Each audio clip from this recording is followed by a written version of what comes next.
Good morning, everyone. I would like to call this meeting to order at 10 a.m. And as many of you know, the governor has recently signed Public Act 101-0640, making certain amendments to the Open Meetings Act so that we, along with other boards and commissions, can continue to host virtual meetings during this COVID-19 public health emergency, provided that certain conditions are met. One of those conditions is that I, as head of the Chicago Plan Commission, determined that an in-person meeting of the Chicago Plan Commission is not practical nor prudent. I want to make sure our virtual meeting meets all of the conditions of the Open Meetings Act as amended. Therefore, I am making a determination pursuant to the newly created Section 72 of the Open Meetings Act that an in-person meeting of the Chicago Plan Commission is not practical nor prudent. Similarly, I'm also making a determination pursuant to the newly created Section 75 that because of the disaster as declared by the governor, it is unfeasible for at least one member of the Chicago Plan Commission or its chief administrative officer or its chief legal officer to be physically present at the meeting, inasmuch as there is no physical meeting place. Before we get into the full meeting agenda for the January 20th, 2022 Chicago Plan Commission meeting, I would like to ask everyone that because we are meeting virtually, please be mindful of your surroundings in terms of noise. Please remember to keep yourself muted when you are not speaking. The meeting is being recorded and also live streamed for public viewing. Lastly, if you are an active participant in the meeting, especially if you are speaking, please do not watch the live stream as this will cause audio interference. Thank you. I want to also quickly provide guidance to those who have pre-registered to provide testimony on the cases presented for public hearing today. Those who requested to testify at the Plan Commission today should have already submitted testimony forms, which included the speaker's full name and address, as well as the public hearing item number, and those forms have been gathered by staff. I would also like to remind our presenters to be mindful of their presentation length and to please stay on point in a concise and efficient manner so as to respect the time of all in attendance. Out of respect for others, speakers will limit their comments to 3 minutes. When your name is called, your microphone will be unmuted to allow you to make your comments. The public comment portion of the meeting is not a question and answer session of staff or the applicant, but an opportunity for attendees to voice their opinions on a particular proposal. Out of respect for others, please do not interrupt or disrupt the speakers. Any individual who disrupts the presentation or any subsequent comment session may be muted and removed from the public hearing session. I will now do roll call. Commissioner Barkley. Not here. Commissioner Brumfeld. Here. Commissioner Burnett. Not here yet. Commissioner Biaggi. Not here. Commissioner Cordova is here. Commissioner Cox. Here. Great. Commissioner Escareno. Here. Thank you. Commissioner Flores. Here. Commissioner Garza. Commissioner Garza not here. Commissioner Lightfoot. Not here. Commissioner Lyons. Here. Commissioner, just noticed my computer is about to die. Okay, Commissioner Lightfoot. All right, Commissioner Moore. Not here yet. Commissioner Murphy. Commissioner Novata. Here. Thank you. Commissioner Osterman. Commissioner Pinheiro. Here. Commissioner Reyes. Here. Commissioner Searle. Not here yet. Commissioner Shaw. Commissioner Shaw, I thought I saw you. Here. Yep, I'm here. Sorry, I took a second for the mute. Commissioner Esposado. Commissioner Tunney. Here. Thank you. Commissioner Villegas. Present. Thank you. And Commissioner Wegasbach. Present. Just for the record, Commissioner Barkley is present. Thank you. We will now approve the minutes from the December 16th, 2021 regularly scheduled Plan Commission meeting. The minutes were distributed prior to today's hearing. Do I have a motion to approve the minutes from the regularly scheduled meeting of the Chicago Plan Commission held on December 16th, 2021? Moved by Commissioner Shaw. Thank you. Seconded by? Commissioner Reyes. Thank you, Commissioner Reyes. I'll have to do the roll call. Commissioner Barkley. Yes. Commissioner Brumfeld. Yes. Commissioner Cordova is a yes. Commissioner Cox? Yes. Commissioner Escareno? Yes. Commissioner Flores? Yes. Commissioner Lyons? Yes. Commissioner Novada? Yes. Commissioner Pinedo? Yes. Yes. Thank you. Commissioner Reyes? Yes. Commissioner Searle, not here. Commissioner Shaw? Yes. Commissioner Tunney? Yes. Commissioner Villegas? Yes. And Commissioner Wagasback. Yes. Fantastic. Motion passes. Prior to commencing the public testimony and regular business listed on the agenda, we have one informational item that will not be presented today, and that is the We Will Chicago update. This will likely be presented at next month's hearing. As this item was a non-vote required informational presentation, we do not require a motion or vote for this change. We will now take public testimony for items remaining on the agenda today. The following 9 people have signed in to speak on items today. When I call your name, please wait a moment until you are unmuted, and then you may proceed to speak.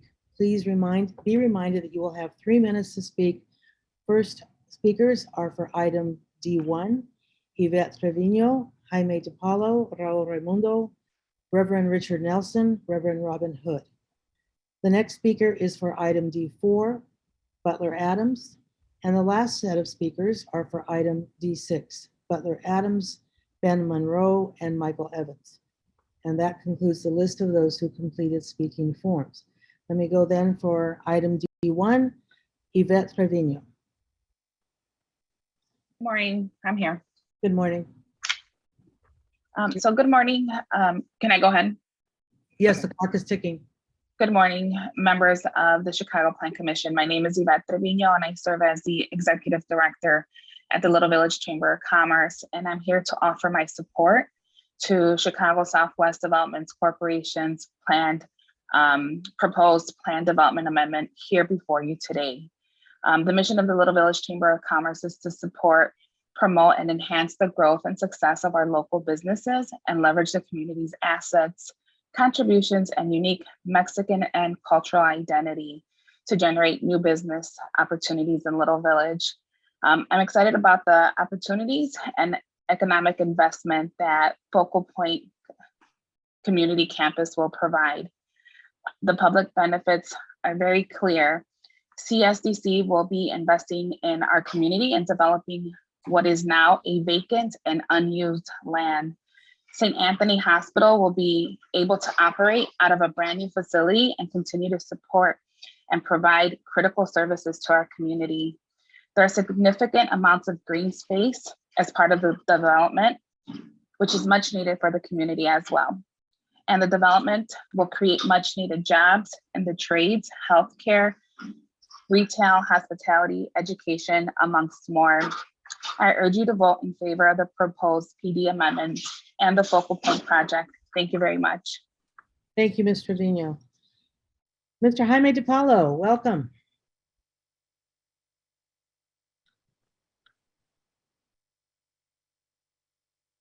Is Mr. DePaulo here?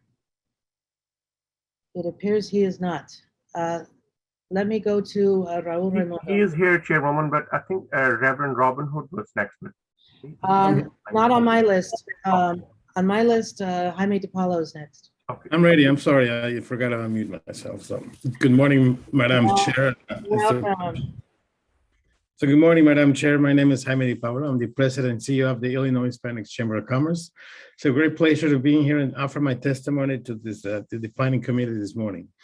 The Illinois Hispanic Chamber of Commerce strongly supports the Focal Point Community Campus project. It is in its partnership with St. Anthony Hospital, a well-respected institution, and it has always selflessly extended a helping hand to the Chicago Latino community. The IHCC Board of Directors and its executive team recognizes the great investment of interest of our community that has been the project on 31st Street and Kedzie Avenue. We believe that the Focal Point Community Campus is in line with the vision and solidarity and opportunity of economic development that Mayor Lori Lightfoot has been promoting in the south and west sides of Chicago. In the short term, this project will generate more jobs in the area than in any development in the last 10 years. benefiting mainly Latino and African American residents, many of them small business owners that uses IHCC services. The Focal Point Community Campus will also serve as a symbol of equality and diversity, which exemplifies the City of Chicago commitment to cultural inclusiveness.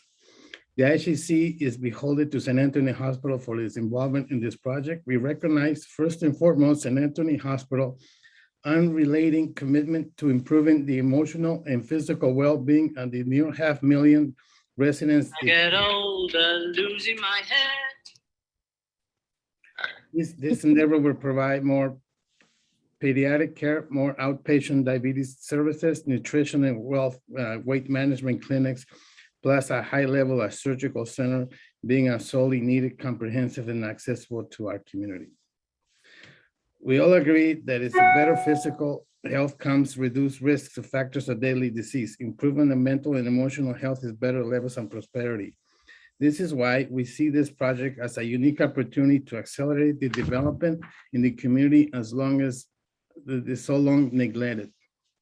The IHCC also wants to emphasize that the Focal Point Community Campus goes beyond just offering more medical services. This project will include the construction of multiple recreational spaces that gravely needed in the area.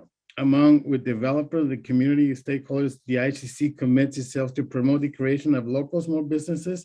This is why allow young people low wage income and the unemployment will formally have a place to go. So again, the IHCC fully supports this project. Thank you, Madam Chair. Thank you, Mr. DiPaolo. Raul Raimundo, welcome, Raul.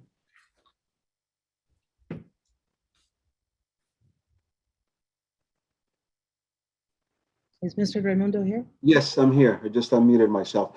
Great. Good morning to all the members of the Plan Commission, Madam Chair. Buenos dias a todos.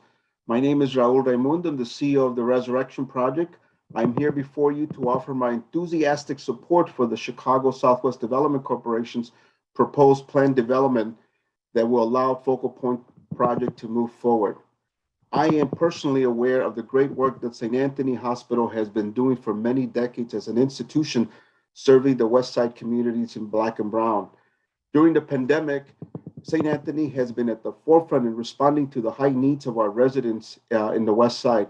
I have personally witnessed their incredible resolve in serving not only the healthcare needs of their patients, but the work they've begun to do outside of the four walls of the hospital to serve the surrounding neighborhoods, Black and Brown, especially in the mental health space.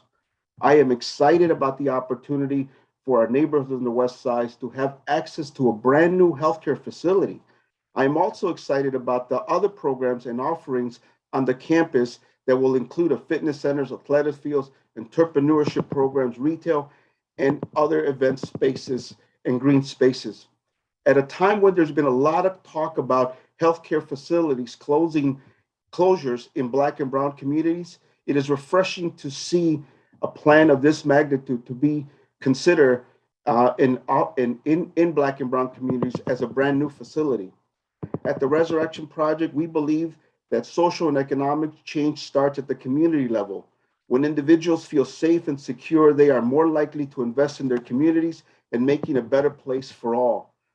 The Focal Point Project is a critical investment that will help create a safer, more secure environment for many people living not just in Little Village, but in the surrounding communities of the West Side. It is one of the few projects outside the downtown area that will add tremendous value to the West Side of the city. When completed, it will be an incredible economic engine for the city's most vulnerable and underserved communities in the West Side. I encourage you to support the Chicago Southwest Development Corporation for making this investment. It will be an incredible economic engine that will create jobs. Thank you for your support. Thank you, Mr. Raimundo. Reverend Nelson, welcome.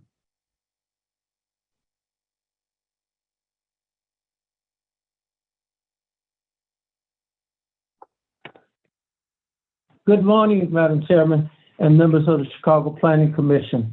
I'm Reverend Richard Nelson, pastor for the past 40 years almost of Great Open Door Baptist Church at 13th and Sawyer in North Lawndale.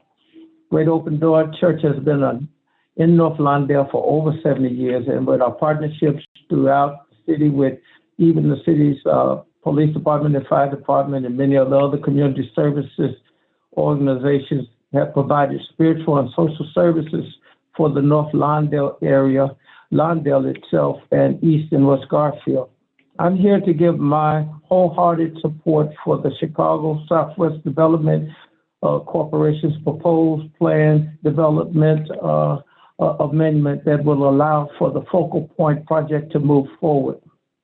For years, many years than I can count now, St. Anthony Hospital has engaged the community with its vision for a state-of-the-art campus where the residents could enjoy entertainment, recreation, be engaged in educational training to help develop business skills and entrepreneurship throughout the city, having access to full state-of-the-art or service, full-service shopping center with fresh fruits and vegetables, ending our problems with food desert here on the west side, especially, and a quality hospital that has cared for a community for over 125 years with a record of excellent service. This project will only empower the social, mental, and physical health of the residents of the south side and west side of this city. And it will also improve Chicago's reputation in the nation as a world-class city that takes care of all of its people. I wholeheartedly give my support and ask the commission to please approve the proposal. Thank you so much for your time. Thank you, Reverend. Reverend Robin Hood, Good morning, Madam Chair good morning. and the Plan Commission. As you say, my name is Reverend Robin Hood, and I'm a longtime community activist on the south and west sides, working on issues of hospital accountability, anti-violence, housing, just to name a few. Today, I'm standing in support of St. Anthony Project, and not only myself, but Mothers Opposed to Violence Everywhere, clergy committed to community on the what we like to say the north side of Lawndale and also East and West Garfield. I'm excited about the opportunities that Focal Point is bringing to a community that lacks good health care services. And St. Anthony worked on their health care for many years and have made us quite proud to be part of this. St. Anthony Hospital will be able to remain open during the process, which is excellent, especially during this pandemic. There will be a significant amount of new centers, green space, retail jobs, and training. And the project will create much needed jobs in the trades, which are living wage jobs, healthcare, retail, and hospitality. I urge you to vote in favor of the proposed PD amendment and the Focal Points project, and I thank you very much. Thank you, Reverend. Next speaker is for item D4, Butler Adams. Can you hear me? Yes. Good morning and happy new year, commissioners. My name is Butler Adams, and I want to say I am in support of this particular project, item number 4, which is 3401 to 23 West Ogden. And before I continue, I just want to say also thank you to those in the planning department who get these presentations up online ahead of time so that folks like me who love this stuff can skim through it and get ideas of what they want to say on a Plan Commission Day. But again, I am in favor of this particular project. One thing that I'm liking is a number of mid-rises that I have seen come before the Plan Commission over the past few months. It's nice to see some larger scale developments happening throughout a variety of neighborhoods in the city itself. I know that this project is going to be, I guess, B3-3 once the zoning goes through. I was, why not B3-5? Why not go for the max? I know that we're going to have about 65 units here, so why not instead 7 floors and 75 units, going to have 65 units of affordable housing. For me, more is better. Directly across the street from this project is an Invest Southwest RPF site, which I think has already been selected. So I'm just hoping that this project, along with that Invest Southwest project, those developments happening around similar times will be kind of a catalyst for additional construction and growth in this section of the Ogden corridor. It would also be nice if some of these neighborhood projects could also participate in the Invest Southwest program by allowing them to purchase additional density. I know that right now, a lot of that's coming from downtown with developers buying additional density, and that money and is being used throughout the neighborhoods. It would be nice if in the neighborhoods you can buy additional density itself, and that money that's being used goes to Invest Southwest as well. There's no reason why that program can't be used in the neighborhoods themselves. This is a vast opportunity to revitalize if there is a vision. Right now, Ogden's kind of an ugly street to drive down. Architecturally, I think the project's pretty slick and sleek with its horizontal lines. I hope that when the developers present, they can give a better idea as to how many trees are going to be around this project. It's kind of hard to tell from the renderings and the landscape plan, actually how many trees you're going to have. And I'm also curious as to why on the very rooftop, there are no solar panels or even wind turbines up on top. But overall, it looks like a solid project, and I hope that there are more to come in the future.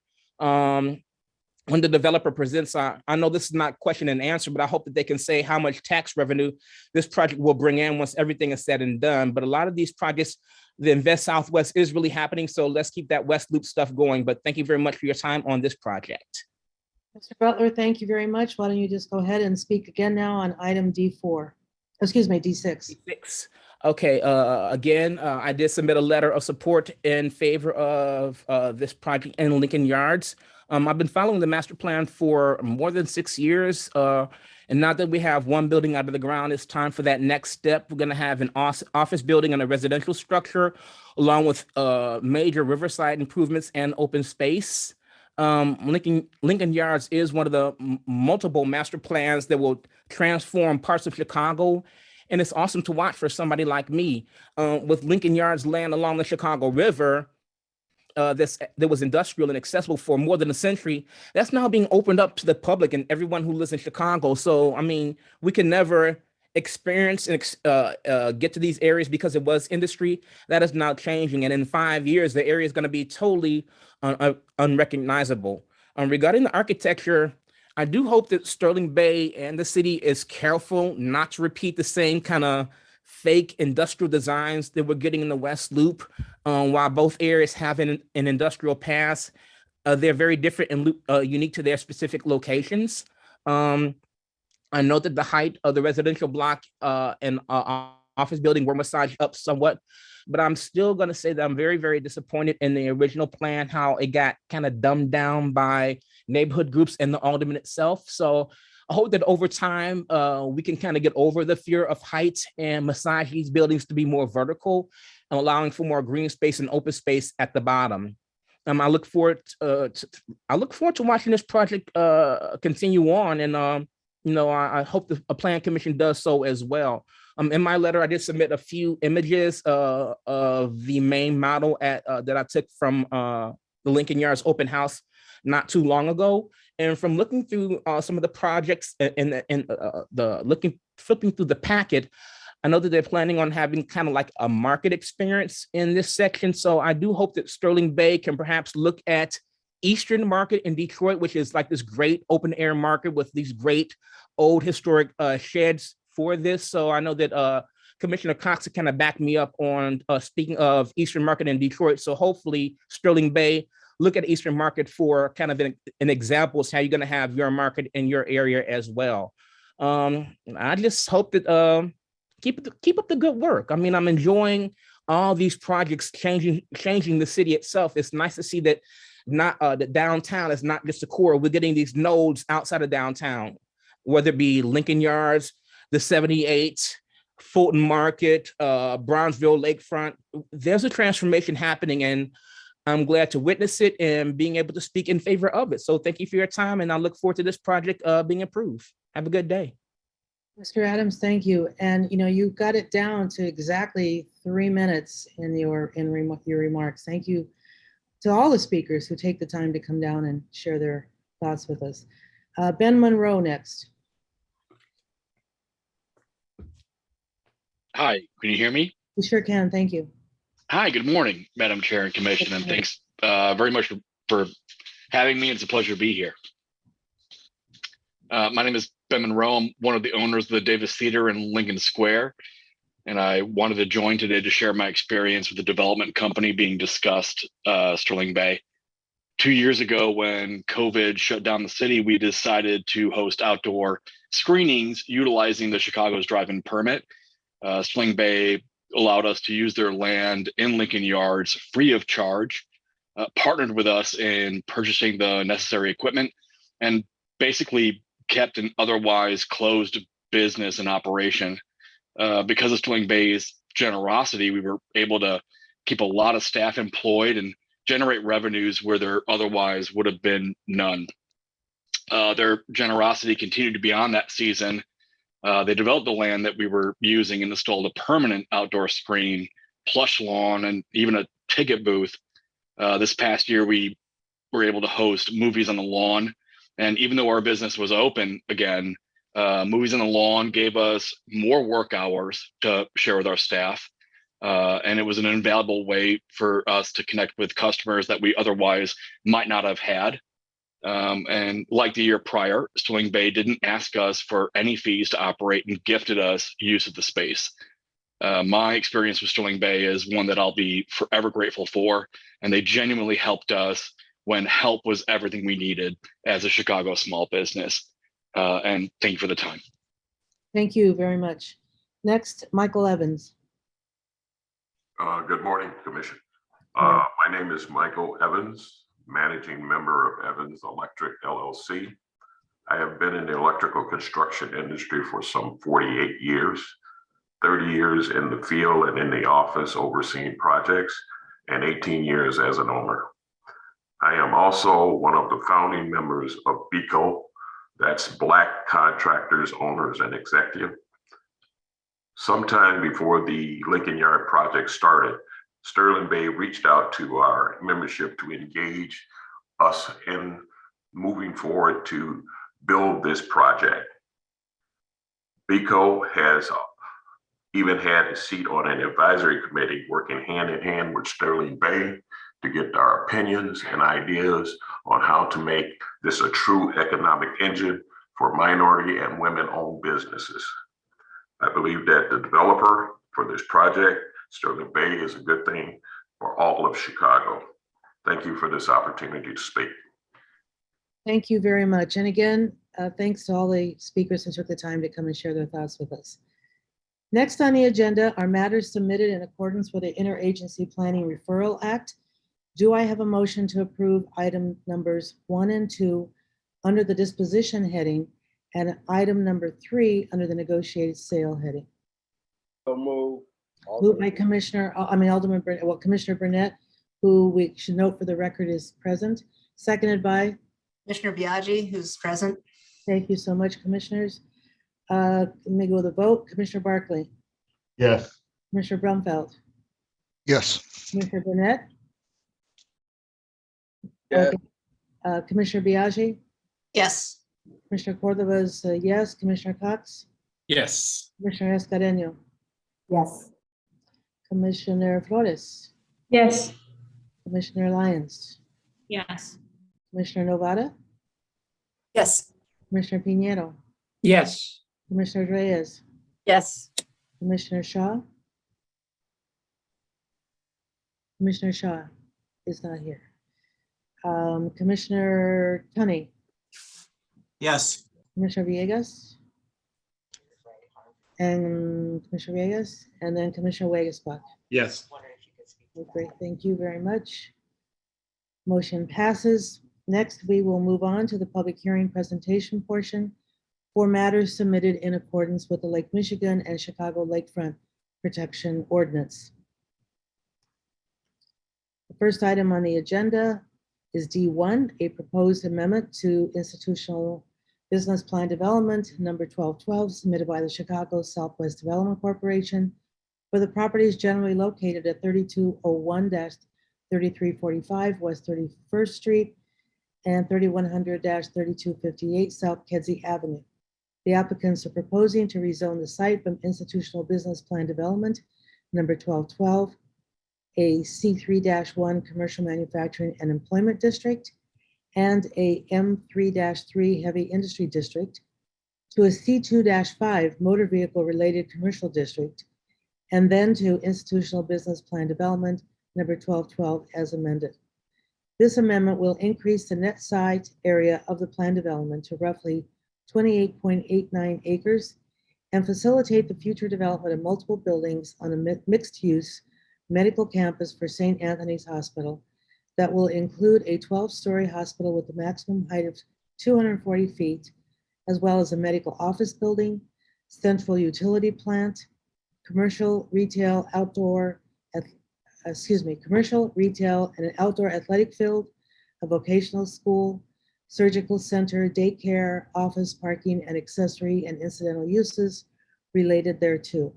A total of 1,245 parking spaces are proposed, and the overall floor area ratio of the planned development will be 2.0.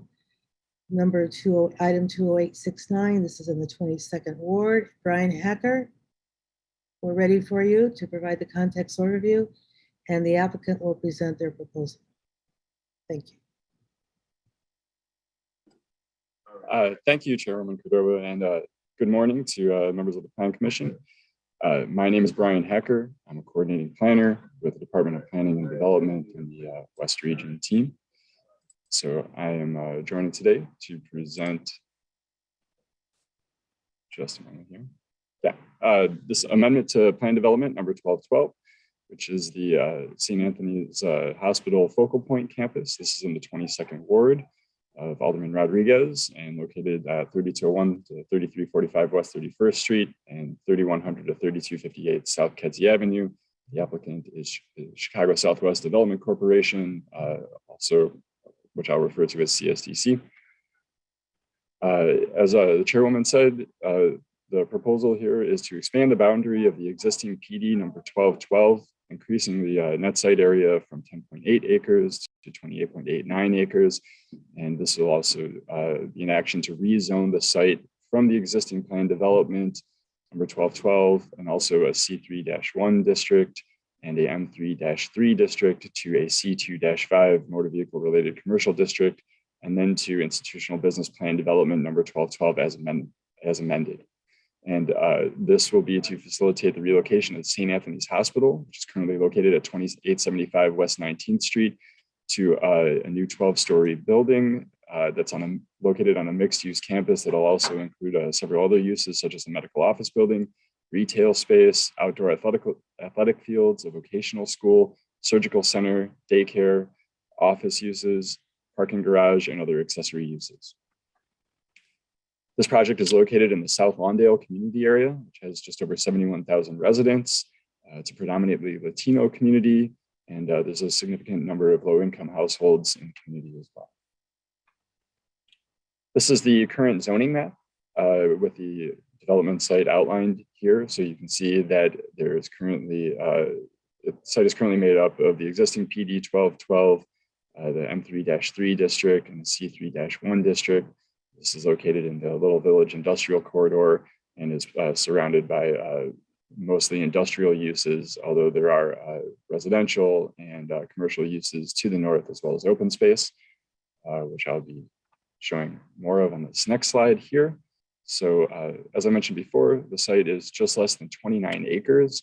It's currently vacant. It was previously the location of the Washburn Trade School, and there were several other light industrial and commercial buildings that were located on the site, which are shown in this aerial here, but those have now since been demolished.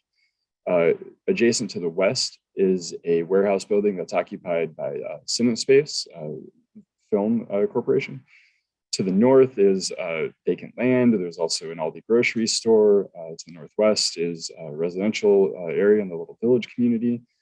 To the northeast, there is a La Villita Park, which is east of Kedzie, about a block and a half, which is within walking distance of this site. Directly adjacent to the east is a large vacant brownfield site that's roughly 20 acres. And then to the south, it's bordered by a vacant elevated rail line, which presents a future opportunity, potential future opportunity as a recreational amenity.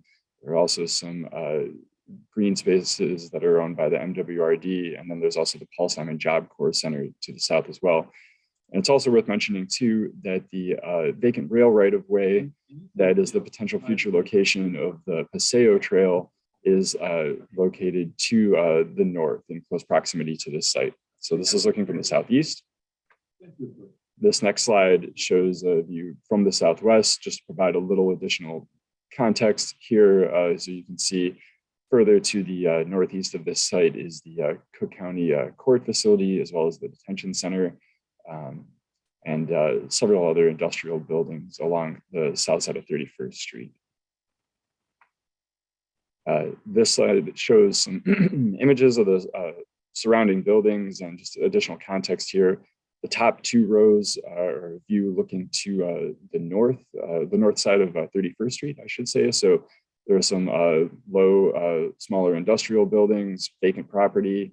And as you look to the east, which is that bottom row there, you can see that there is that large vacant brownfield site. And so this is an intersection that has a lot of vacant land here adjacent to it. Just for additional context, I'll go through these quickly, but there's some aerial imagery. The upper left view is looking east-northeast towards downtown. And the upper right view is looking southeast towards the shipping canal. The bottom left is a view looking southwest. And then the bottom right is the view looking directly south. So for planning context here, there are three documents that we look to for context and guidance. Obviously, the neighborhood design guidelines is something that we apply to any project of this scale for planning and urban design principles. But the Little Village Industrial Corridor Modernization Plan and the Little Village Quality of Life Plan are also relevant to this project. And without going too deep into the details, you feel that this project is aligned with the economic development, several principles that are in these plans around economic development, education, adding more green space to the neighborhood. And then just wanted to point out the fact that, excuse me, this location is identified as an area with transitioning land uses that may not be industrial in the long term. To review the project timeline here, in April of 2021, the sale of roughly 11 acres of city-owned land was approved for CSDC, and they also held a community meeting that was related mostly to that land sale, but as well as some draft design concepts and site plans that were also presented at that time. DPD really began our design review process in May 2021. That included a trip to our Committee on Design meeting on September 8th. And all throughout this time, DPD and CSDC have been coordinating and reviewing the various revisions that were made to the project and discussing the design aspects of it. Another community meeting was held in November 21st to present the draft final plan. And I wanted to mention also too, this process has included coordination with Alderman Rodriguez, who has been involved and had a chance to see the project evolve and be aware of the conversation that was going on around the review. So I wanted to present this slide here around the Committee on Design recommendations, just to recap some of the comments and feedback that were given in that meeting back in September.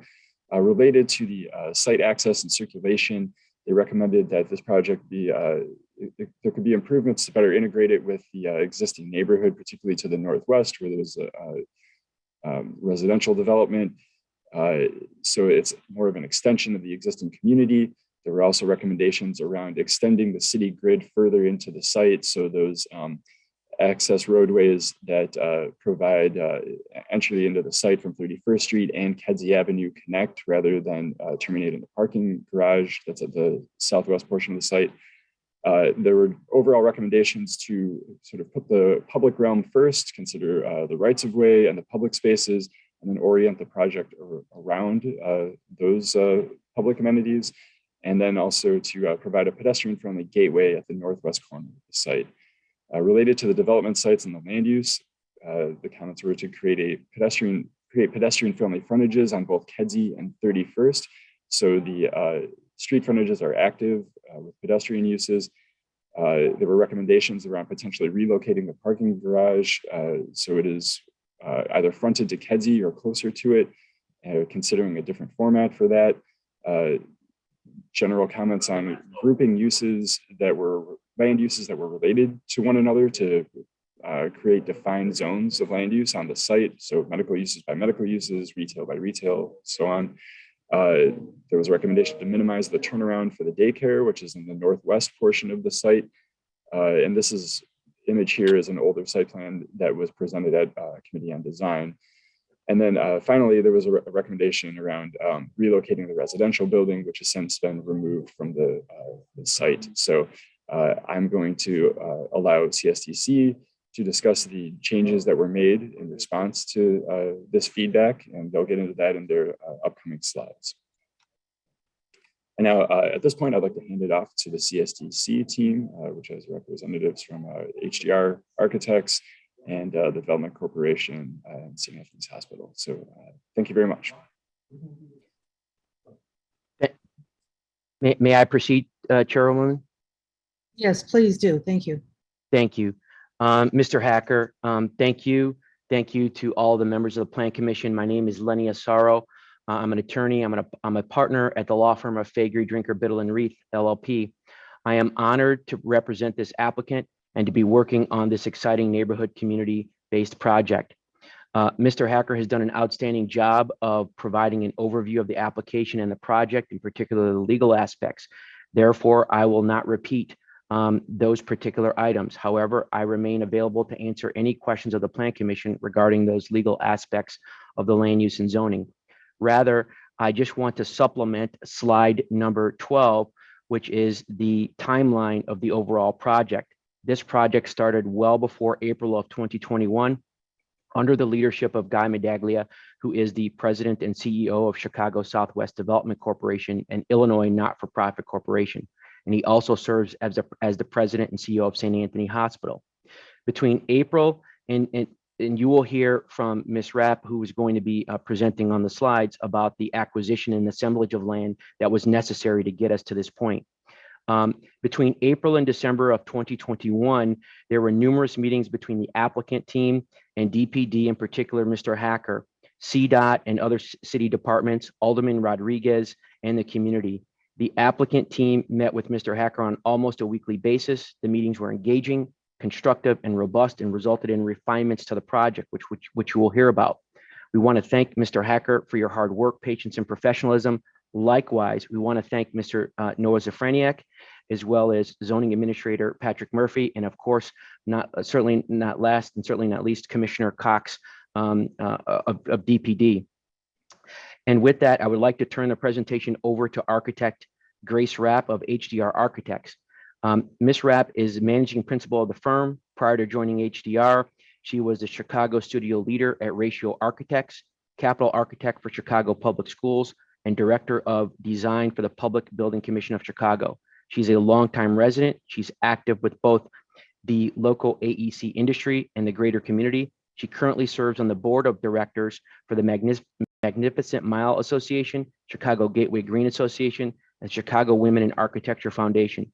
She will present on the plans and refinements thereto, land uses, and phasing of the project. After Ms. Rapp has concluded, I would just request 15 seconds to reserve to introduce and respectfully request the Plan Commission to accept certain documents into evidence. Thank you, Chairwoman. Thank you.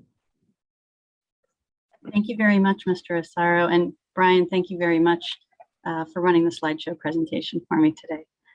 This plan development submission is about creating the focal point community campus to house the new St. Anthony Hospital, which serves as a community hospital to the west and southwest side communities of Chicago for the last century.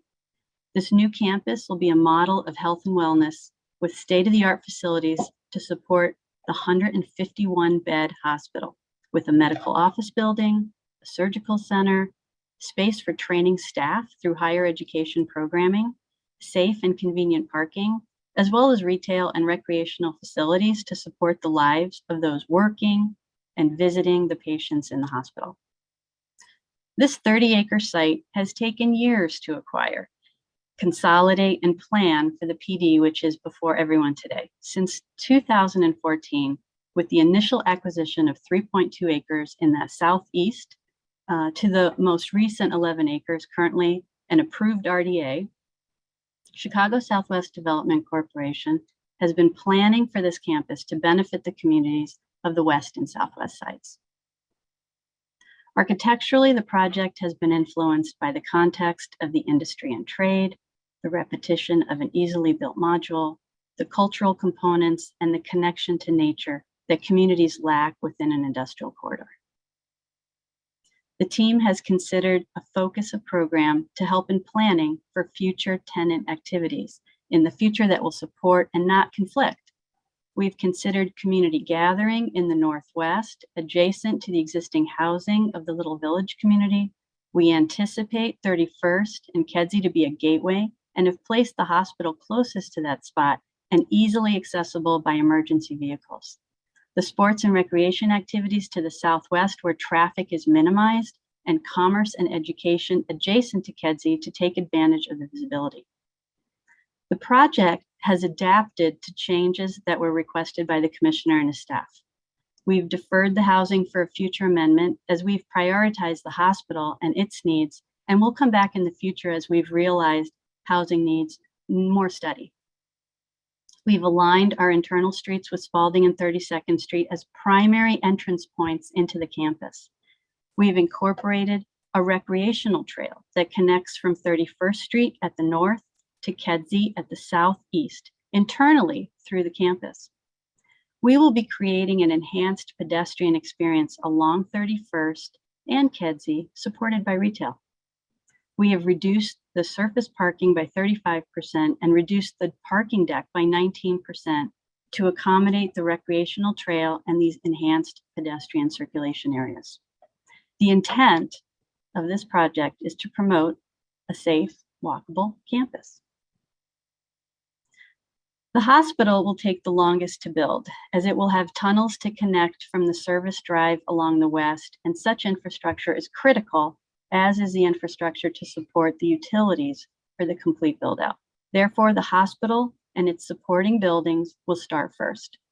All of the public right-of-way improvements along 31st and Kedzie, as well as the internal open space and roads, will be complete and occupied next. The completed build-out will bring on the core and shell of retail, office space, incubator, and accelerator spaces for tenants to sign on. The intent is that the buildings will be coming online at the completion of the hospital, but with a much shorter construction timeline. The project will add 176 shade trees and exceed the requirements of landscape by over 9,000 square feet. All the perimeter and internal roadways will be completed in phase 1, so the trees start developing the shade canopy for the pedestrian-friendly campus. As retail, office, and daycare users come online, so will the specific programmatic landscaping to support those buildings and their needs in a similar character to the roadways and sidewalks surrounding them.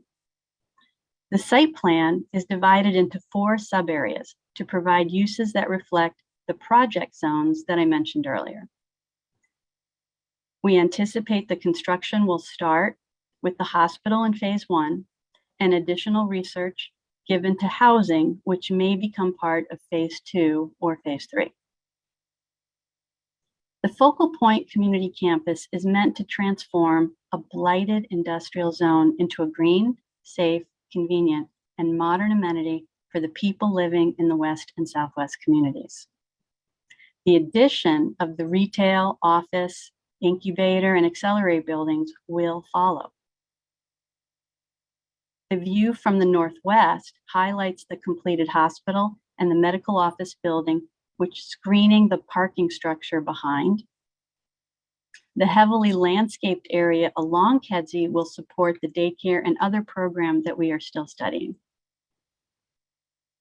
We have really prioritized our efforts in thinking about how the campus will promote health and wellness and maximizing the use of spaces outside.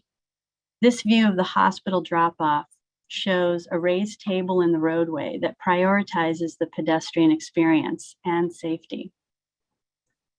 We're promoting that storefronts are inviting, if not opening to the walkways, to promote lingering, commerce, and ability to be outside when weather permits, not like today.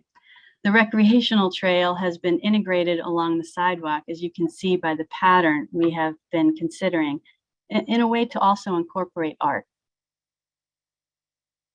We've designed a welcoming park-like experience along Kedzie to allow visitors to enter a generous and accessible entry from the bus drop-off.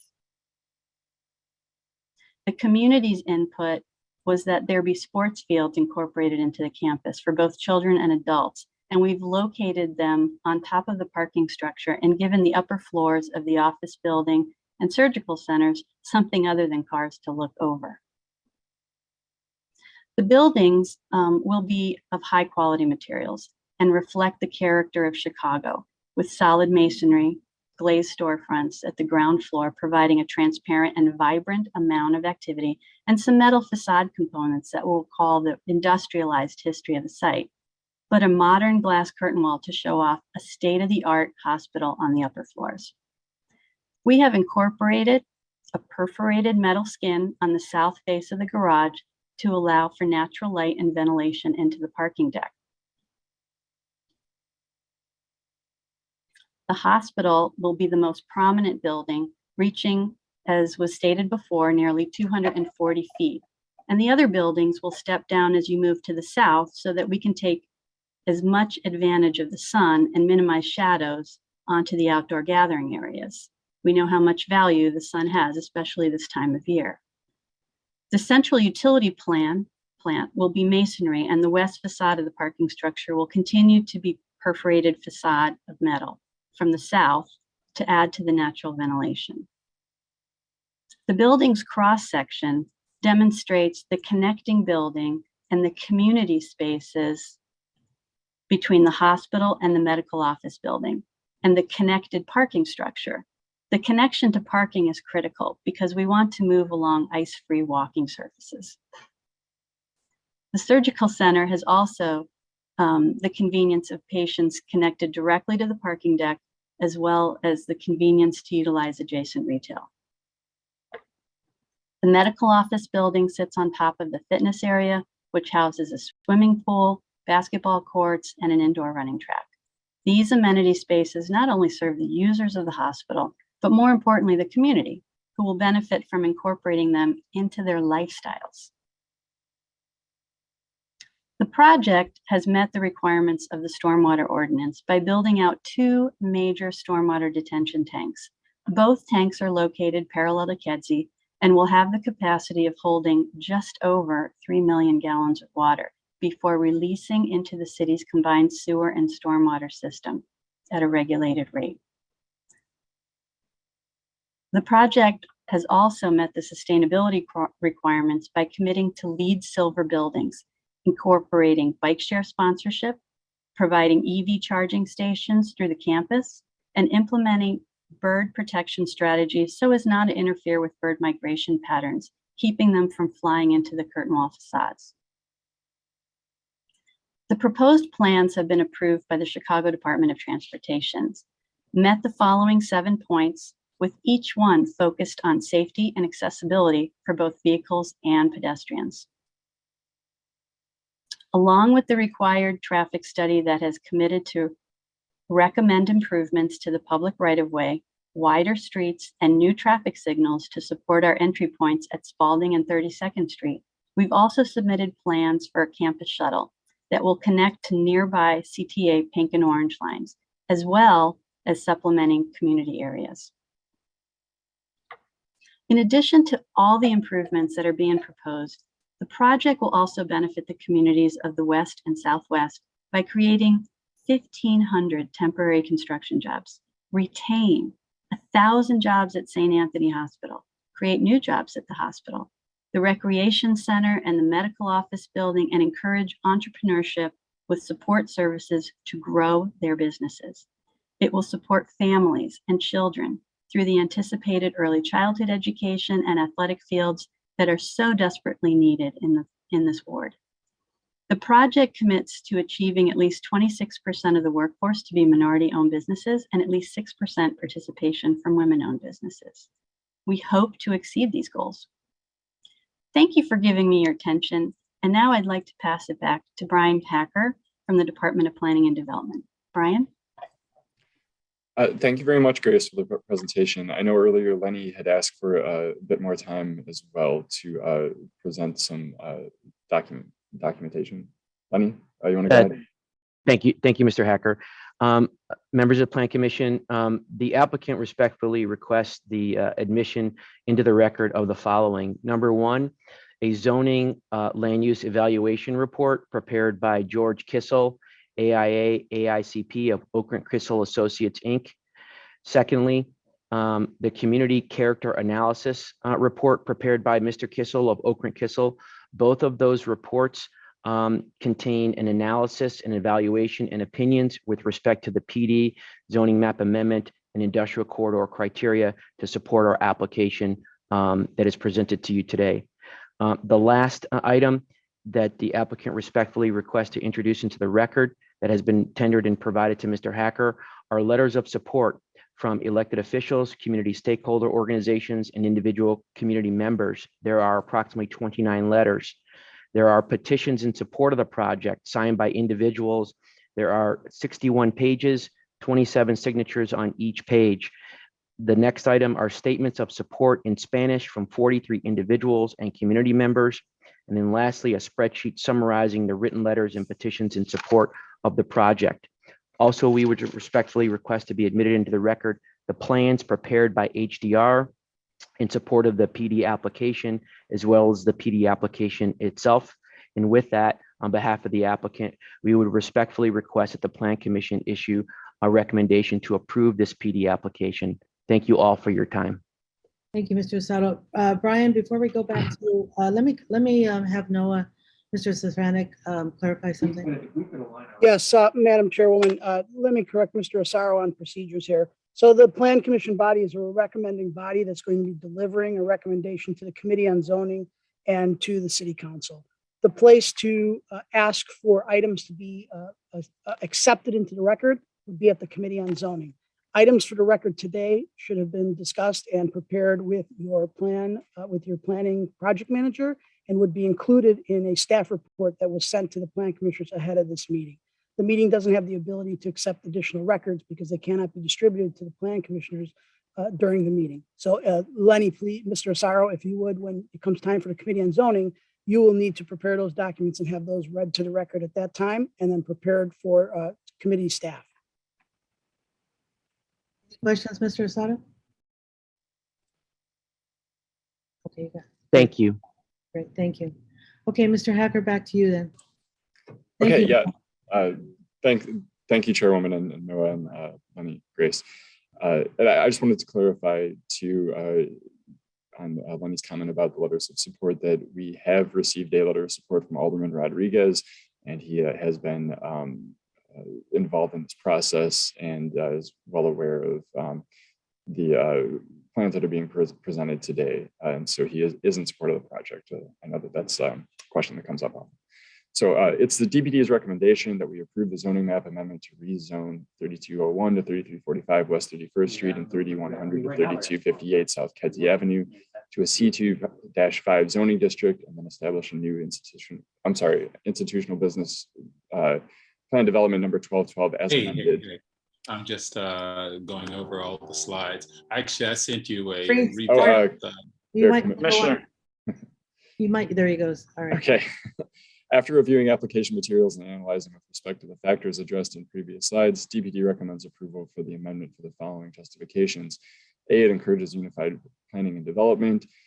B, promotes economically beneficial development patterns compatible with the character of existing neighborhoods. C, promotes the safe and efficient circulation of pedestrians, cyclists, and motor vehicles, promotes transit, pedestrian, and bicycle use, minimizes and mitigates traffic congestion associated with proposed development, and provides adequate bicycle and vehicle parking. D, it reinforces desirable urban features found within the surrounding area, creates seamless or gradual transitions in bulk and scale, when high intensity development occurs in or near areas with a lower intensity character, and E, provides adequate, inviting, usable, and accessible parks, open spaces, and recreation areas for workers, visitors, and residents, and where appropriate, provides substantial landscaping of the open areas on the building and the site. It's the recommendation of the Department of Planning and Development that the application for a zoning map amendment for 3201 to 3345 West 31st Street and 3100 to 3258 South Kedzie Avenue be approved and recommended for passage to the City Council Committee on Zoning, Landmarks, and Building Standards. Thank you for your time today. I will end my presentation there. Thank you. I want to acknowledge Barb Perkovich, who has to keep up with all the fast talking. We really appreciate our court reporter who records these meetings. Let me go first to Commissioner Novata. Thank you. Thanks, everyone. Really exciting project. I know it's been a very long time coming, and congratulations on getting to this point. I did used to live down the street from the current St. Anthony's. It's a beautiful building. I'm just curious if anyone can speak to any plans for the existing building or if that's unknown at this point. Yes, this is Guy Bedalia.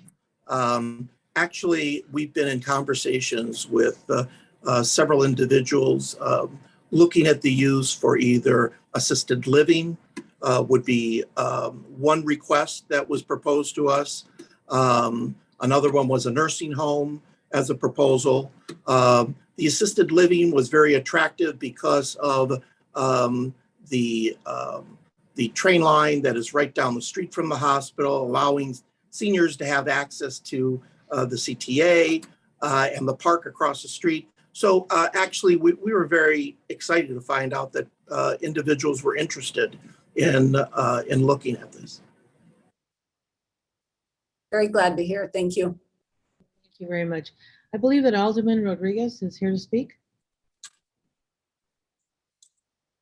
Yes, Madam Chair, thank you. And if you give me a moment, I am doing remote learning with my son, so you may hear him in the background. So good morning. I know this has been a long conversation so far, so I'll try to be as brief as possible.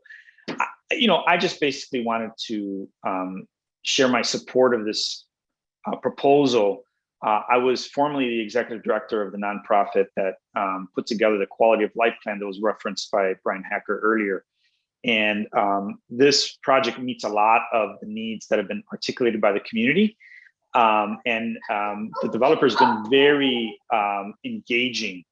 And it's important to me to have developers engaging and listening to the neighborhood, to residents, to community leaders.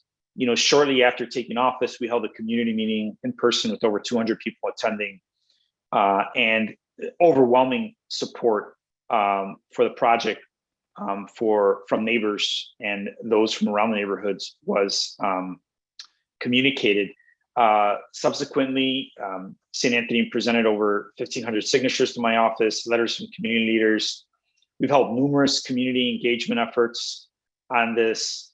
Most recently, this past year, we had 200 residents attend virtually for a meeting where I subsequently received 222 letters of support.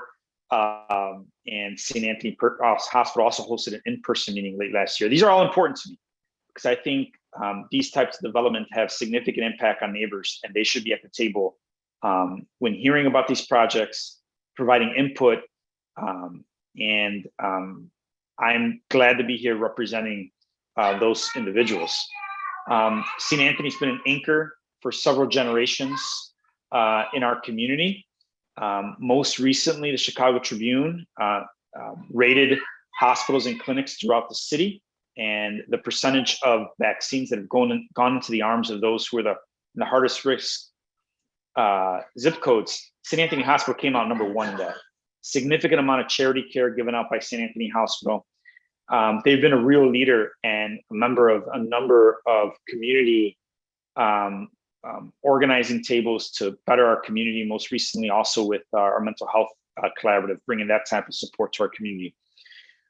So in all, this is an industrial area that to be honest, has caused significant blight in many respects in our community, potentially also environmental hazards. What we're offering here through St. Anthony Hospital is the opposite to that. the anecdote to some of those issues. And I'm very, very supportive of St. Anthony's Hospital proposal here. Every single level of government elected also has written in support of this endeavor. And I ask for this committee's favorable support. Thank you very much, Madam Chair, for the time to speak. Thank you very much, Alderman, and thanks for taking the time to come and speak with us. I have a question for whoever can answer it. The Alderman made reference to the blight, and in the slides, the site was actually labeled as a Brownsfield site. So I'm wondering, has there been, will there be mitigation? Does there need to be mitigation? Has there been mitigation of that site, given that it's a Brownsfield site? Mr. Chairwoman. Go ahead, Guy. I can answer that. Actually, we began years ago as we began acquiring property to investigate the amount of contamination on the property. Actually, we've received multiple grants from the EPA to help us with remediation.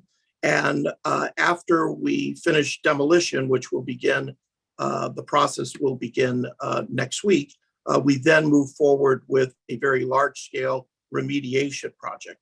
And the reason being is it has to be a safe, safe grounds to be able to have children, a hospital. And so it is very important.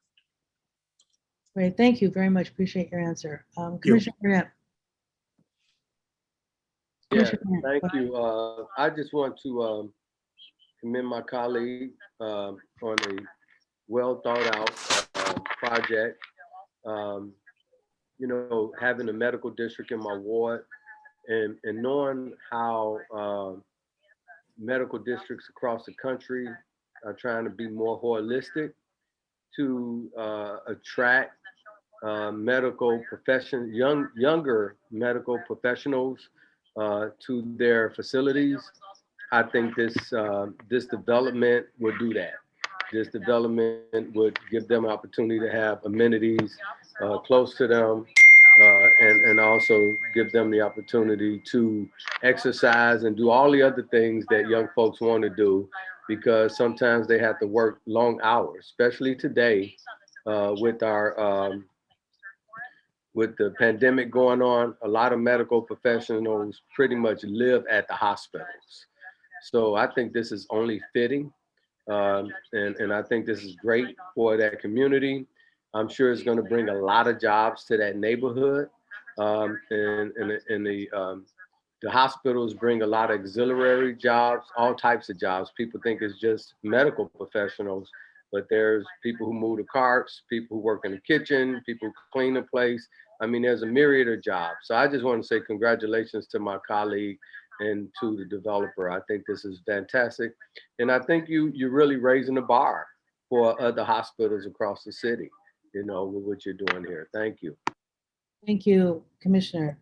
Not seeing any other hands with questions from commissioners. Do I have a motion on the proposed amendment to Institutional Business Plan Development number 1212, submitted by the Chicago Southwest Development Corporation Residential Business Plan Development for the properties generally located at 3201-3345 West 31st Street and 3100-3258 South Kedzie Avenue, finding that it meets the requirements for approval? Moved by Commissioner Shaw. Seconded by Commissioner Barclay. Commissioner Biaggi, is that who I heard? Yes. Okay, great, thank you. Commissioner Biaggi, Commissioner Barclay. Yes. Commissioner Brumfield. Yes. Commissioner Burnett. Yes. And actually, Commissioner Biaggi should be higher up on this roll call list, but Commissioner Biaggi. Yes. Commissioner Cordova is a yes. Commissioner Cox. Yes. Commissioner Escudero. Yes. Commissioner Flores. Yes. Commissioner Lyons. Yes. Commissioner Murphy. No, Commissioner Novata. Yes. Commissioner Piñero. Yes. Commissioner Reyes. Who's? Was that Commissioner Reyes? And then Commissioner Shaw. Yes. Commissioner Tunney. Yes. Commissioner Villegas, Commissioner Wegasbach. Yes. Great, thank you very much. Motion passes. Congratulations. Madam Chair, I believe that I had to recuse myself and I did provide the form. Oh, you know what? Thank you. I wasn't sure which item you had recused yourself on. I'm sorry, I didn't remember that. Thank you very much. And just for the record, we do have the recusal form. Yes, we do have a recusal form. So thank you very much. Did you want to say something, Alderman? Yeah, just very quickly, Madam Chair, I thank everyone for their support. Thank you, Alderman Burnett, for your kind words. But mostly, I also wanted to thank Commissioner Cox and particularly his staff, Gerardo Garcia and Brian Hacker. Great to work with, and I'm looking forward to doing more of this. Thank you, Madam Chair, and all the commissioners for your favorable consideration. We really appreciate it. Thank you, and congratulations. Thank you. All righty. Next item on the agenda is D2, a proposed industrial plan development submitted by 3900 South Normal TMG LLC for the property generally located at 3900 South Normal Street. The applicant is proposing to rezone the site from the current M2-3 Light Industry District to an industrial plan development. The applicant proposes to construct a one-story, 51 feet 2-inch tall building with ground floor light industrial use. The project will contain 168 accessory vehicular parking spaces, 26 trailer spaces, 16 loading spaces, and 20 bicycle parking spaces. Overall, FAR of the plan development will be 0.48, item 20773. This is in the 11th ward. Carmen Martinez will provide the context overview, and the applicant will present their proposal. Ms. Martinez. Thank you. Good morning, commissioners. For the record, my name is Carmen Martinez with the Department of Planning and Development. This proposed development is generally located at 3900 South Normal Avenue and is located within the New City community area within the 11th ward. The applicant 3900 South Normal TMG LLC and their development team appear today for the purpose of establishing an industrial plan development at the subject site. The applicant requests a change of the subject property from M2-3 Light Industrial District to industrial plan development to permit the construction of a one-story speculative industrial building construction containing 168 total vehicular parking spaces, 20 bike spaces, approximately 169,838 square feet of light industrial. This request is being submitted as a mandatory plan development application pursuant to section 17.80511 due to the fact that the proposed building will exceed the net set area of 5 acres or more of the subject site and is located within 100 feet of any residential district. As I mentioned, the subject site is located in the New City community area where the total population change has decreased by 11.1% in the population from 2010 to 2020. This is a stark contrast to an increase in the population of the entire city by 1.9% in the same period. The proposed development is located at the intersection of South Wallace Street and West Pershing Road, which borders New City and Bridgeport in the 11th ward. The site outlined in red is over 9.5 acres just south of 35th and Wallace Tiff, north of Chicago Junction Rail Yard, and 0.9 miles southwest of Guaranteed Rate Field. The existing site is currently vacant and adjacent to an existing car wash to the west and U-Haul moving and storage business to the east. The parcel has been vacant as estimated at least 20 years. The applicant has purchased the property from Greyhound, which was acquired in 2018 with the intention to develop, but later did not. The previous owner was M. DeFaggio Plumbing and Sewing. Prior development on the property is unknown. The site outlined in red is currently zoned M2-3 and is proposed to be rezoned as an industrial plan development.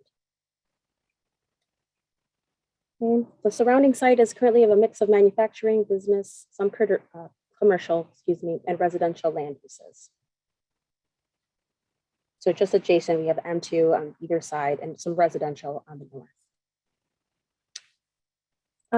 From the existing pedestrian CTA, we have CTA connections about 0.9 miles to the 35th Street stop on the red line, 1.2 miles to Brownsville stop on the green line.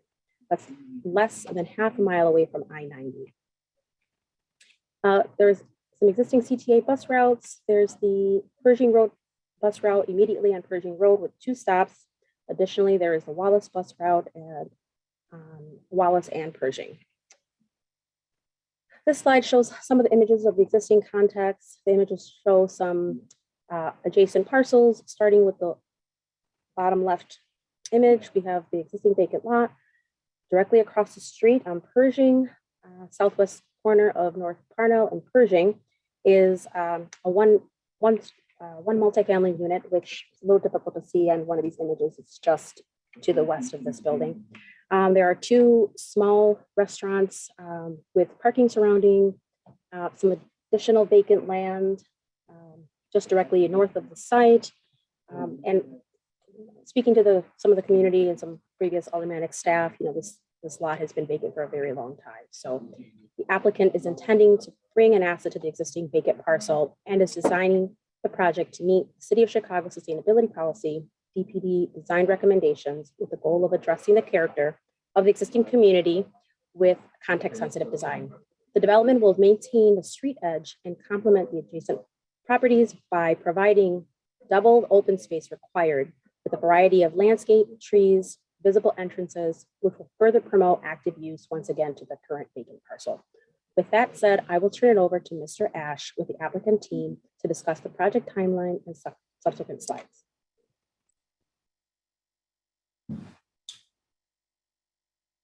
Good morning, Madam Chairman and members of the Chicago Plan Commission. I just want to say that it's been a real pleasure to work with Carmen Martinez. She's been very diligent in us pursuing this matter. We've had to work with various departments. One of the departments is the Chicago Department of Health and CDOT, which has also been very cooperative in pursuing this proposal. I also want to thank Alderman Thompson, who is supportive of this project and has submitted a letter of support. He has conducted many public hearings, one just for his community to introduce this proposal. He also conducted a public hearing to satisfy the requirements of the Chicago Department of Public Health and the Chicago Department of Transportation. So we've had a number of community groups relating to this proposal. Mr. Barry, I want to, I'm not sure of your last name, but I don't know if you want to put your video on. Oh yeah, I was, You don't, where I could do that. all right, you don't have to, but I just. No, I would like to, I just couldn't find where. Mr. Ash, it should be on the control bar. I just sent you. Share. Oh, there you are. There I am. Yeah. Okay, good. I just sent you a note giving you. Okay, sorry about that. So in order to move forward on the PowerPoint presentation, I would like to introduce you to Barry Misner. Barry Misner is the managing member of the applicant 3900 South Normal TMG LLC. Barry Misner and his company has been very active in the city of Chicago in development in the city. The Misner Group provides comprehensive and integrated real estate development. The Misner Group specializes in a broad range of project types, from industrial and office buildings, retail, and specialty buildings. So with that, I would like to introduce you to Barry Misner so he can present to you the proposal. And before he starts his presentation, I also would like to advise you that I do have a sustainability consultant, an engineer, an architect, the traffic consultant, the air quality standard consultant, and a landscape consultant to answer any technical questions you may have after Barry provides his presentation. Great, thank you. Was being named Barry a requirement for working on this project? It is very good. I'm not so certain. Thank you, Barry. I don't get to say that very often. And I can only echo the thank yous for Carmen and the rest of the city of Chicago to work through many layers of approvals to get to this point. So not to bore everyone with the thank yous, but I'm going to echo everything that Barry said. And good morning to you, Madam Chairman and Commissioners.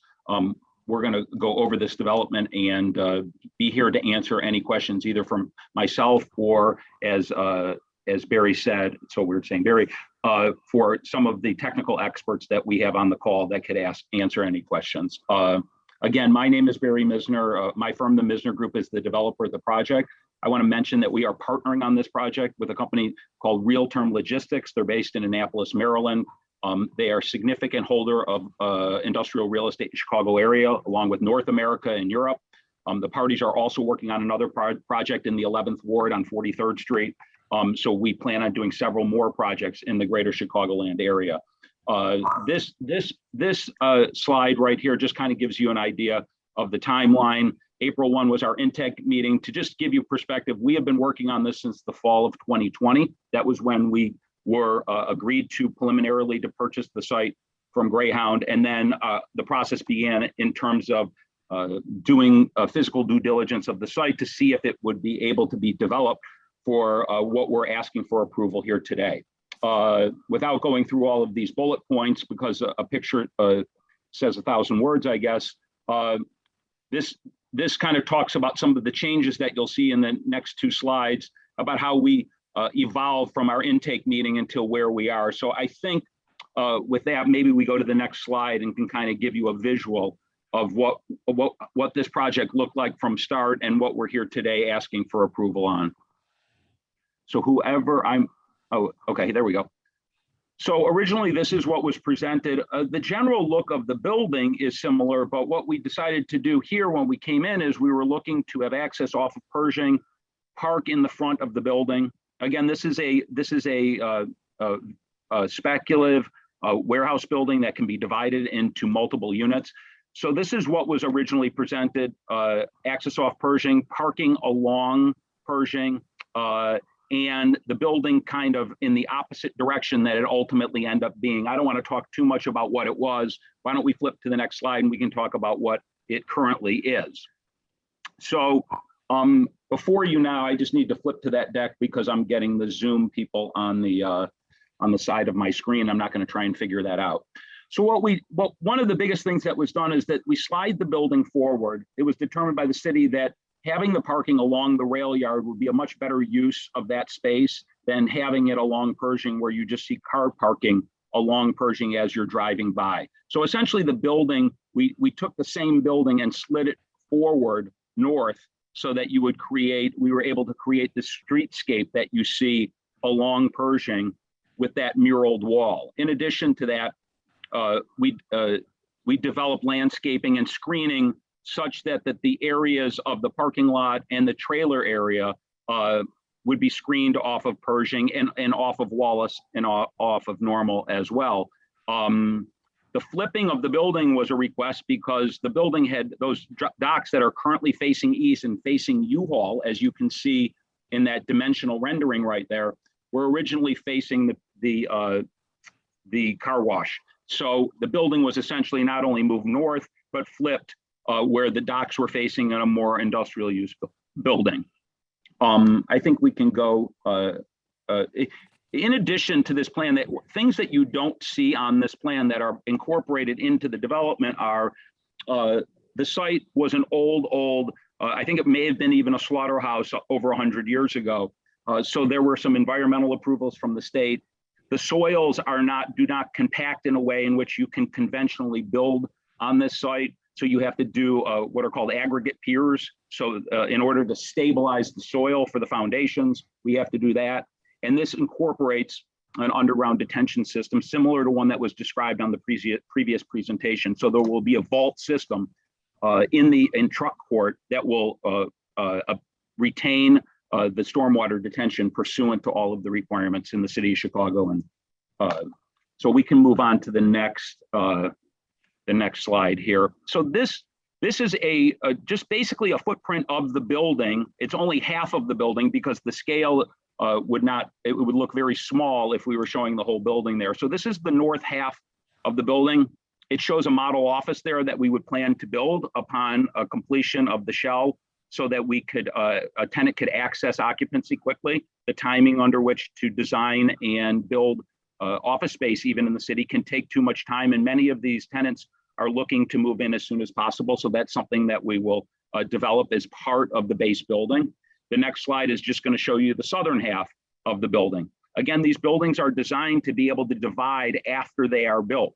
So we anticipate 4 tenants would go into this building, but we can't anticipate the exact size. So once the demise walls go in, which are done once the tenants come, you can determine exactly how the site, the building will break up. Until then, it gives us greater optionality for the size of the tenants versus trying to guess the size of the tenants. So these are the 4 elevations of the building. The top one is the west elevation. So that's what's facing now the car wash. Those are the office entrances. You can kind of see them centered on that west elevation. So what we're trying to do here is create 2 distinct entries that could create 2 tenants for each of those entries for your 4-tenant building. So again, we're utilizing these office entrances based on not the size of the tenants that we know, but just based on our previous experience in terms of where to set those offices for maximum flexibility with the tenants. The second elevation is the north elevation facing Pershing. That is a sample a mural that we have on there as an example. That's not what we plan to put up. We plan to work with the community to try and come up with something that has some community involvement where we create a mural there. That's still in kind of the planning stage, but that is a promise that we are going to provide that mural. It also helps create this streetscape along Pershing. What you don't see there is between that mural and the streetscape, there is landscaping and a green space. And those dock doors that you can barely see, or those man doors that you can barely see at the bottom, those have internal stairwells. So that you won't see the stairs that show on Pershing, which was part of the original plan. The third elevation is the one facing the railroad. So that is the south elevation that's facing the railroad. And that's, essentially the continuation of the architectural precast design with reveals that exists on the, the elevation with the offices in between the actual office areas. And then the last elevation is east. This is the truck corridor. This is where the trucks would access the building and then turn back out and be able to exit. We can go to the next one.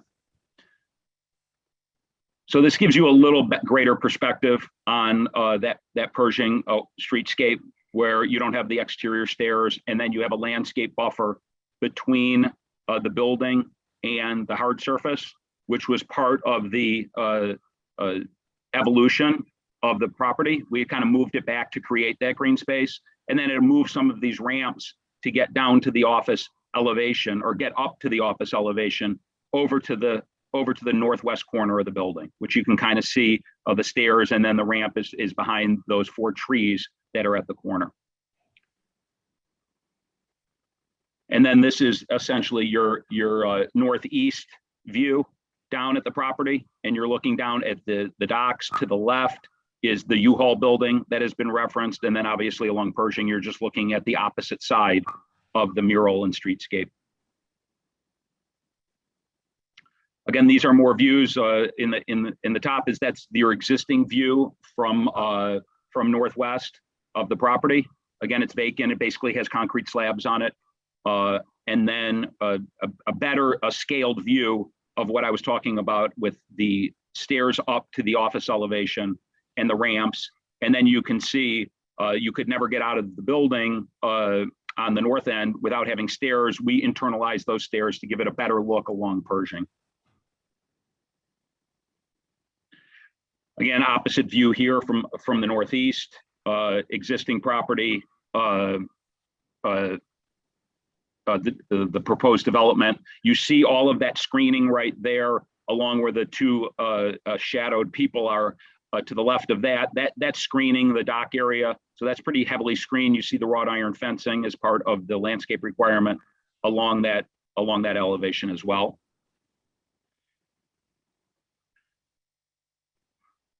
So this is a design of the truck accessibility here. So this is showing trucks getting into the 2 hardest in two of the harder dock positions on the north and south end to show that they have the maneuvering capability to get in and out. The trucks obviously will access off of Normal, which has a light, and then they will go back out and have access to the light to go back out, likely back to the highway east.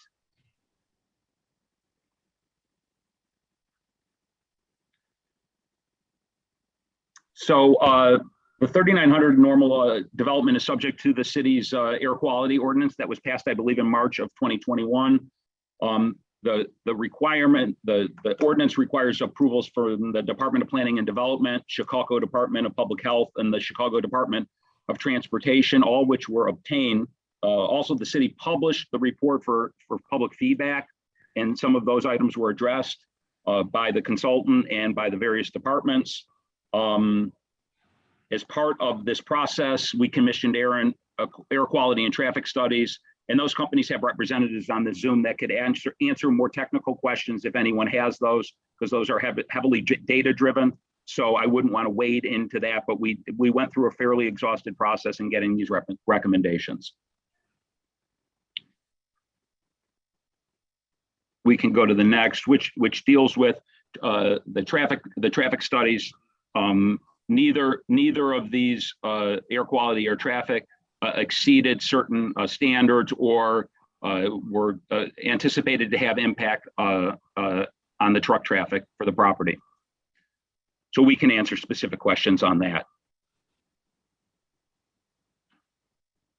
This is a landscape design that evolved again through the plan development process that I previously talked about. There was obviously a great focus on screening that northwest corner and northeast in the north area east of the building to kind of screen out trucks and cars. We also again created that green space and landscaping along the north elevation where the mural was, where before this was pushed up and that green space didn't exist. We have our landscape design company on the call, so any specific questions we can answer in terms of landscaping. These are other elevations. I think that this was based on building materials. So these buildings are fairly similar. I'm sure you've seen several pop up in the city of Chicago recently. These are basically architectural precast panels with reveals in various colors, along with glass entries. These are very similarly designed buildings. There are architectural differences. We tried to incorporate some architectural flair into this, but the basic design of these buildings and the construction is very similar. These panels are made in a plant, then they're insulated, they're brought out to the site, and then erected on site, and then framed with steel, structural steel, bar joist, deck, and then they're essentially empty on the inside until they're leased and divided. Again, these are the other elevations. We've kind of gone through these again, but they're similar in construction. So no, I don't need to walk through there. As Carmen said, that this development is required to meet the Chicago sustainability. So the project is going to try to achieve a LEED silver for its shell. So the next 4 or so pages will show how the developer is seeking to obtain the points to achieve LEED silver status for the building, which provides a certain number of points for Chicago sustainability and will get us to that point. So on the first, you kind of skip forward. On the first one, the project status right now is to have, we're at 52 points as of November. There's a bunch of decisions that get made during the final design, whether to do A or B, or can we do A or B? So it's still an evolving process, but we have to meet this requirement. And I don't think there's any way, and we have the sustainability consultant on, there's any way to meet that without obtaining LEED silver. I think for an industrial building, based on the way the points are allocated, you would really have to meet LEED silver to have the ability to meet the Chicago sustainability. So I would defer specific questions on those points and how we achieve that to our sustainability consultant, or if there were specific questions about things that we were doing, we could answer. The project plans to meet with the requirements for minority-owned businesses and qualified women-owned businesses and the Chicago workforce. And we have hired Empowered Through Construction to assist us in those efforts. And we're using them on another project, as I had previously mentioned, in the ward. We're working with them now in terms of outreach for Chicago workforce and sourcing more minority businesses and women-owned businesses to meet those thresholds. And then lastly, there are the investments of $27 million. That number is actually probably higher now with inflation of construction costs and construction jobs. I think that number is higher. We're talking about jobs created, maybe not total jobs for the project. I think that number is a little higher. And then permanent jobs obviously relating to the building and tenancy of that building. So we are here to answer questions that any of you may have, no matter how technical they may be. But thank you for listening to our presentation and the chance to kick off this project. We're very excited. Thank you, Barry. I believe now Carmen wanted to. Yes, Carmen? Yes. The Department of Planning and Development has reviewed the materials submitted by the applicant, and we have concluded that the proposed development would be appropriate for the following reasons. The proposal is in general conformance with the City of Chicago DPD design review process, CDOT, CDPH, and the Air Quality Ordinance. It promotes economically beneficial development patterns that are compatible with the character of the existing neighborhood. All sides and areas of the building that are visible to the public are to be treated with materials, finishes, and architectural details that are high quality. The proposal follows building orientation and massing guidelines of the Chicago zoning ordinance. It reinforces desirable urban features found in the surrounding area. It provides inviting buffered landscape setbacks, open space from both visible streets to soften the industrial corridor along Pershing. There is, in addition, an accessible path to the entry for workers, visitors, and tenants. Lastly, copies of this application have been circulated to the city departments and agencies, and no comments have been received which have not been addressed. Please refer to my staff report for further details regarding this project and plans identified here today. Based on the foregoing, it is the recommendation of the zoning administrator of the Department of Planning and Development that this application to establish an industrial plan development be approved and forwarded to the City Council Committee on Zoning, Landmarks, and Building Standards as such. Thank you. Thank you. Do we have a file on, or a letter or comments on file from Alderman Thompson? I believe we do, right? I don't have a letter from him currently, but I spoke to his staff. Sorry, Chairwoman, it's Noah. No, I spoke to his staff yesterday, and I think he was trying to attend, so he must not have been able to make it. Their office is in support of the project. Okay. Yes, no, I just want to add, we did receive a letter of support, which I did submit to Carmen, which talked about the Committee on Zoning to rezone the property, but he also mentioned he's in support of the plan development in that letter. Thank you, Mr. Ash. So with that, do I have a proposed motion on the proposed industrial plan development submitted by 3900 South Normal TMG LLC for the property generally located at 3900 South Normal Street, finding that it meets the requirements for approval? I'm sorry, before I take any motions, I see a hand went up as I started to speak. Go ahead, Commissioner Pinedo. Yeah, thank you, Madam Chair. Just a clarification question for Mr. Misner, please. Thank you for your presentation, but I just want to make sure that I understand this correctly. So are you intending or expecting that this facility will have any type of light industrial or manufacturing activity, or is it exclusively a warehousing facility? Thank you for the question.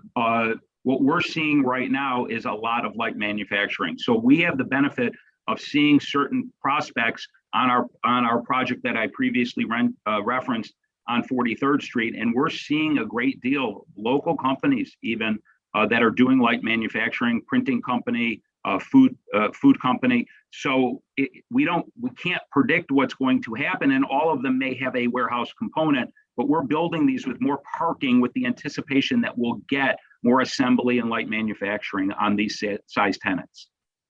Understood. Okay, thank you. Thank you for that question, Commissioner. Commissioner Lyons.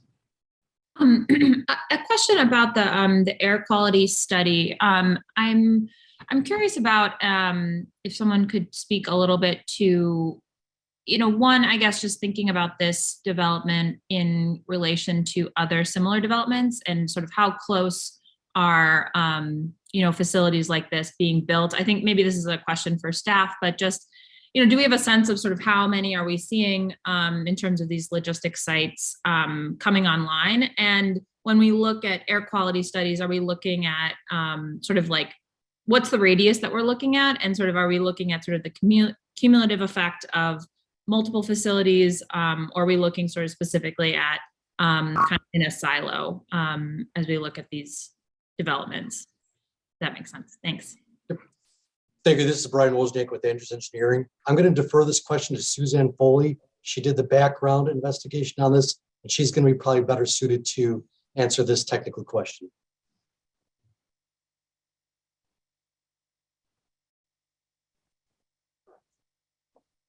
Go ahead, Ms. Foley. Hi. Oh, sorry, I couldn't unmute. This is Suzanne Foley. I'm with Cardinal. And I just want to kind of go over the air quality, investigation that we did on the site was done in accordance with the Air Quality Ordinance for the city of Chicago. Basically, we used an EPA recommended model called AirMod, which looks at all of the background concentrations plus the projected project emissions, including the information gleaned from the traffic study, which was completed by another company. And we come up with emissions that are expected of the project, and we compare those to regulatory requirements. So to answer the question about background, we do have background concentrations which are existing in the area, and we add those to the model to predict what the concentrations resulting from the project will be. Does that answer your question? Yes, I guess then maybe the follow-up question is, are we also predicting the impact of what the future background concentrations would be based on the developments that we may or may not expect that similar to this one in the surrounding area? From this project specifically? No, sort of looking at this project in relation to similar projects that we may or that's my question. Are we expecting similar projects, on the southwest side that may change the background concentrations that you spoke of? It looks like Noah might be able to answer my question. Thank you. Yes, hello, good afternoon. I'm going to actually, what I'm going to do is I'm going to put in an email, I'm going to copy you, Commissioner Lyons, with our colleagues at the Department of Public Health. I think it's going to be a larger global question. And then as a result of that email, the information they provide to us, I will in turn share with the rest of the plan commissioners here, because I believe it's a larger research project that's going to involve a bigger scope than this particular project envelope has studied. So it might take them putting together some of their data and their analysis for an answer for us. Thank you, Noah. You're welcome. Thank you, Commissioner, for your question, and thank you, Noah, for your clarification there, or your addition. Okay, so now I don't see any more hands, so I'm gonna repeat the request for a motion on the proposed industrial plan development submitted by 3900 South Normal TMG LLC for the property generally located at 3900 South Normal Street, finding that it meets the requirements for approval. So moved, Pinheiro. Thank you, Commissioner. Seconded by? Commissioner Shaw. Thank you, Commissioner Shaw. And before I go to the vote, I guess I just want to add also that I'm really pleased to see this is going to include some light manufacturing. This is certainly an important sector for our community. So this is great that you're providing a facility for that. Commissioner Barkley. Yes. Commissioner Brumfeld. Yes. Commissioner Burnett. No, Commissioner. Yes. Okay, great. Thank you. Commissioner Biaggi. Yes. Commissioner Cordova is a yes. Commissioner Cox. Yes. Commissioner Escareno, Yes. Commissioner Flores, Yes. Commissioner Garza. I'm sorry, he's not here today. Commissioner Lyons. Abstain. Okay, thank you. Commissioner Murphy, no. Yeah, Commissioner. yes, I am here. Oh, Sorry, you're sorry, here. Chairwoman. Yes, I Okay. am. Yes, ma'am. What time did you get here for the record? It was about 11, just before 11:30. Okay, fantastic. Thank you. Welcome. Where's my eyes here? Commissioner Novada. Yes. Commissioner Pinheiro, Yes. Commissioner Reyes, Yes. Commissioner Shaw, Yes. Commissioner Tunney, Yes. Commissioner Villegas, Commissioner Wegasbach. Yes. Fantastic. Motion passes. Congratulations. Thank you very much. Thank you very much. Thank you. The next item on the agenda is D3, a proposed amendment to institutional plan development number 833, submitted by Alderman Michael Scott Jr. of the 24th Ward for the property bounded by West Ogden Avenue, South Homan Avenue, the alley next southeast of and parallel to West Ogden Avenue, the alley next north of and parallel to West 21st Street, and South Trumbull Avenue. The applicant is proposing to remove 26,792 square feet from the existing plan development boundary. No other changes are contemplated to the remaining institutional plan development number 833. As a result of this application, Brian Hacker is back and will provide the context overview, and the applicant will present their proposal. Mr. Hacker. Thanks again, Chairwoman, and again, hello to the members of the Plan Commission. Almost good afternoon. So yeah, as the Chairwoman just stated, this is an amendment to PD number 833 for all of the properties shown here and previously mentioned, but this is for the south side of Ogden Avenue between Kedzie to the east and Trumbull to the west. This is in the 24th Ward.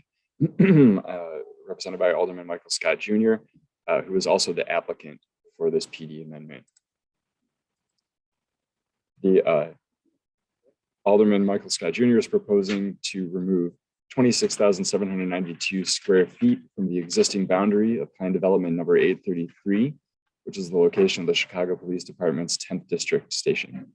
And this PD amendment is being proposed to establish a new plan development on the site that's going to be removed to facilitate the development of a multifamily residential building with 65 units of affordable housing that also includes retail, community space, and other amenities on the ground floor. I should state as well that the new residential plan development will be addressed in the following items. So this is merely for the amendment to PD number 833, and then we'll address the new development in the following presentation as a separate item. This is located in the North Lawndale community area, which has roughly 35,000 residents. It's seen a significant decline in population over the last 20 years. It's a predominantly Black neighborhood and has a median household income of $28,327. This image here shows you the existing PD boundary. So as I previously mentioned, this is located on the south side of Ogden Avenue. It's across from the Legacy Charter School, which is to the north there, as well as a number of vacant properties and some smaller mixed-use properties as well. It is made up of 4.3 acres of land. It's owned by the city of Chicago. And this is, it's worth mentioning, this is located on the Invest Southwest priority corridor for North Lawndale, which spans Ogden Avenue from Kedzie to the east out to Pulaski to the west. You can see on the image here, the highlighted site is what is proposed to be removed from the PD in this amendment. This is the zoning map. Again, just showing you the adjacent zoning. The Ogden Avenue corridor is mostly C1-2, but there's also RT-4 and B3-2. So this is a mixed corridor with commercial uses as well as institutional uses and residential. This is an image of the site as it looks today. as I mentioned previously, it's a auxiliary parking lot for the 10th District Police Station. And unlike the other parking that is provided in the PD, this is separated by a right-of-way of Holman Avenue there, and it is underutilized. It's, according to the police, the previous police captain only used for, periodic training events that were rather sparse, so most of the time it's empty. And this is another image of the 10th District, the two-story building that's located on the PD. There are no other changes being proposed in the PD outside of removing this site. So this image here shows you where the updated boundaries for the PD will be if this were to be approved. And again, the future development site for the Grace Manor project, which will be addressed in the next item, is outlined in the orange there. And the site, the PD will be reduced down to 3.85 acres. This is the site plan showing what will remain. So as you can see, there's still a substantial amount of parking that's provided to both the east and west of the station house there that will accommodate the the required need for parking here. And it's going to be reducing the total of spaces from 325 down to 268.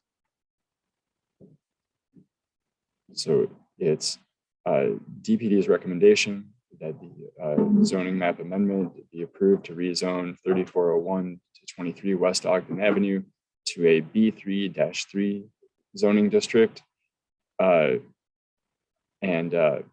I apologize, this is not accurate. That's that the institutional plan development number 833 be amended to remove this site, and that the factors addressed in the previous slide, according to the factors addressed in the previous slides, DPD recommends approval for the amendment for the following justifications: that it encourages unified planning and development, it promotes the safe and efficient circulation of pedestrians, cyclists, and motor vehicles, it provides safe and ample access for emergency and delivery vehicles while minimizing the adverse visual impact of vehicular service areas. It minimizes and mitigates traffic congestion associated with the proposed development and provides adequate bicycle and vehicle parking while minimizing the adverse visual impact of any off-street parking areas. It's the recommendation of the Department of Planning and Development that the application for a zoning map amendment for 3401 to 23 West Ogden Avenue be approved and recommended for passage to the City Council Committee on Zoning, Landmarks, and Building Standards. And I will stop my presentation there for discussion. Thank you. Commissioners, we're going to be looking at this site in two pieces. This first one is to remove this site and to rezone it, and then we're going to be considering a project that will come before us once we're completed this item. So do I have a motion on the proposed amendment to institutional plan development number 833 submitted by Alderman Michael Scott Jr. of the 24th Ward for the property bounded by West Ogden Avenue, South Holman Avenue, the alley next southeast of and parallel to West Ogden Avenue, the alley next north of and parallel to West 21st Street and South Trumbull Avenue, finding that it meets the requirements for approval. Moved by Commissioner Shaw. Before I go to, thank you, Commissioner. Let me get a second, and then I'm going to go to the Alderman and to Noah. Thank you, Commissioner Shaw. Do I have a second? Second from Commissioner Tunney. Thank you. Noah, let me get a clarification from you, and then I'm going to go to Alderman Scott. Perfect. I was just going to prompt you that the Alderman is here to speak, and he is introducing this first piece of the ordinance as a technical amendment to the existing PD to facilitate the second piece. So I was just going to suggest that he may like to say a few words on both items if you want to give him a chance.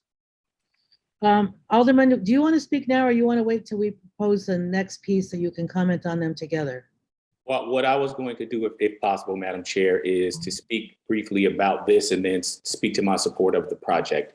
But I will defer to your judgment, however you would like me to do it. Noah, what do you think? Because you're certainly welcome to speak, but I'm wondering if it'd be better to speak after. But Noah, what do you think? I think it would be good because this is technically the Alderman's ordinance to do this zoning action, that he say a few words about this portion. And then the second piece that's going to come is a private application on the resulting piece. And then I think he would like to speak on their efforts and their work in the community on that portion. Okay. And in fact, Alderman, you're welcome to speak twice. So thank you so much for being here. Let me go to you, Alderman Scott. Well, I know you don't want to hear me perfuncticate, so I'll speak this one time and I'll speak to both of them. And thank you, Madam Chair, members of the committee, for hearing this item. Again, Brian, I think, broke it down very eloquently. This is a police station that had an abundance of parking. As you can see, it's almost 5 square blocks.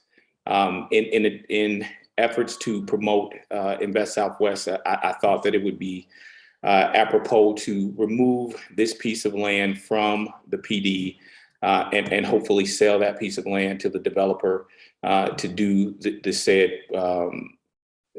said development. It is right across the street from another Invest Southwest development that we had an RFP that came before this plan commission, and it is right around all of the housing that we are doing as it relates to Invest Southwest that has also come through this committee. And so again, I just think to cluster and do development that is going to be transformative and catalytic, as the commissioner often says, this is part of that, and that is why I'm removing this portion of land from that PD. As it relates to the development that is coming, the Grace Manor project, it is a community-based organization, started with the Grace Manor Church that is in our ward. We wanted to do something a little bit closer to the church, but again, to make sure that all of this development was done concisely and done in the Invest Southwest corridor where all of this other work is going, we chose this spot. Again, 65 units of affordable housing, all affordable in a community that Brian talked about that has lost population significantly over the last 20 years. It has been losing population for quite some time, but for the last 20 years, we've lost a significant amount of property, and we're doing all that we can to bring back affordability and bring back people to this ward. Lastly, just want to talk about just kind of some of the community amenities. There are going to be some commercial units that already talked to the developer and how to bring local brick and mortar businesses to that commercial property. 65 units of affordable housing that we're going to market to one of the folks that are in the community that are looking for a safe and healthy place to live. And then also hopefully bringing back residents that have left the community because there aren't great affordable places in our community. And so again, I think this is a wonderful project. East Lakes Management and Grace Manor Development doing this together, something again that is needed for our community, and I urge the support of the committee on both of these items. And we'll be here for any questions that the committee may have as you go through the next project. Oh, well, one other thing, I'm sorry, Madam Chair. We did have a community meeting 2 weeks ago where we had about 150 residents. There were maybe 2 dissenting voices in the crowd of 150 people. And most of the folks were very supportive of this project because of the affordability and the new houses that are going to come, the new apartment buildings that are going to be coming to North Lawndale. So the community was wildly in support of this, and I urge the committee's support. Thank you. Thank you so much, Alderman Scott. That's really helpful. And as you point out, it's across the street from an Invest Southwest project. And we are going to hear later on in today's meeting, we're going to hear a report from Commissioner Cox about the Invest Southwest, the status of those projects. So thank you, Alderman Scott. Great thinking. Madam Chair, one other thing, if I can, while I do have, I just want to commend the commissioner around what is happening in North Lawndale. He and his staff have been very, very helpful as it relates to making sure that all, and I see Commissioner Navarro is here as well. Both commissioners have been very instrumental in, one, bringing housing to North Lawndale that is desperately needed, but 2, making sure that we do have businesses and we do have that development that are going to put people to work. And so I just want to commend both of them, the mayor's office, because Invest Southwest is definitely working in the 24th ward. And I appreciate them very, very much for their concerted effort to make sure that this is happening in my community. Awesome. Thank you so much. And with that, let me go to Commissioner Cox, followed by Commissioner Novata. Thank you, Madam Chair. And thank you, Alderman, for your advocacy of clustering development in a way that it has transformative impact. I will speak to the development proposal after that presentation, but the thing I wanted to highlight here was how novel this is, that the police department has agreed to give up their parking to be transferred to a development of mixed use. You can see they have 4 or 5 blocks of parking, and it was considered overparked, and without a whole lot of rancor, they willingly put one of their parking lots up for redevelopment. So I just want to thank the police department for having the foresight and the ability to see that there was a higher and better use. And so there are many strategically located police facilities that also have parking lots that are perhaps undersubscribed. And so maybe this might be a model for ways that we can transition from parking lots to development. So this is a fantastic recommendation. And I just thank the alderman for shepherding it through and building the consensus that we could do this. Thanks. Great, thank you, Commissioner. Commissioner Novata.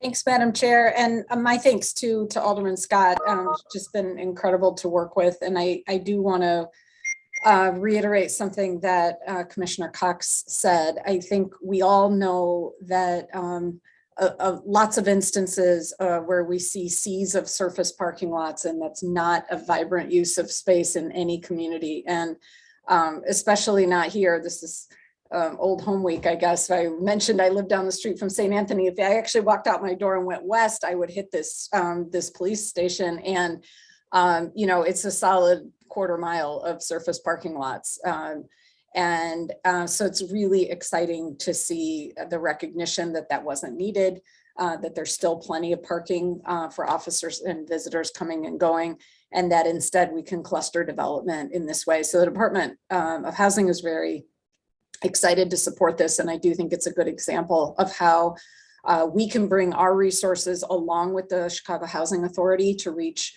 really deep levels of affordability, and we can put it in a place where people are near transit, they're near a fitness center, they're near restaurants, things of that nature in this community. So just enthusiastic support all the way around. Thanks. Thank you so much, Commissioners and Alderman Scott. So with that, there is a motion on the floor. Let me go ahead and go to the vote. Commissioner Barkley. Not here. Commissioner Brumfeld? Yes. Commissioner Burnett? All right, Commissioner Burnett? Burnett, yes. Okay, I know it takes you a couple minutes. All right, Commissioner Biaggi? Yes. Commissioner Cordova is a yes. Commissioner Cox? Yes. Commissioner Escudero? Yes. Commissioner Flores? Recusing myself on this. I'm sorry, I knew that. Yeah. I knew that. Thank you. Forgive me. Commissioner Lyons? All right, Commissioner Murphy? Yes. Commissioner Novata? Yes. Commissioner Pinheiro? Yes. Commissioner Reyes? I'm recusing Yes. myself too. On that one too. Okay, that's the one I thought you were recusing yourself on. Okay, thank you. And Chairwoman, just for the record, the next one too for Commissioner Flores and Commissioner Reyes. On Yes. Flores, Okay. All right, cool. Thank you for the reminder. And did I get Shaw? Tunney? Yes. Commissioner Shaw is a yes, sorry. Thank you. Commissioner Tunney? Commissioner Villegas? And Commissioner Wagasbach? Yes. Okay, thank you, Commissioner. All right. So now we'll go to this next item, which is related. And again, Alderman Scott, you're welcome to make comments on this one as well. Where am I here? All right. So this one is a proposed residential business plan development submitted by the applicant, East Lake Management and Development Corporation, for the property generally known as 3401-23 West Ogden Avenue. The applicant is proposing to rezone the site from Plan Development Number 833 to B3-3 Community Shopping District, and then to a new residential business plan development. This will allow for the construction of a 6-story mixed-use building with 65 units of housing, ground floor retail space, and 18 parking spaces. Brian Hacker will provide the context overview, and the applicant will present their proposal. Thanks again, Chairwoman, and also thanks again to the Alderman and Commissioner Cox and Commissioner Navarra.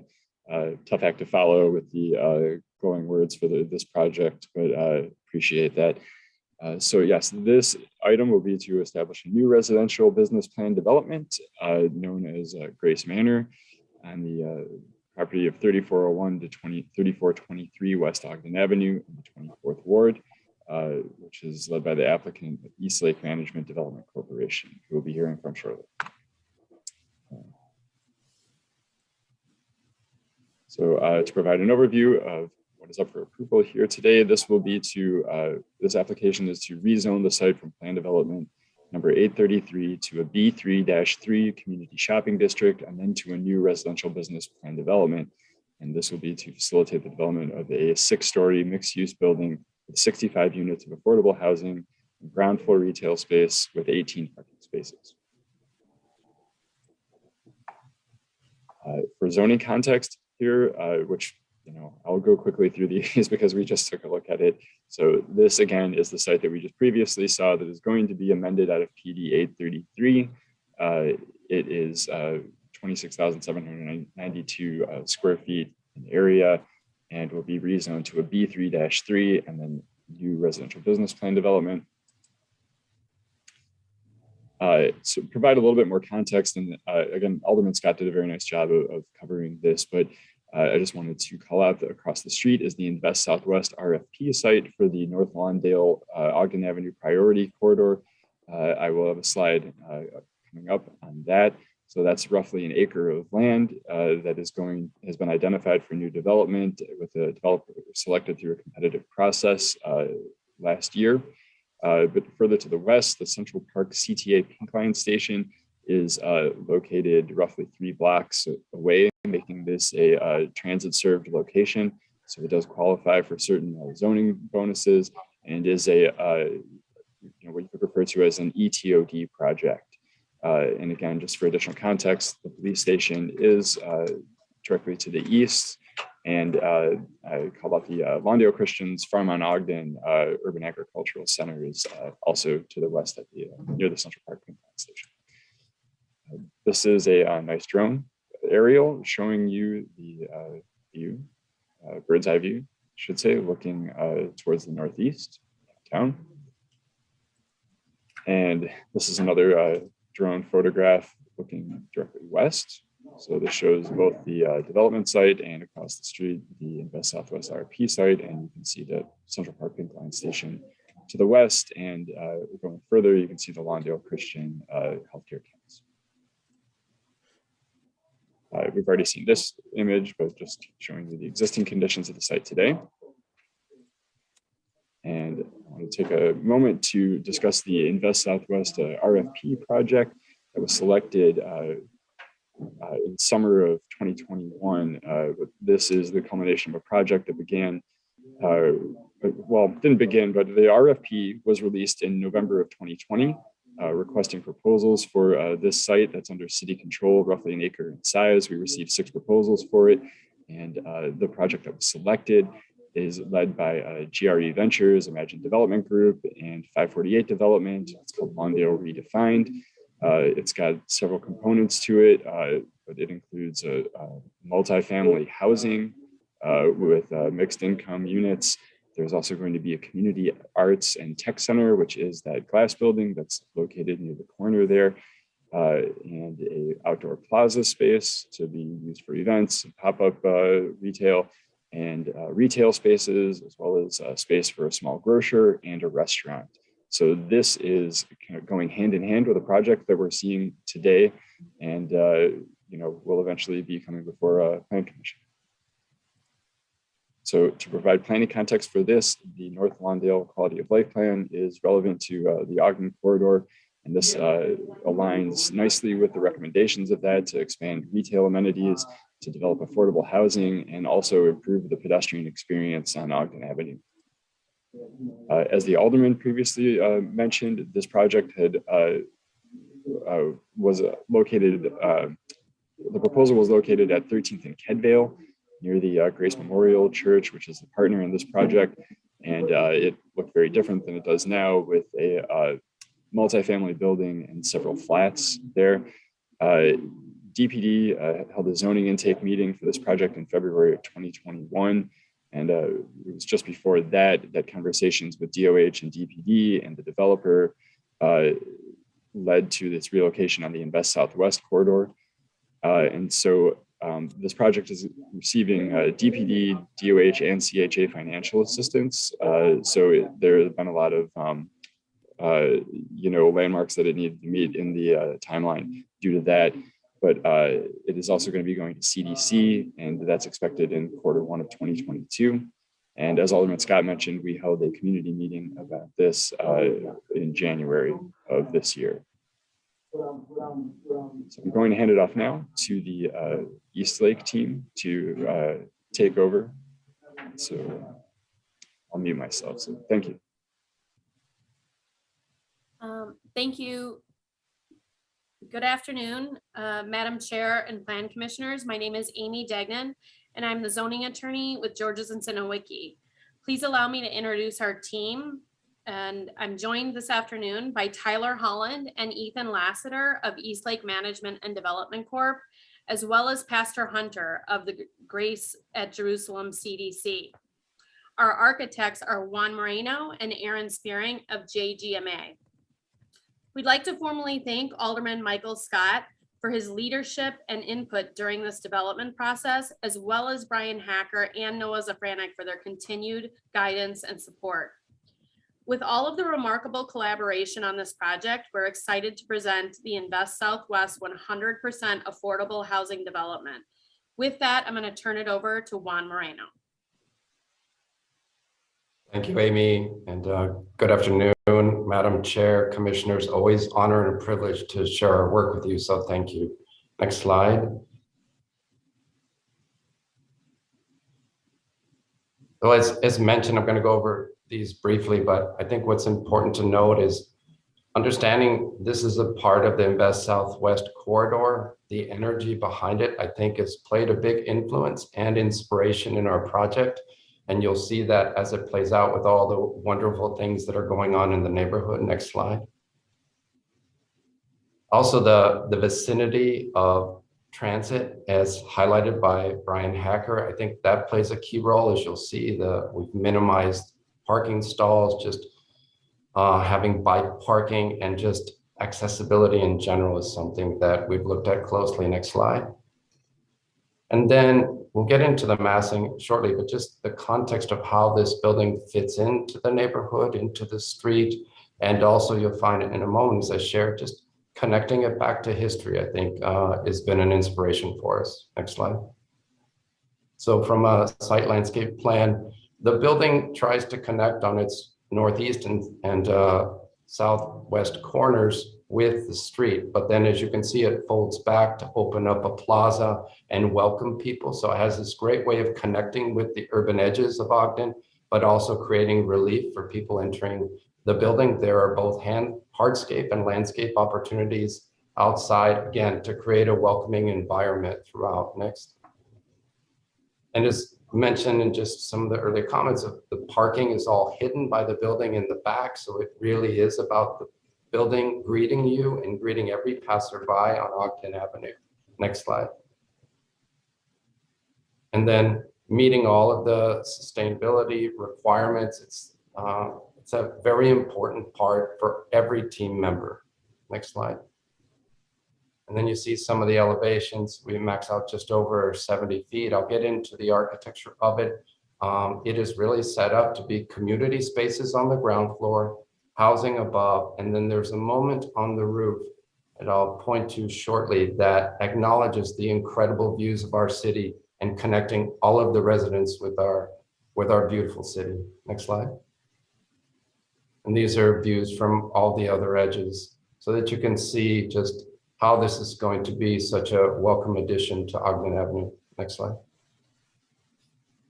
And then again, just a sense of materiality from the hardscape, landscape, materials between glass and metal panel, and glass that provides plenty of daylight and natural light into the residential units. Next slide.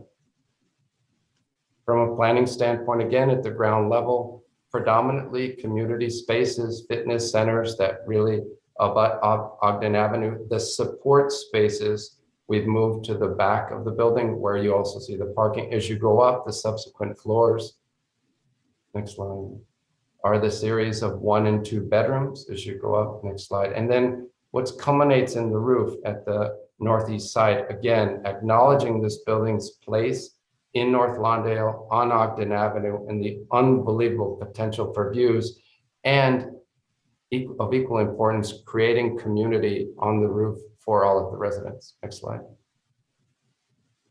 And then taking a look at just human scale, how the building sits into its context. And again, we really feel it's going to be a welcome addition. So this is the view just looking along Ogden. Next slide.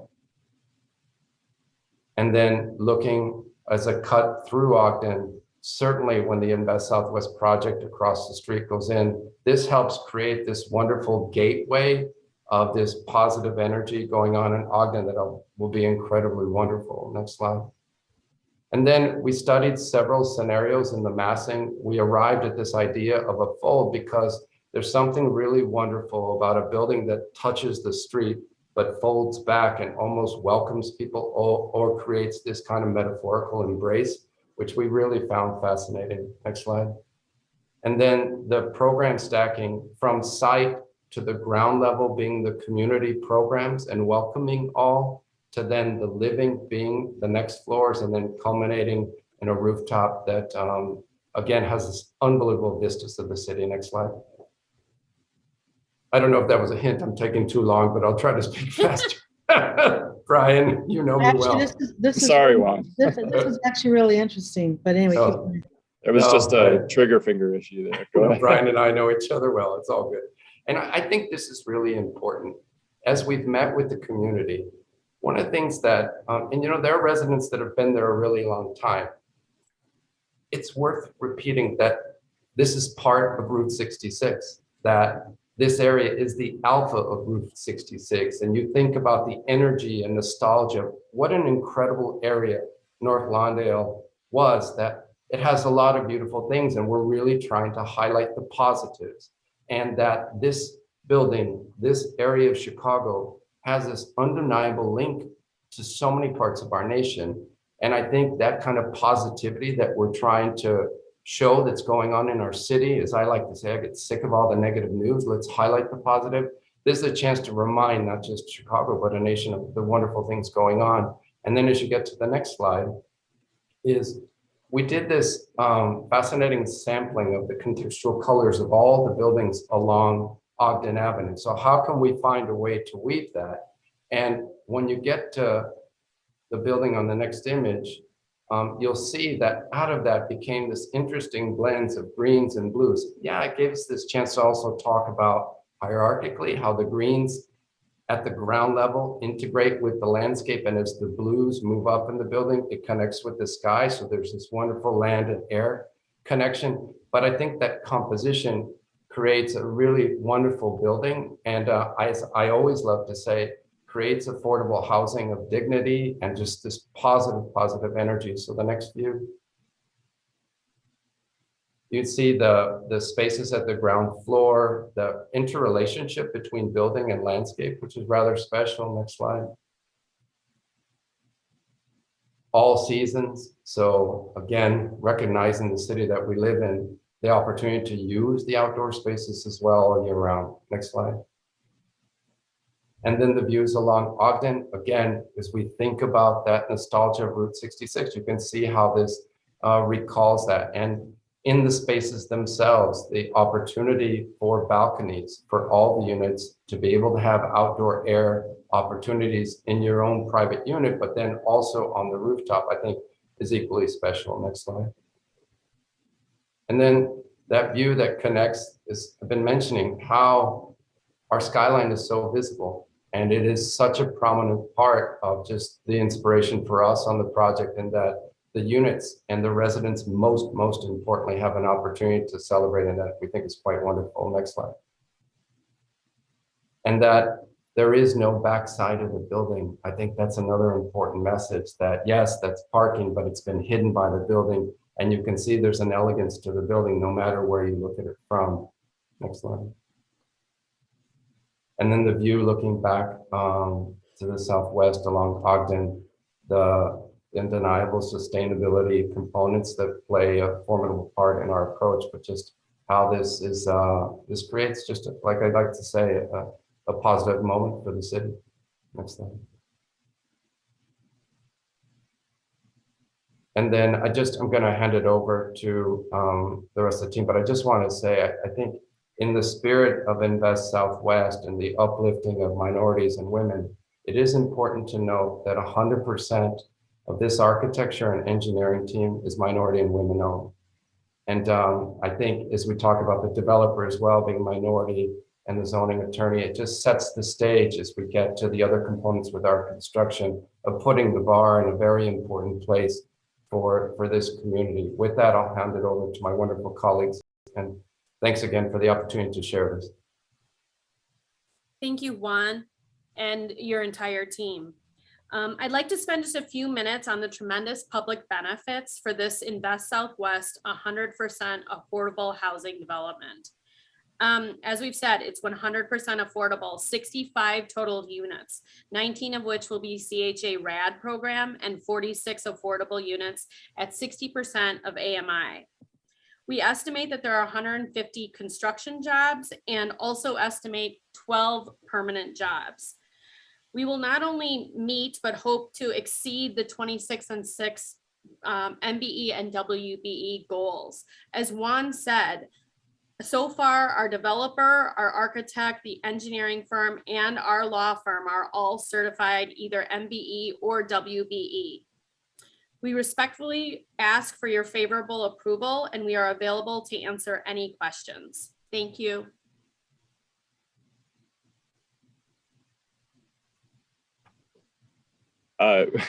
Thanks, Amy, and thanks, Juan. I guess I think this got a little lost in the mix here, but this slide just confirms that it is complying with the stormwater requirements for the site. So make sure we get in the the practical aspects just before moving on to the recommendation.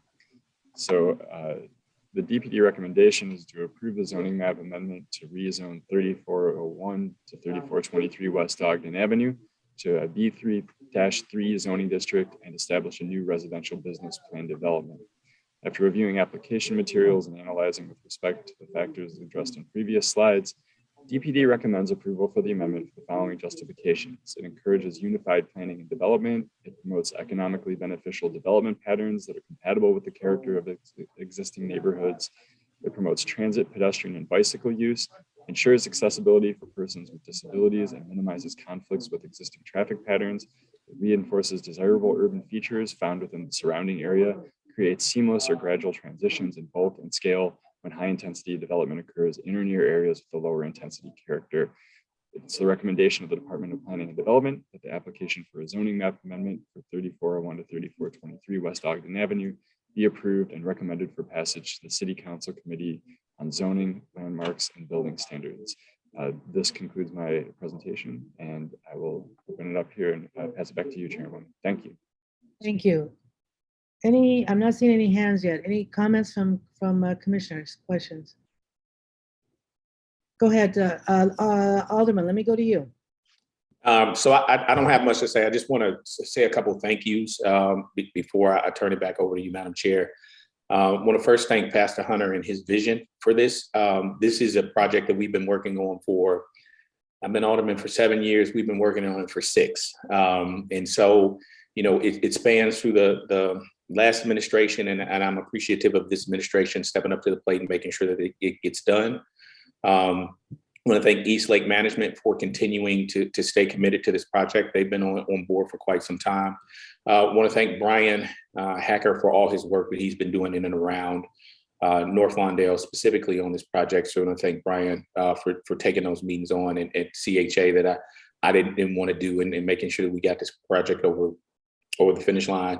Want to also thank Commissioner Biaggi. So before she was a commissioner here and doing such a great work for the city of Chicago, she worked for a small design firm, and they did a little bitty basketball court in that project. But she really did a great job of making sure that this vision for Ogden was kind of brought to life. And she was one of the first people, and Studio Gang was one of the first development teams that came and tried to do something different on Ogden. So I appreciate them and Commissioner Biaggi's work with them before she came to the city. And then I want to thank all of you for the support of the last item and hopefully the support of this one.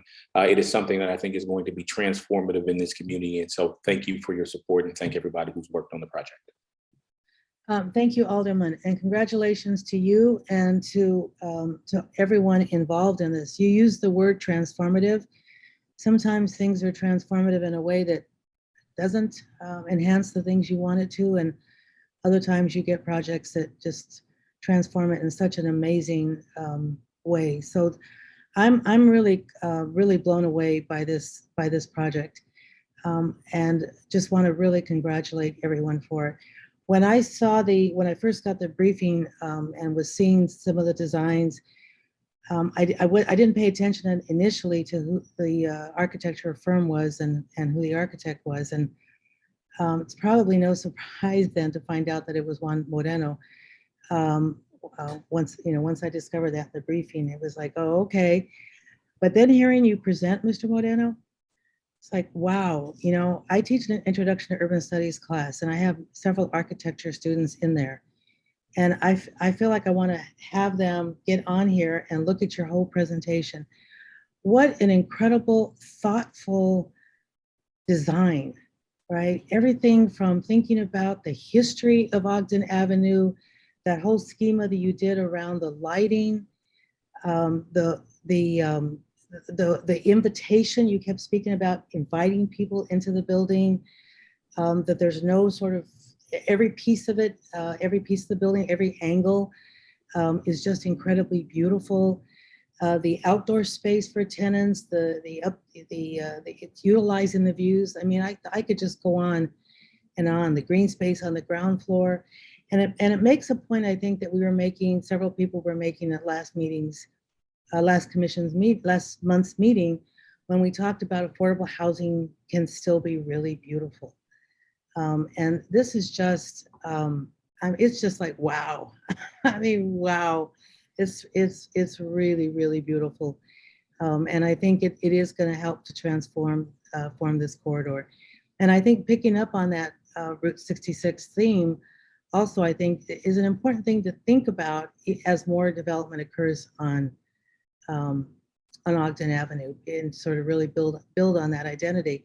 But even there's one angle that you showed us, it almost looked like a diner, like a Route 66 diner, right? In fact, there is a diner on Route 66 in another state, right? That this actually really resembles. But it's just the colors, the design, the angles, everything.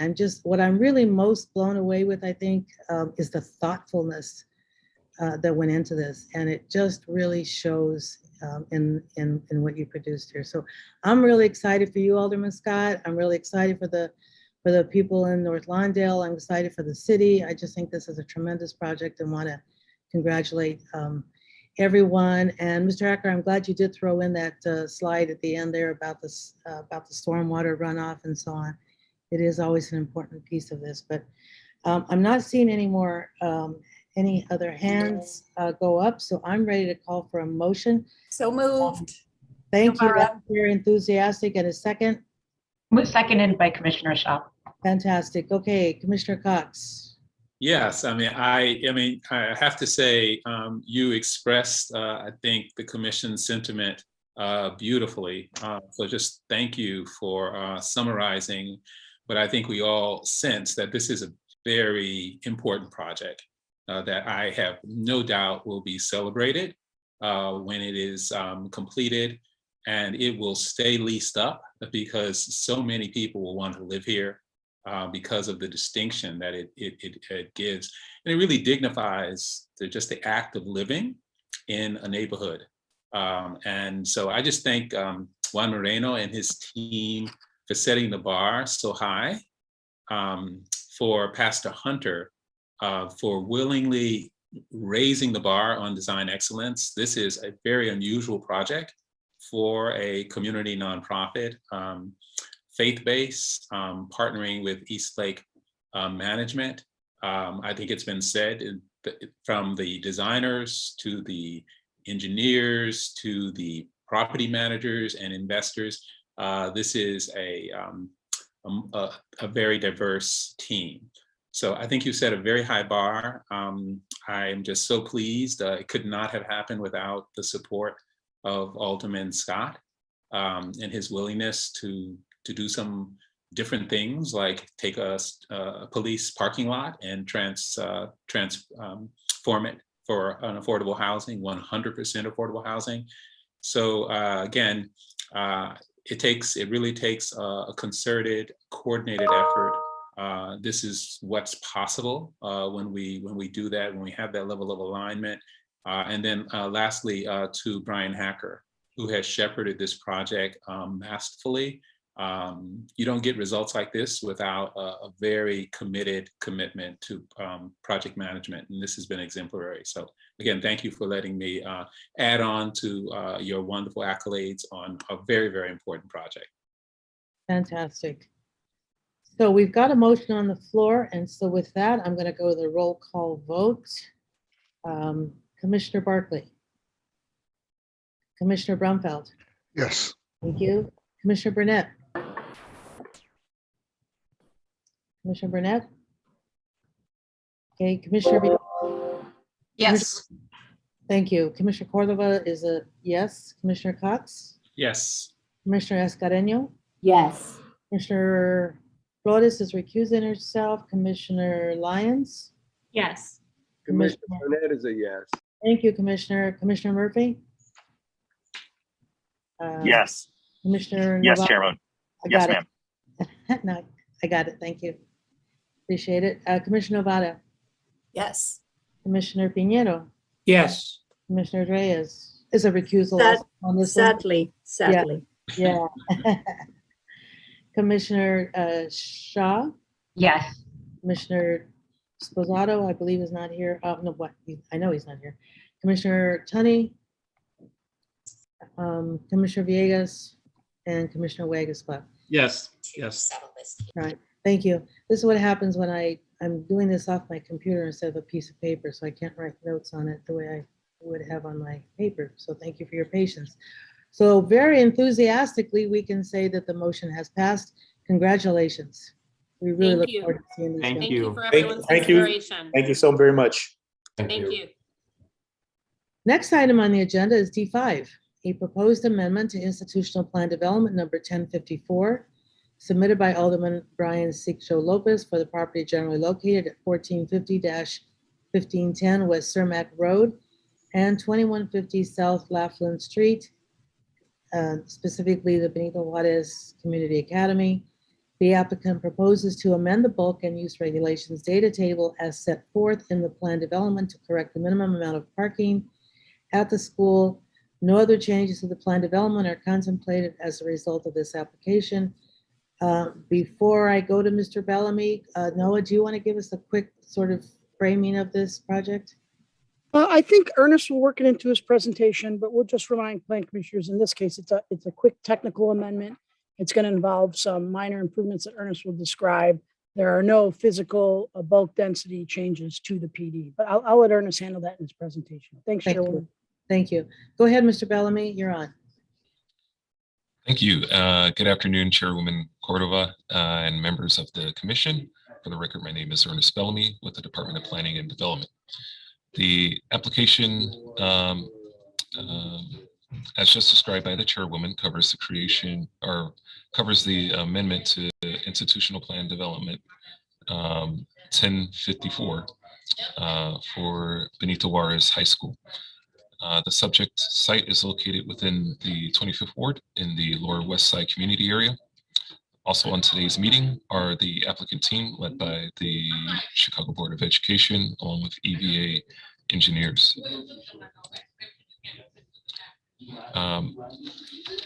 As a brief project description, again, this amendment only serves as a technical amendment.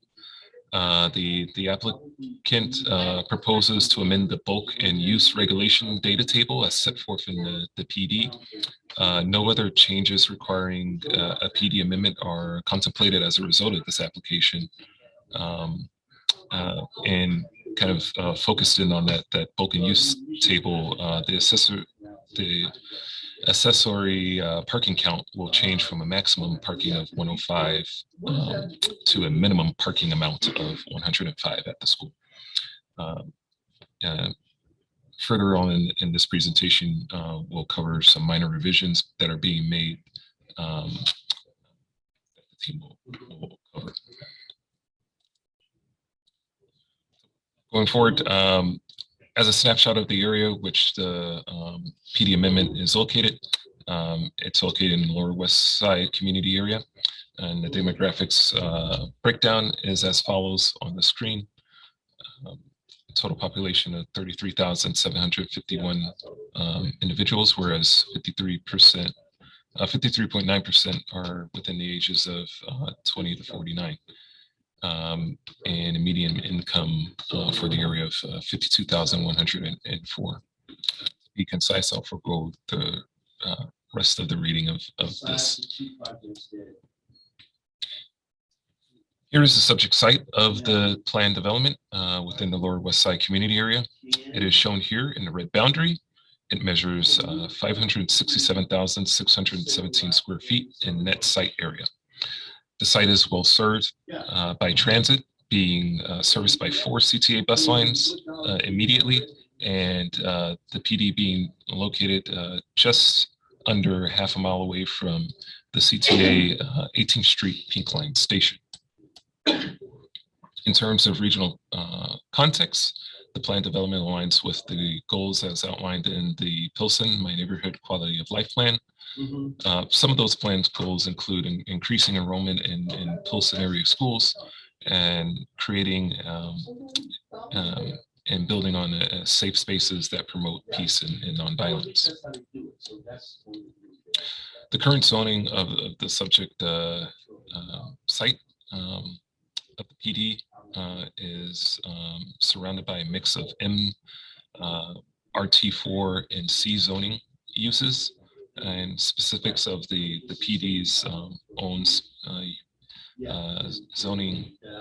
Specific zoning is a max height of 50, FAR of 1.2, and that net site area again 567,617 square feet. Following are some 3D aerial views of the site. This one looking from the northeast, looking southwest across the site. And another one from the southwest looking northeast. From here, I will hand over the presentation to Scott Borstein of Neil and Leroy to go over the process for the project.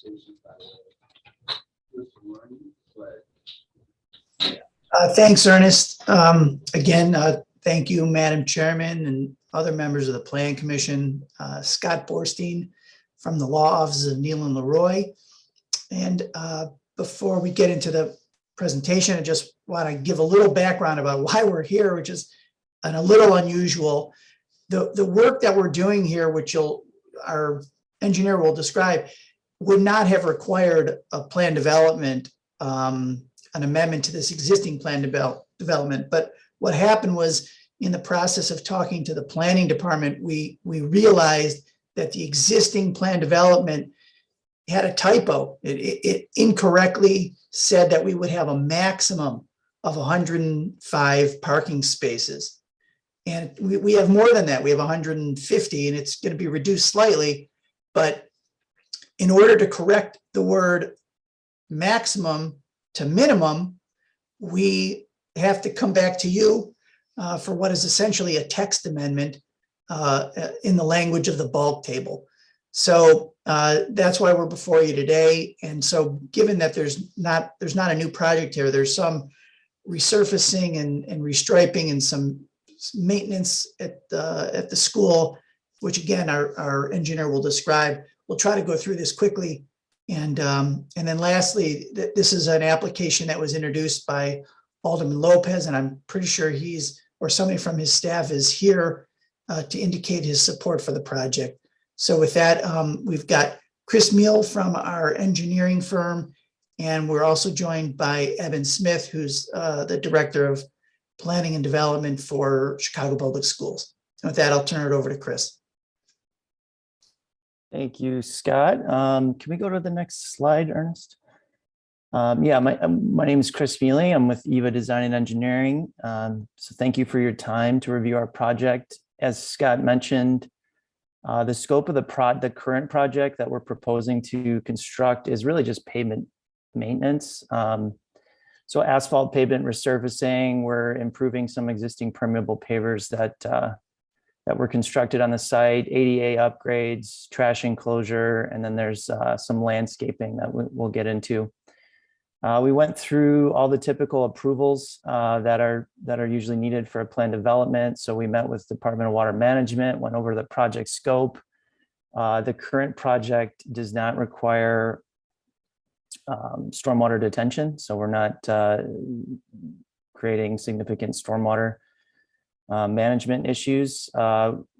Mayor's off, we met with MOPD, went through the project with them, as well as fire and CDOT PRC. Next slide, please, Ernest. A few touch points on the benefits of the project. So estimating roughly 20 temporary construction jobs, and then MBE, WBE goals for the project, 30% for MBE, 7% for WBE, and 50% city residency local hiring goals. Next slide, please. So looking at the overall site plan of the campus, I know we looked at some aerials, but you can see there's 3 school buildings that exist today.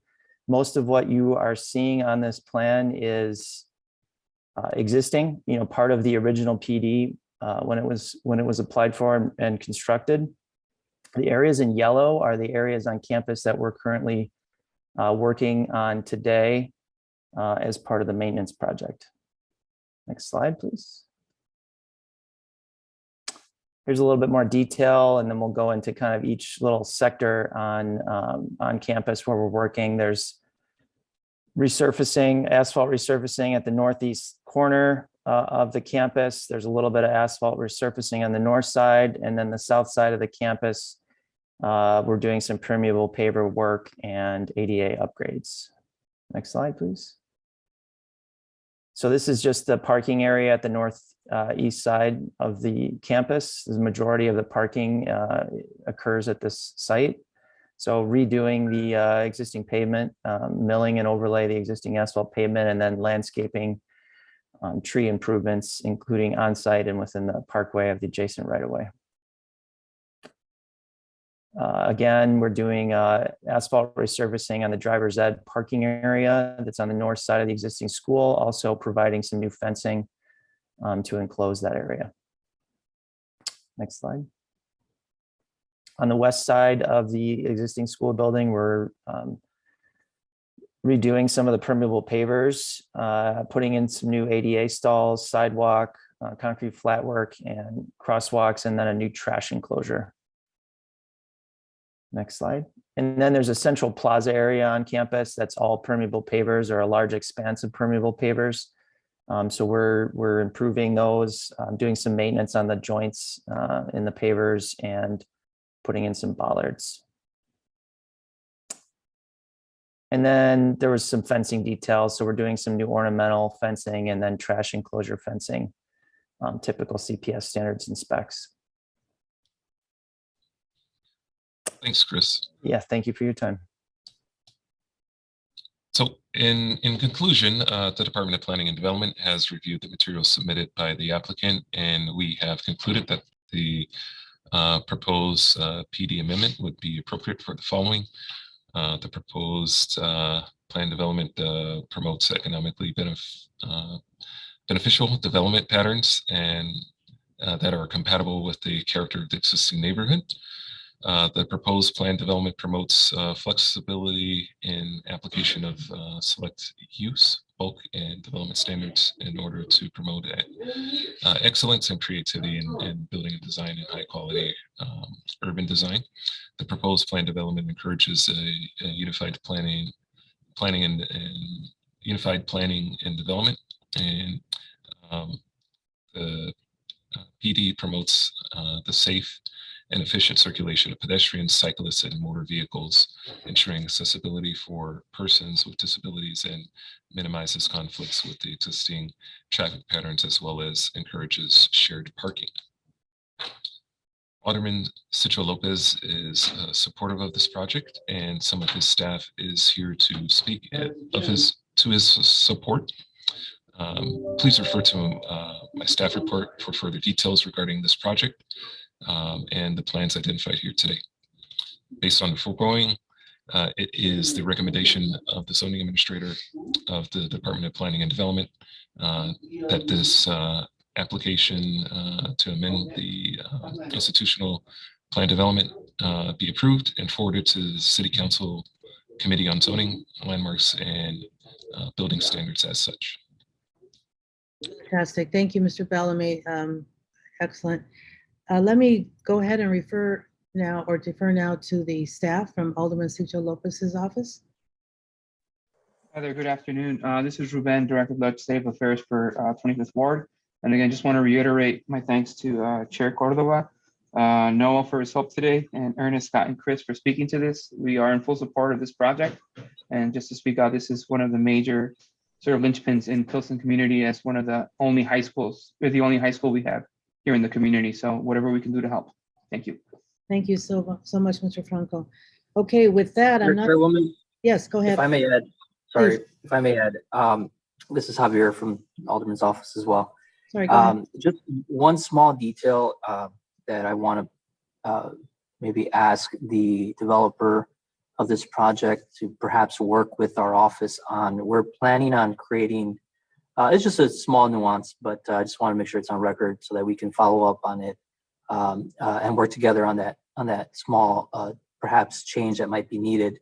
There's a street on 21st Place and Ashland that might be requiring us to do a one-way for streets and sanitation trucks to get in and out more easily. We know that that's part of this PD, I believe, if I'm not mistaken.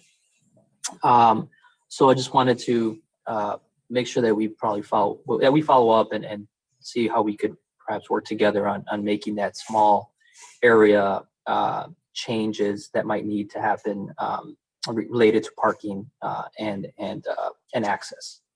That's all. Thank you very much. Appreciate your being here, and thank you, Mr. Yanez. Okay, so with that then, with no additional questions, go ahead, Noah. Yeah, I just wanted to clarify for the plan commissioners. So the decision on a traffic pattern on a public right of way, it does not fall within the purview or the boundaries of this plan development. I would invite 25th Ward staff to have a separate conversation with CDOT on that, and we can put you in contact with Bill Higgins, who I believe is probably listening today. But obviously Commissioner Biaggi sits on the plan commission, but certainly that discussion would happen outside of the requirements of this PD. Thank you, Noah. I'm glad you stated that. Okay, now let me request a motion on the proposed amendment to institutional plan development, number 1054, submitted by Alderman Byron Citro Lopez for the property generally located at 1450-1510 West Cermak Road and 2150 South Laughlin Street, specifically beneath the Juarez Community Academy, finding that it meets the requirements for approval. Do I have a motion? So move, Commissioner Reyes. Thank you, Commissioner. Seconded by? Commissioner Escareno. Thank you, Commissioners. Commissioner Barkley? Commissioner Brumfeld? Yes. Thank you. Commissioner Burnett? Commissioner Biaggi? Yes. Yes, Commissioner, Alderman Burnett. thank you, got it. Commissioner Cordova is a yes. Commissioner Cox, Yes. Commissioner Escareno, Yes. Commissioner Flores, Yes. Commissioner Lyons, Yes. Commissioner Murphy, Yes. Commissioner Novara, Yes. Commissioner Pinheiro, Yes. Commissioner Reyes, Yes.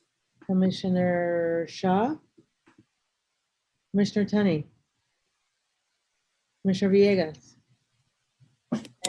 and Commissioner Wagasbach. Yes. Commissioner Wagasbach is a yes. Thank you very much. Motion passes.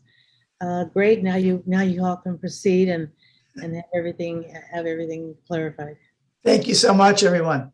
Right on. Thank you. Thank you all. Thank you. All right.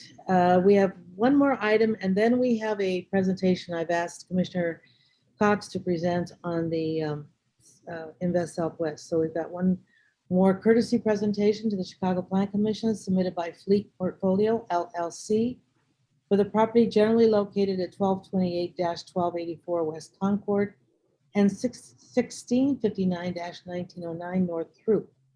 The subject site is currently Zone Plan Development 1438 and is identified as parcels B1, C1, and D1.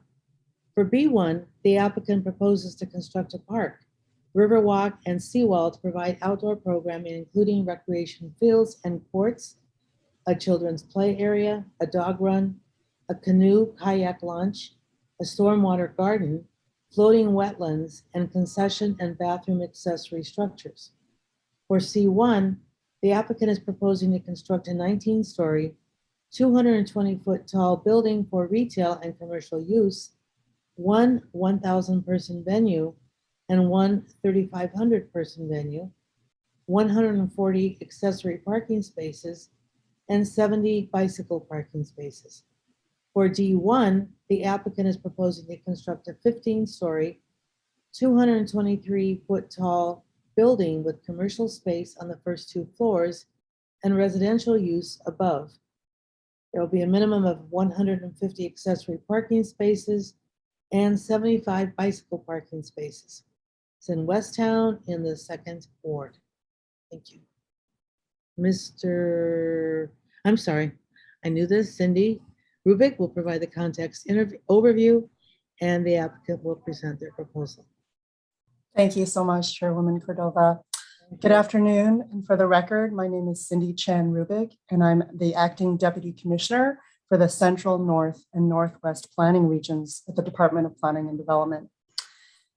This is an information-only review, really to hear comments from the commissioners for the property identified here, as you see on Concord and Throop. The applicant, Fleet Portfolio LLC, has submitted site plan review documentation for parcels B1, C1, and D1, all of which are within the Lincoln Yards South Plan Development 1438, approved by City Council in March of 2019.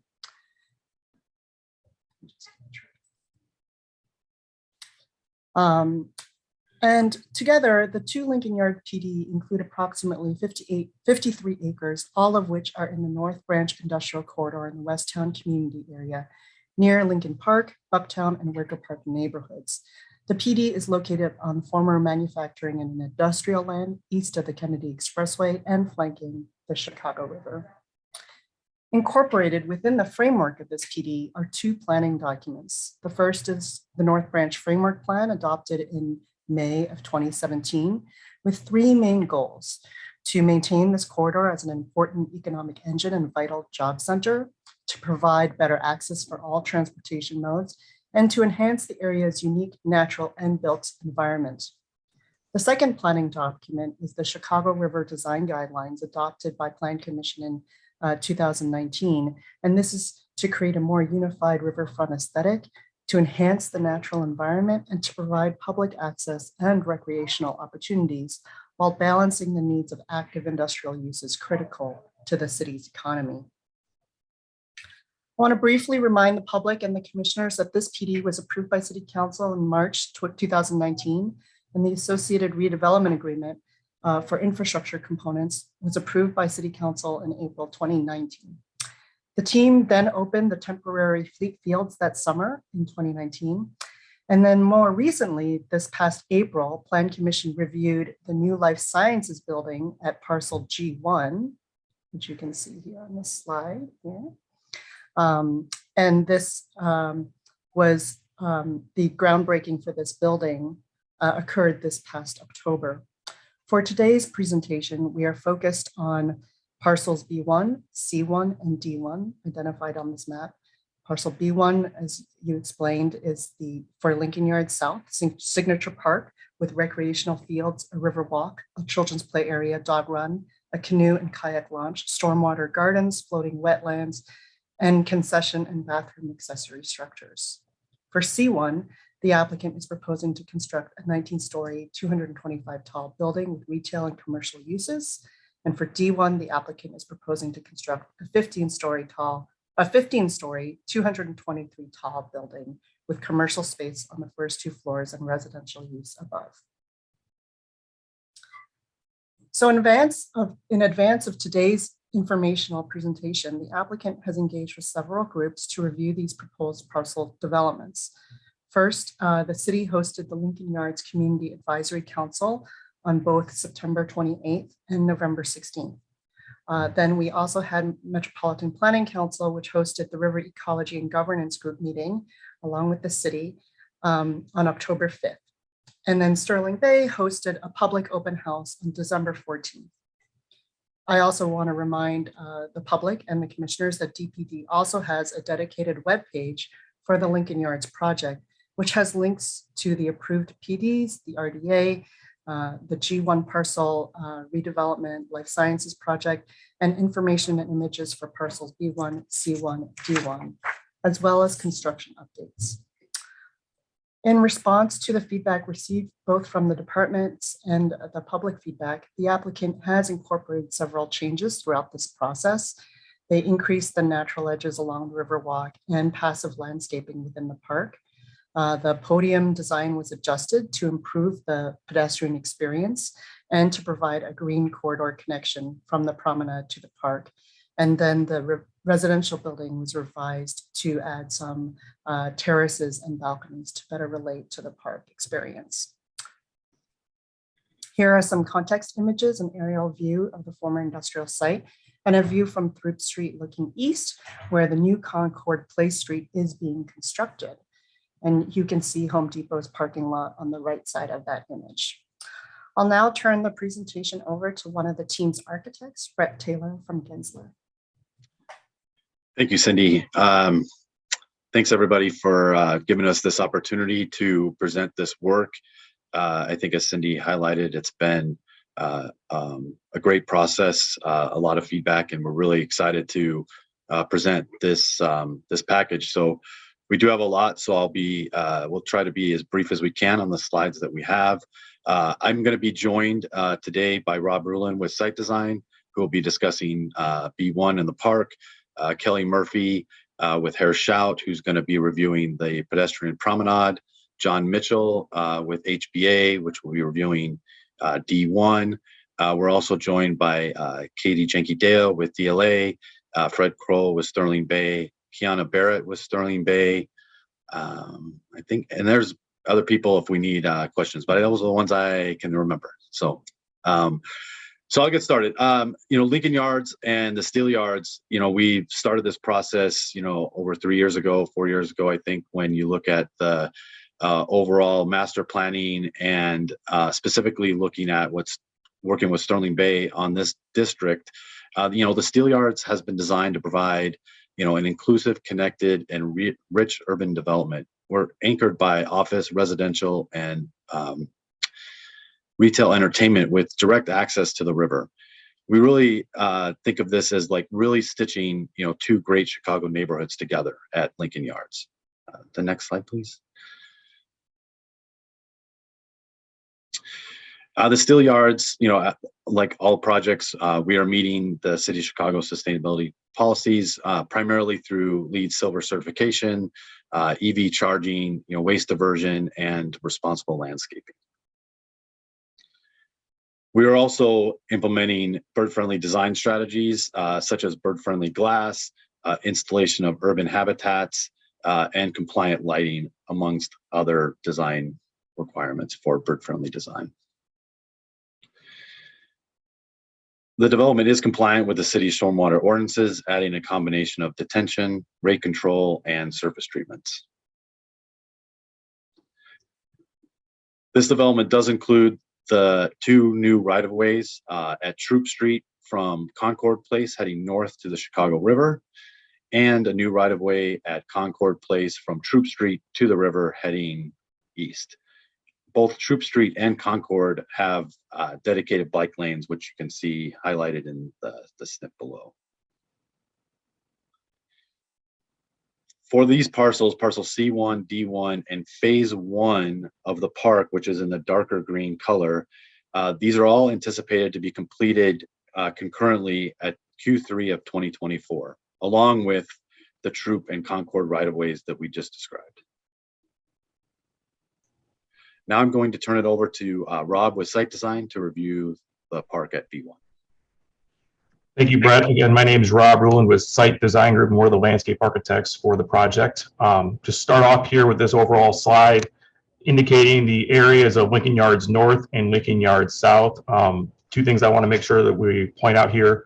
In the overall design, Lincoln Yards North and the open spaces within it are really designed to be much more of a passive recreational programming opportunities, and so gathering spaces and other opportunities such as that. Lincoln Yards South focuses much more on active recreational uses, so sports fields and other elements like a playground, a dog run, and things like that. So that's something that I want to really hit on. One thing also, when we started to look at Lincoln Yards South, is we did a recreational needs assessment, which is really important when trying to figure out a program for a park such as this.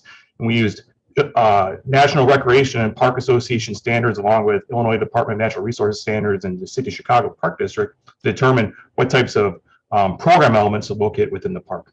Go to the next slide, please. So that park manifested itself into this overall site plan that we're looking at right now. And at the heart of that site plan is a series of active recreational fields at number 18, and 9. And those are multi-purpose sports fields with artificial turf. The site is ringed by the Chicago River Trail. So that will run north to the 606 and then connect south in the future, provide a continuous riverfront trail. In addition, there are canoe launch, spaces for a cafe and public restrooms, multi-purpose sport courts, and a dog park and children's play area. Go to the next slide, please.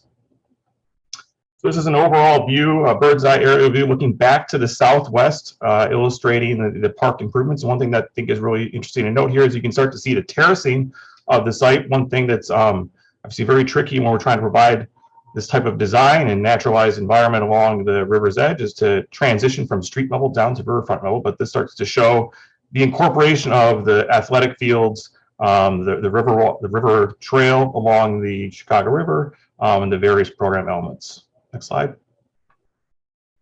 It's a view looking north, view looking south from the north end of the park, and you'll start to see the overlook at the north end of the park and seating area. So we really want to activate and show the animation of the Chicago River at this point. It's really fascinating area of the Chicago River. Next slide. This is a view a little bit further south. Looking south, you can see in the center of the image here, this would be the concession and restroom facility, as well as an office and storage area. This will also include opportunities for canoe and kayak rental. And then off to the left, you'll see the canoe and kayak dock, which will be fully ADA accessible and provide access to the Chicago River, public access to the Chicago River. Go to the next slide. This is a view looking east across the athletic fields. And so just really wanted to highlight a lot of the different terracing and gathering spaces and landscaping improvements as we really try to make a unique space for this active recreational area. Next slide. One of the things that's critical to the design, and this is also coordinated with parcel G1 to the south, the Life Sciences Building, is the materials palette. We want to make sure that this is a consistent and unique approach to the materials within the park, and it was also in compliance with the Chicago River Design Guidelines. Go to the next slide. In addition to the Chicago River Design Guidelines, due to the size of the plan development, we have to meet a series of menu items listed out within the guidelines, and this is just a summary of some of those guidelines. I'll hit on those. Stormwater best management practices, robust upland habitats, large riverfront park, overlooks, public restrooms, and so these are the elements that we, in addition to others, that we are proposing within the open space. Go to the next slide, please. So as shown in the previous slides, this is an elevation and floor plan of the concession and restroom facility at the northeast side of the park. This will provide public restrooms as well as canoe and kayak rental spaces. You can start to see the materiality of the building here in the elevation and the images here on the right. We're really trying to make this building a part of the overall landscape of the park. Next slide. Some elevations of the structure and how that starts to work out with the proposed program with the concessions and the offices and restrooms and things of that nature. Next slide. So more of a closer vignette of the proposed concession and canoe and kayak facility. One of the things we're really keen on doing is really trying to tuck that storage into the grade to make sure that it is not obtrusive to riverfront trail activities and providing great opportunities for seating and interacting with the park. Next slide. This is a view looking east. This starts to show the adjacencies to the concession stand as well as the artificial turf athletic fields. And so we think this is a great opportunity for spectators and visitors to watch the different games going on or uses going on at the park and providing an adjacent use to the riverfront trail. And in addition to the structure at the northeast corner, the restroom, we're also proposing another restroom at the southwest side of the park, and this is adjacent to the children's play area and dog run. We think it's really important to provide a public restroom at that location as well, and this is an elevation and plan of that restroom facility as well, and that being a very similar architectural style as the concession stand and restroom facility at the northeast side of the park. It's a vignette of that proposed structure.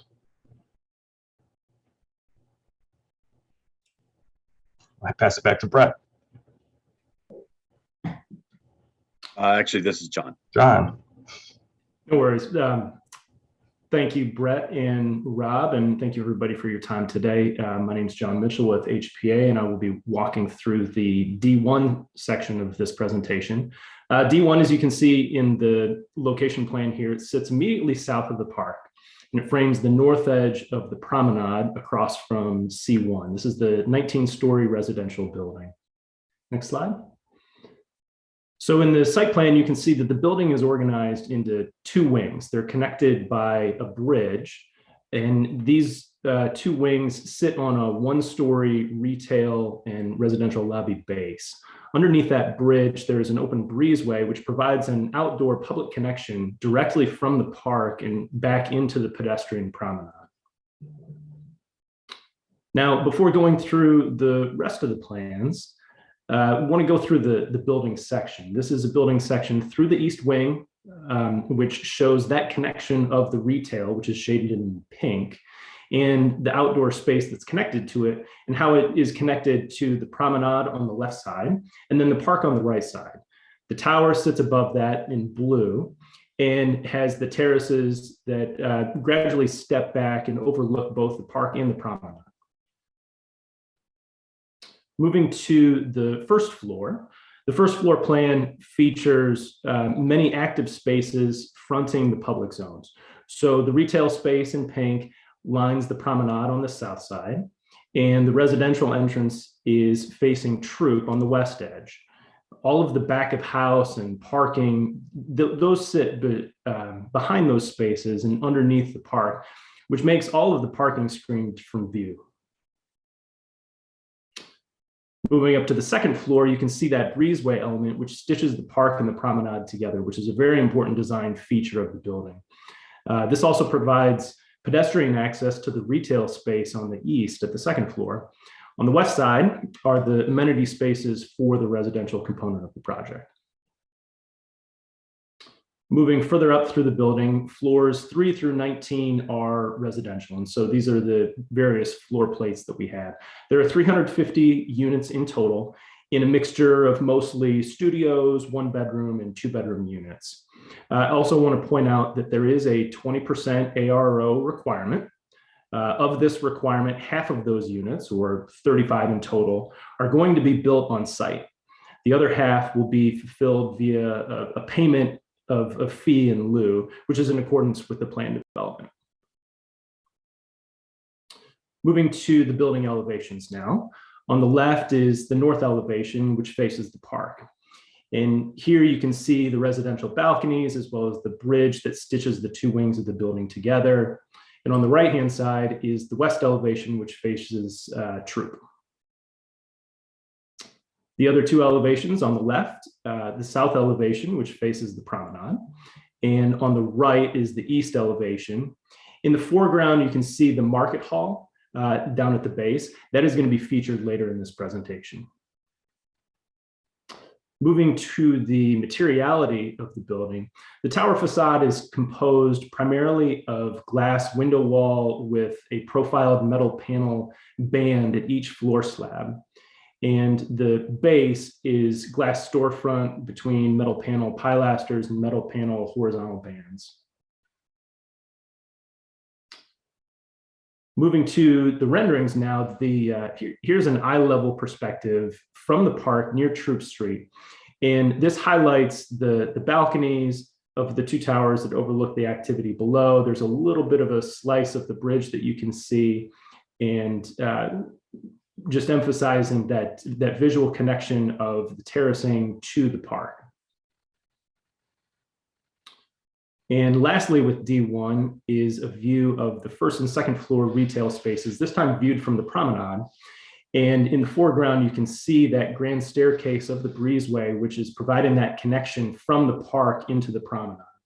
And speaking of the promenade, I'm going to now pass this presentation over to Kelly Murphy of Hershout, who will talk through the design of that component. Hi, everyone. I'm Kelly Murphy with Hershout Landscape Architects, and I'm going to walk you through the promenade.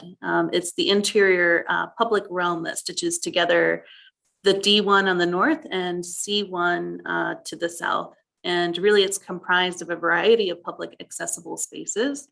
First, the pedestrian promenade itself that runs east-west with a 20-foot offset for emergency access. And from the promenade, we have a series of connectors.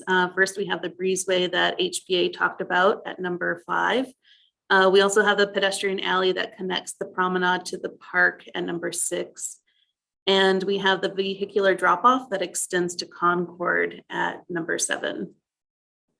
Go next.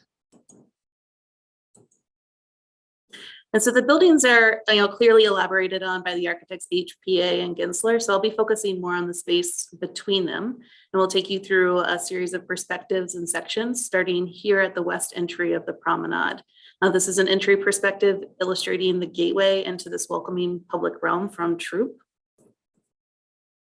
And then as we move to this section, this shows the main stem of the promenade that jogs in response to the adjacent building programs and entries.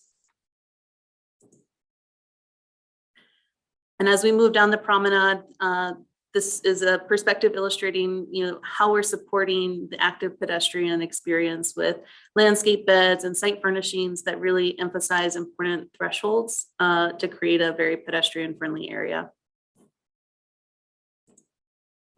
And here we are mid-block, and this is looking toward the market hall, which will be elaborated on next, part of the building for D1.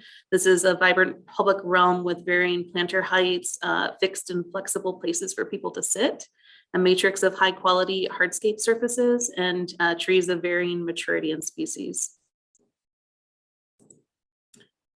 And this is a section just reinforcing the variety of spaces and their relationship to the adjacent buildings at D1 on the left and C1 on the right. And finally, this is a view looking northwest toward the park connector on the right. Here the promenade jogs to provision for a spill out at the D1 Market Hall. And with that, I'll transition back to Brett at Gensler to talk more about that space. Thanks, Kelly. Yeah, the D1 Market Hall, called a Market Hall, it's designed as and for food and beverage tenants. It really is kind of the key connection at the south, the east side of the promenade, connecting south to north into the park. You go to the next slide. The Market Hall is really a one-story retail building. With some of the grade change, the retail building itself is actually negotiating a 6-foot change. So there is an opportunity to actually negotiate into the park and terrace areas through the F&B or through the alley that Kelly highlighted in the promenade. The Market Hall is kind of an extension of the overall character of the steel yard, a combination of brick and metal with glass storefronts to try to, to bring people into the retail spaces. And we really feel the Market Hall is a key node, across the promenade as a stopping point, a food and beverage stop. But we're also envisioning providing the opportunity for a tenant to have a to-go window or something, so that as people are coming to the park, they can grab food as they're going to watch sporting events or watch their kids play soccer. So we're really trying to make this a really integral part to the experience at the park as well. So. And then on the park side, you can see the storefront for the 2 retail tenants, and then providing outdoor seating with the elevation change. Again, what's nice about this is that you can sit and eat and still have a view all the way through the different sports fields. So if you're there waiting on a game, or you're there watching, it does give you another opportunity and a viewing opportunity down to the sports fields. So. And now we're going to transition to C1. C1, as you can see, is just south of the promenade, south of D1. This is primarily office with planned retail and entertainment venues. Go to the next slide. C1, as you can see, is bound by Troop and Concord Street and the promenade to the north. Parking and loading access will be off Concord, and the office lobby will have an address on Troop Street. C1 has a height limit of 225 and is 15 stories, including the mechanical penthouse. And C1 has 11 floors of office in an L-shaped configuration, with the top floor having the opportunity for a dedicated tenant terrace. The amenity is on the 4th floor, with sharing some of that with office, but has a terrace that actually overlooks the promenade to help with the activation of that space. And there are 2 entertainment venues which were highlighted at the beginning. One that's can accommodate 3,500 seats, and one that can accommodate 1,000 seats. This elevation shows the frontage of the promenade. The C1 office is designed as a concrete diagrid, which you're seeing behind the curtain wall, and the retail base is designed as a combination of brick and metal elements. This is the Concord frontage. Again, you can see the diagrid of the office tower with the brick base, and then using metal elements infilled to disguise some of the more functional spaces with parking and loading. This is also where it's planned to have more activation along the venue for queuing and advertising and things along the Concord Street. Here you can see the diagrid on Troop Street, highlighting through the retail podium and highlighting the building lobby entrance. So it gives a good recognition of where that lobby is. And again, this is just showing further detail of kind of the different materiality, metal screens for parking, the brick, and then various concrete elements within the structure of the project. And again, the tower, we're using the concrete diagrid as our lateral system. So we really want to highlight this. So the actual curtain wall system is very simple so that we can actually highlight the structure beyond. And then again, at the top of the building, screening the Mechanica with a metal screen, just hiding cooling towers and all the other manner of things up there. Here's a view looking towards the steel yards as you kind of approach the. You can see we have dedicated balconies. You'll see this in another view, but we took the opportunity to use the diagrid to kind of highlight the balconies and also help kind of point towards the entrance of the promenade. And here you can see the balconies above, and this is the other side of the promenade entrance that Kelly showed, showing the 2 levels of food and beverage. We're trying to provide opportunities for terrace at these levels as well to try to provide more activation, not just ground floor, but have second floor activation, which matches the D1 F&B and amenities on their second floor. And here you can see this is on the east side where the venue and the alley come together. So this is where we're planning the entries to the proposed venue locations and the alley to the left. So there is some roundabout and vehicle access just for the purposes of drop off at the steel yard. Now I'm going to turn it over to Kiana Barrett with Sterling Bay.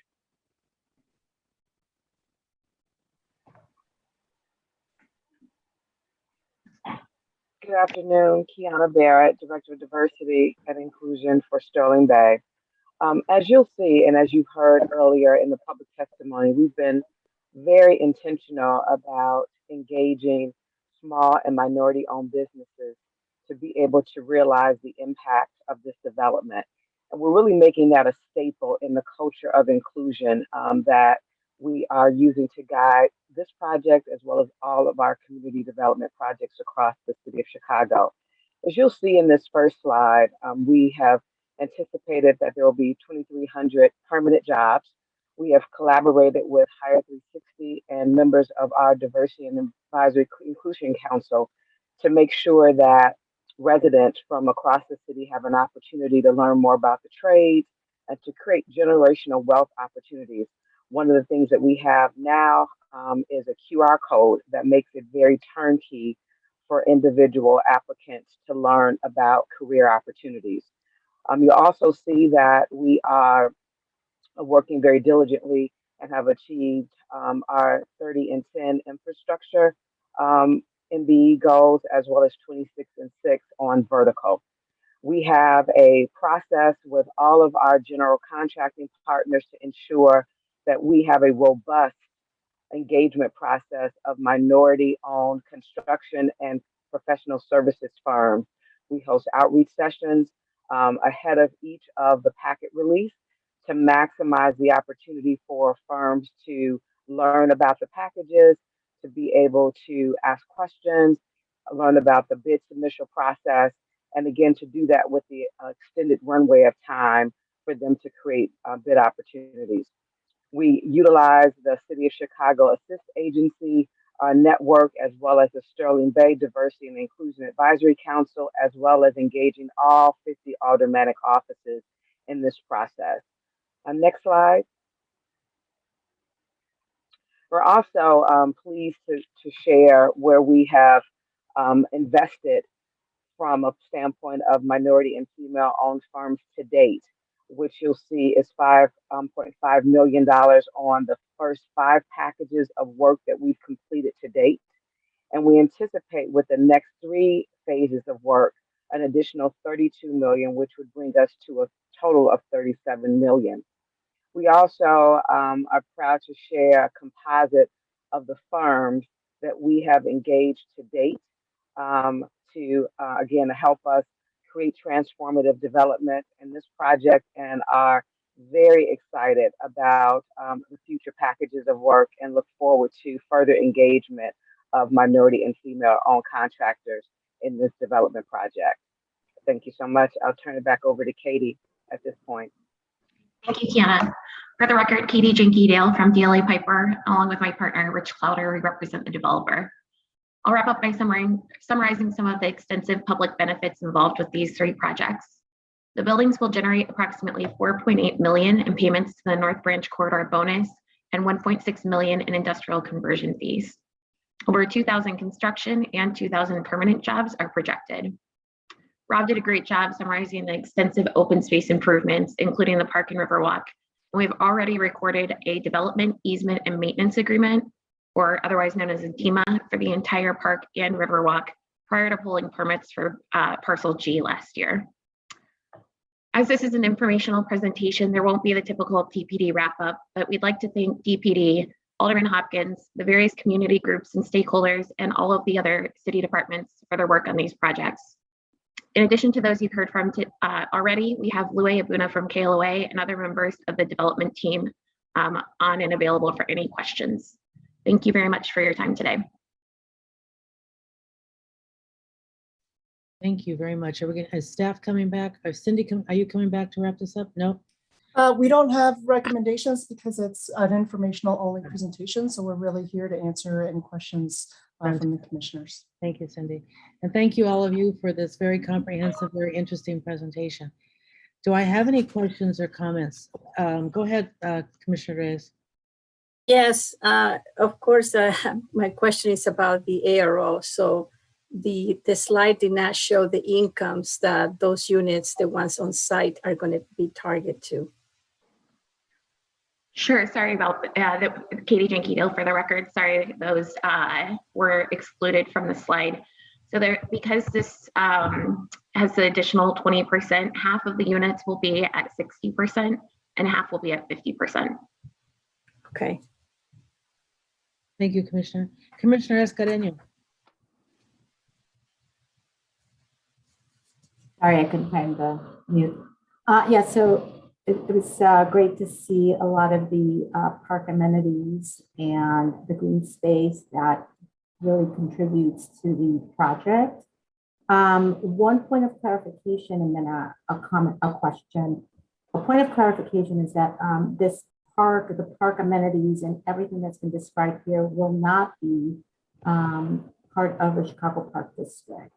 But it is my understanding that the project is going to work with us in remaining consistent with some of the hours, consistent with other parks. And also, it's my understanding that these park areas will be accessible to the general public. If somebody can confirm that, and if there are areas that are considered your park areas that are not accessible to the public, or where the public would not have access, if you can identify those. Great. I'd be happy to answer those questions. Most of them are just yeses. So yes, you're correct that this will not be dedicated to the Park District, but public access consistent with Park District hours will be provided, and that is documented in that recorded DEMA that I mentioned. That's already been recorded against the property. And in that includes areas, it shows consistent with the plans that we've shown today, the areas that will be publicly accessible. None of the kind of park area that Rob mentioned earlier is being restricted from public access. And again, that's all confirmed in that recorded document. Great. Just another comment and question regarding the recreational opportunities that will exist on those areas. It's certainly a great amenity for its residents. Wondering if those recreational activities will also be accessible to the general public. Absolutely. Fred Kroll with Sterling Bay. Absolutely, those will be made available to Chicagoans and throughout the city. Yes. Thank you. Great. Thank you very much, Commissioner. Before I go to Commissioner Burnett, excuse me, Noah, were you going to make some comment or clarification? Nope, Katie answered all the questions as necessary. I was just on standby to correct or add PD requirements if necessary, but they're all on point. All right, cool. Commissioner Burnett, followed again by Commissioner Reyes. Thank you very much, Madam Chair. This is a beautiful development, a lot of amenities for the community. That area is very fortunate to have this development in their area. I wanted to ask, and you got to excuse, they doing work upstairs in my office, and it's a lot of noise, they drilling. But I wanted to ask about the affordable again. I know that early on, when they proposed this development years ago, Sterling Bay was going to do some on-site and some off-site. And I had conversations with them to do it off-site in my ward. And at that time, the Department of Housing had, at that time, before the new Department of Housing came in, they were okay with it. Then when the new Department of Housing came in, there were some repercussions with building them at that time. I was trying to get them built ahead of time. I wanted to know, is there still a possibility for me to get these affordable units built in my area over on the west side? Not sure, Alderman, if you wanted to hear from us or or Commissioner Navarro, but I would say from our perspective, absolutely, that's something that we still are actively exploring, either for this building or others. And we've baked in flexibility in the PD to try to realize that, but we're very much interested in that. I didn't know if Commissioner Navarro, I wasn't sure if you wanted an answer from us or Commissioner Bo. Commissioner Navarro? Can you, is it okay, Madam Chairman, if the Commissioner can pitch in? Yeah, I'm fine with it. Go ahead, Commissioner Nevada. Yeah, I'm happy to jump in, Alderman. Thanks, Katie. Yes, Alderman, we've talked about this. The nice thing is that this PD has a tremendous amount of flexibility. And so even though it was not enacted under the 2021 ARO, we do have a lot of room to look at a lot of possibilities for the offsite units or offsite dollars. And so I know that Ricardo on our team is actively in conversation on that with Sterling Bay and soon with your office if he hasn't already. All right, fantastic, Commissioner. Thank you very much. I'm so excited. Thank you, Commissioner Burnett. Commissioner Reyes.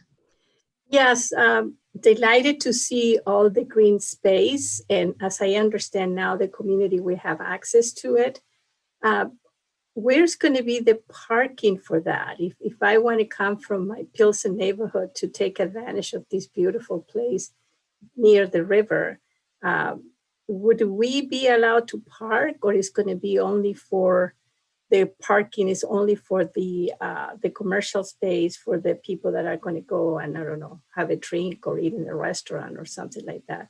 I want to see how easy it's going to be truly accessible to the community. Sure, Commissioner. As part of this initial phase here of the project, we did undergo a traffic study, and as part of that traffic study, we will be constructing a roughly 500 space parking garage as part of the next part of this project. That will be located on the west side of Troop Street, but that will be made available to the public at large for parking. Does that answer your question, Commissioner? Yes, thank you. All right, Commissioner Escudero, followed by Commissioner Cox. Yes, and just one question on traffic. I know that the area generally the bridges are, I believe, one lane going each direction. I believe on some of the streets that are going to be coming through. Are any of the bridges or nearby bridges that connect the east and the west side of the river being modified to accommodate traffic that's currently already, I guess, a little bit of a congestion issue? Just wondering if there's other plan to expand the roads. I don't know if it's part of the project or maybe it's part of the city. Sure, I think this is a helpful phasing diagram. As part of the overall project, the initial bridge that we will be bringing online is right there highlighted in purple, number, I can't read the number, 13, I guess it is, providing kind of a mainline north-south connection. So that would be a new bridge development. As you may be aware, the Webster Street Bridge is currently undergoing some work, And as we understand it, that will be followed by some work on the Cortlandt Street Bridge. Did that answer your question? Any follow-up question, Commissioner? Okay, good, thank you. Commissioner Cox? Yes, I just wanted to take a moment to thank the Sterling Bay team, everyone, the legal counsel, their architects, their landscape architects. This is one of those so-called mega projects that I inherited and Lightfoot administration committed to advancing in ways that really are a benefit to the city. And I can't tell you, starting with the public space framework, to give one of the, a signature riverfront park to this area is really, really commendable. And I think it's in large part by the decision to start at the south end in your phasing. And your team has worked tirelessly and diligently with the planning department staff to make sure that the quality of the public realm is extraordinary, that the buildings are interesting and innovative and give way to the public in general to filter through them, access them. Particularly love the break in the building that creates a kind of triumphal entry into the park. But it's really to the credit of your team and your ability to work with Cindy Rubeck, who's provided extraordinary leadership here, and our first Deputy Commissioner, Melvin Wesley. So while we didn't give birth to this, I feel incredibly proud of our contribution in helping it be a spectacular place to live, to work, and to visit. So thank you. Thank you, Commissioner. Thank you, Commissioner Cox. Let me turn now to Alderman Hopkins, who is here to make some comments. Yeah, thank you, Commissioner. Yeah, appreciate it. I'll be brief. I just want to point out that the community input process continues to be robust and engaging in a variety of stakeholders. Both Commissioner Cox and Ms. Rubeck alluded to some of the recent changes in the overall design that are a direct result of community feedback. We talked about enhancing the natural slope of the riverbank and favoring that over a channelized river. That is a direct result of community input. In addition to that, the enhanced pedestrian experience along the Riverside Promenade, direct result of community input. Changes to the design of the building. Ms. Rubeck mentioned changing the podium, enhancing the grade level experience and the aesthetics of it. Again, direct result from community feedback and participation in the process. And I also want to point out that much of what you've seen today in the park and the programming for the park would not have been possible were it not for the community requesting and receiving an approximate 50% increase in the amount of park space as part of this project. The original design did include some green space, but it was such a small footprint. You couldn't have things that you're seeing today. You couldn't have riverside sports, canoeing and kayaking, athletic fields, in addition to passive uses. None of that would have been possible if it weren't for the community engaging in this process and asking for and receiving a significant increase in the amount of programmable recreational space. So I just want to point out that all the different opportunities for the public to participate in this project and to make suggestions have really moved the needle on what you saw today as part of this presentation. So it's a credit to everyone from my ward and the neighboring wards. Alderman Burnett had mentioned too, he's been a part of this process, as has his residents. They've really improved it with their suggestions. So my charge to them is keep it up. We have a lot more to do. Stay engaged, stay involved in this, and you are all making a difference. So thank you, Commissioner, for the opportunity to point that out.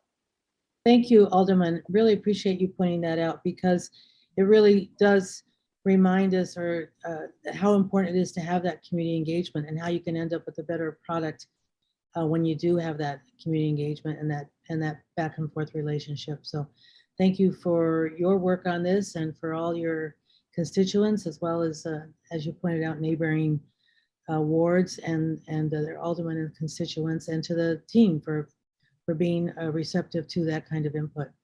Commissioner Shah. Thank you. I wanted to echo just, it's always exciting once you approve such a large development to start to see it come to life. And the promise of this development to me has always been in the revitalization of an area that really needs that, great to integrate in the community, but also really how we're going to utilize that outdoor space. Both the Riverwalk and the programmed parks, I think, are all so important to what we're doing. And I just want to, as Alderman Hopkins was talking, just as the presentation was unfolding, I really miss being in chambers and having all the people come in and register and sign up, because we would have gotten a lot of feedback on what happened and felt it and touched it. And that always makes such a meaningful conversation for us, and a great context into how we evaluate and think about these projects. But thank you, and it's great to see this unfold. And thank you to Alderman Hopkins and Alderman Burnett, as well as Commissioner Cox. Thank you very much, Commissioner Shah. So congratulations, thank you. I guess one quick final question is a kind of quick summary. The timetable, what is, if you can just state real quick, I know you've stated it in your presentation. Sure. What's next? What can people expect next? Absolutely. We will be looking to break ground on the C1 and D1 portions in, call it Q2 or Q3 of this year, along with that first phase of the park, which was highlighted in the dark green. One thing I think we do want to mention and highlight the fact that, the plan development calls for the park space that we've shown today to be brought online when 50% of the GLA, the gross leasable area in Lincoln Yard South, is completed. And on this schedule, we're completing it well in advance of that, probably when we will have only completed about 30% of the gross leasable area. So, we're very excited about bringing this very important and compelling public benefit to Chicagoans as soon as possible. Thank you so much. Commissioner Cox. Yes, I failed to mention another really distinctive aspect of this project, which is so important when you're doing multi-phase, multi-year placemaking. They have enlisted a team of architects to do the various buildings and the various landscapes, so that you have a sense of the city built incrementally with different hands and different expressions. So Gensler, HPA, site design, Hirschhalt are all a part of what is making this feel like a piece of urbanism that has the kind of variety and delight that we expect to see in urban places. So again, I commend Sterling Bay for taking that approach. I know it's a lot of cooks in the kitchen, but I think it's the results speak for themselves. It really will feel like instantly like a part of the city, and with architecture and landscapes of the highest quality. So thank you. Thank you very much, Commissioner Cox. So again, congratulations to everyone. Thank you for taking the time to come and share this with us. Since this item did not require a vote, this was just a courtesy presentation. So again, we thank you for your time. Appreciate it. Thank you. Thank you. So next, we move to the chairman's or chairwoman's update. I have asked Commissioner Cox to come and present to us the status of the Invest Southwest. And if you've been paying attention, you know that it's moving along quite marvelously. This is an unprecedented community involvement improvement initiative under Mayor Lori Lightfoot to marshal the resources of multiple city departments, community organizations, and corporate and philanthropic partners toward 12 commercial corridors within 10 South and West Side community areas. The initiative kicked off in the fall of 2019, and the Department of Planning and Development will provide an update on 2 years of work under this initiative. Commissioner Cox and Deputy Commissioner Gerardo Garcia will present the item. Thank you, Madam Chair. I want to make sure that the host disables the participant screen sharing so that I can share my screen. I just enabled it, Commissioner. Thank you.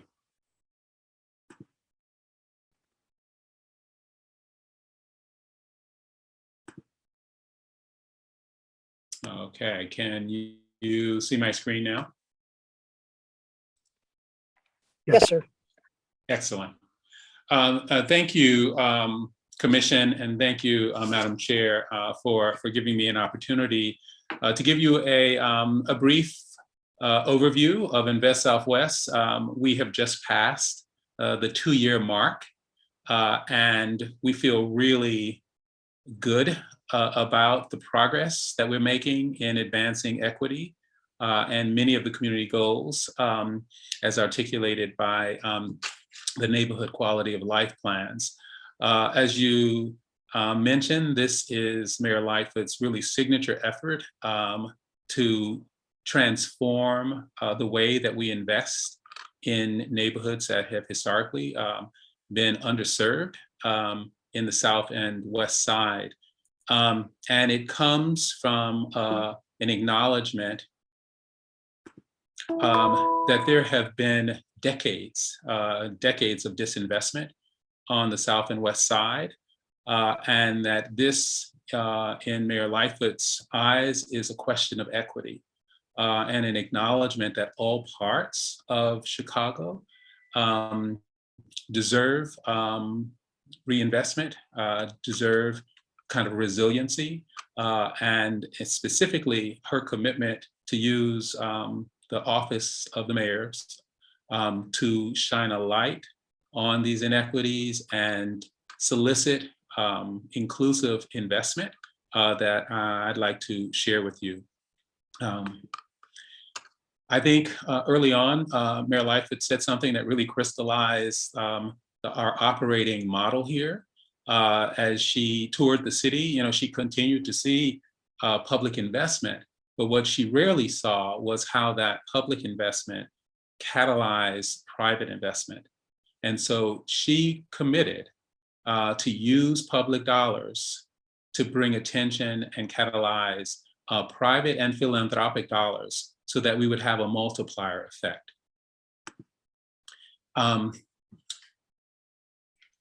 Early on, there was an insistence that whatever we do, wherever we target, it has to be based on data that will suggest or the likelihood of our strategies working.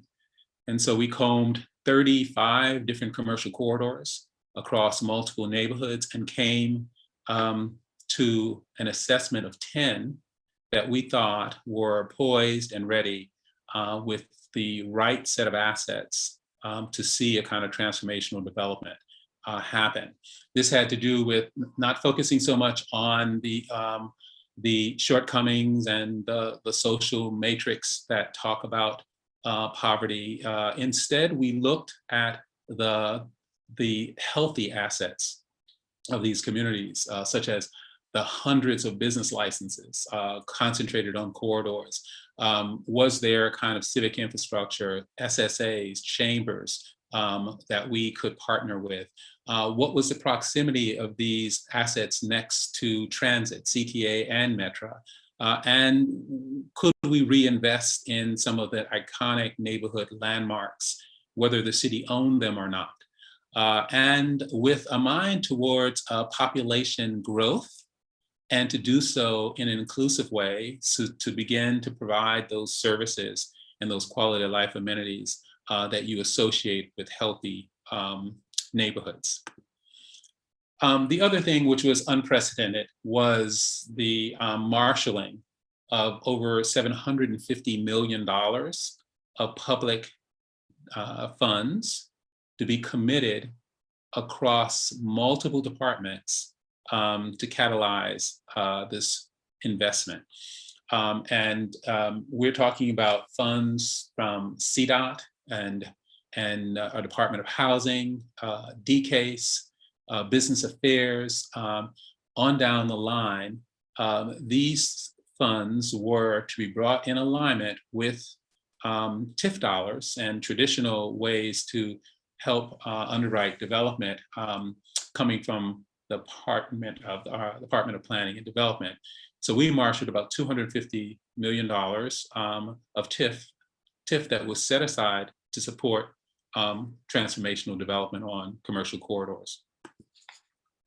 And it was always about catalyzing the assets according to goals laid out by existing residents with an unprecedented level of coordination between partners. And 2 years in, we have been able to create 10 catalytic development opportunities on the designated corridors. And you can see what that represents within the 10 geographies of the city. Over $318 million of mixed use development that was solicited through competitive requests for proposals is now in the pipeline and is starting to create a kind of a amplified impact in places where people can see the results. But it is just that. It has been a tool to leverage our public investment, which to date is about $525 million for about $575 million in private development, in addition to the requests for proposals that we see, the 318. So you're seeing our housing department commit 4% and 9% tax credits to the projects. Our Department of Transportation is preparing a transformation of 10 commercial corridors. You can see our arts and culture and our business licensing division. Every department has been asked to marshal those resources to get to this point of $1.4 billion of committed investment. And it goes, it's at all levels of the public realm. You're seeing pop courts in Austin. That's a partnership between CDOT, VACP, and DPD and the local SSA. South Shore Beach House, our Parks Division, bringing these new resources online, the Environmental Center. It goes on, and a lot of the everyday experience of neighborhood infrastructure, the viaducts being reimagined, prepared, and created as canvases for art, shifting the focus to a pedestrian safety using some of tools about all of these efforts are intended to show residents that change is possible when we coordinate our efforts and work with community. Part of the reorganization to produce these results has been an unprecedented level of partnership between the public sector, the private sector, and the philanthropic sector. And so we have numerous partners on the private side, the Chicago Emerging Minority Developer Network, which is committed to building a pipeline of Black and Brown developers, Yield, which again is working with emerging developers, CCAC, that brought their pro bono services of architecture and design and real estate to bear on this, and some of our philanthropic partners, whether it's Chicago Prize and the investments that are being made on those commercial corridors, or the Chicago Community Trust that created a pre-development fund so that they could literally level the playing field and allow all to participate. And of course, the responsibility of the city was to create the opportunity and to leverage our resources to make this change happen. What was also new about how we solicited participation was the use of tried and proven means to invite all to come forward with their proposals through a series of requests for proposals for development teams. What was different in this case is that as we wrote the RFPs, we worked with community stakeholders so that their vision of what was feasible, what was aspirational for their community was embedded in the call. So these documents, independent of just size and zoning, talked about communities' desires, the type of urbanism they wanted to see, the kinds of uses they wanted to inhabit these corridors, and that each project would have a financial set of incentives to allow these developments to happen in full partnership with the city. So we released every 3 months, we released these RFPs, 10 were done. And it was really important, as I said, and really quite without precedent, we invited community members to work with some of Chicago's best design and development professionals to begin to imagine what was possible, what does density, medium density look like, what should affordable housing look like, how do you animate a pedestrian-oriented public realm. And so you're seeing many of the members of the Chicago Central Area Committee who pro bono lent their services so that the community could begin to understand the transformational impact of these projects.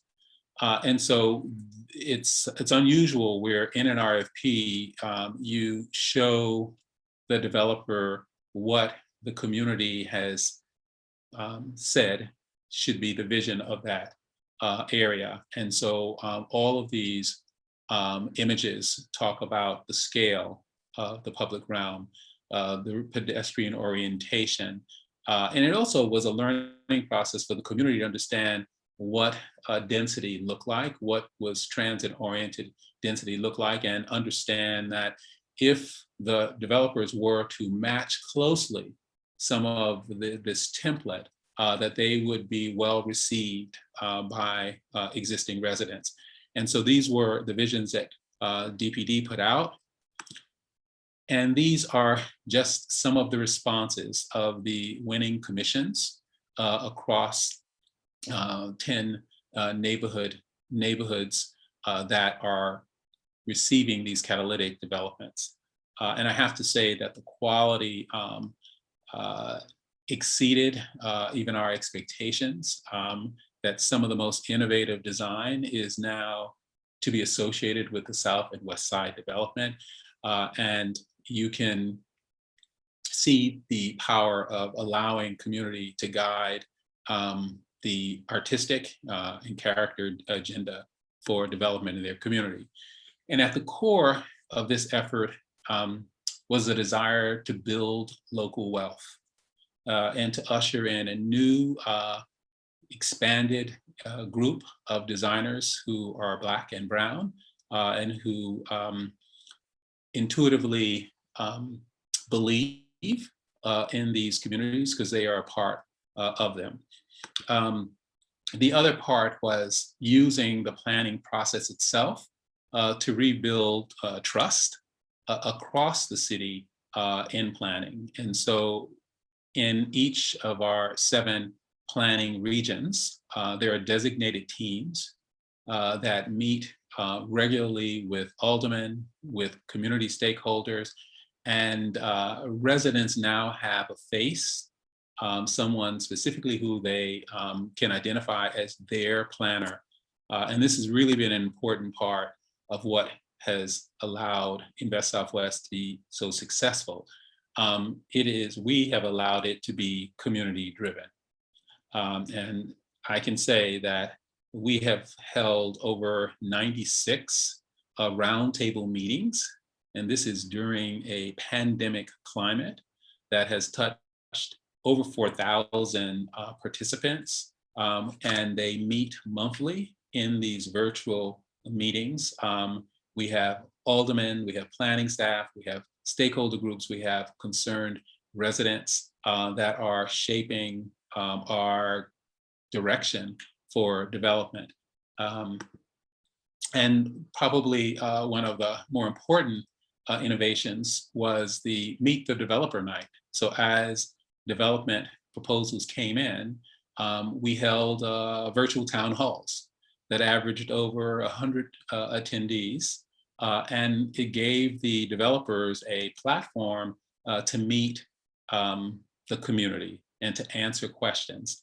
And not only, we went a step further and we nominated members from the stakeholder roundtable groups to sit on the evaluation committee and have access to all of the same material that the planning staff has as they recommended the projects that were ultimately awarded the contracts. And in the results, I think, speak for themselves. We asked that the teams be led by Black and Brown developers. We asked that the team form joint ventures, so for-profit development companies working with nonprofit development companies. And we are seeing a sampling of the developers who are moving Invest Southwest forward. And they have never been as diverse as you see here.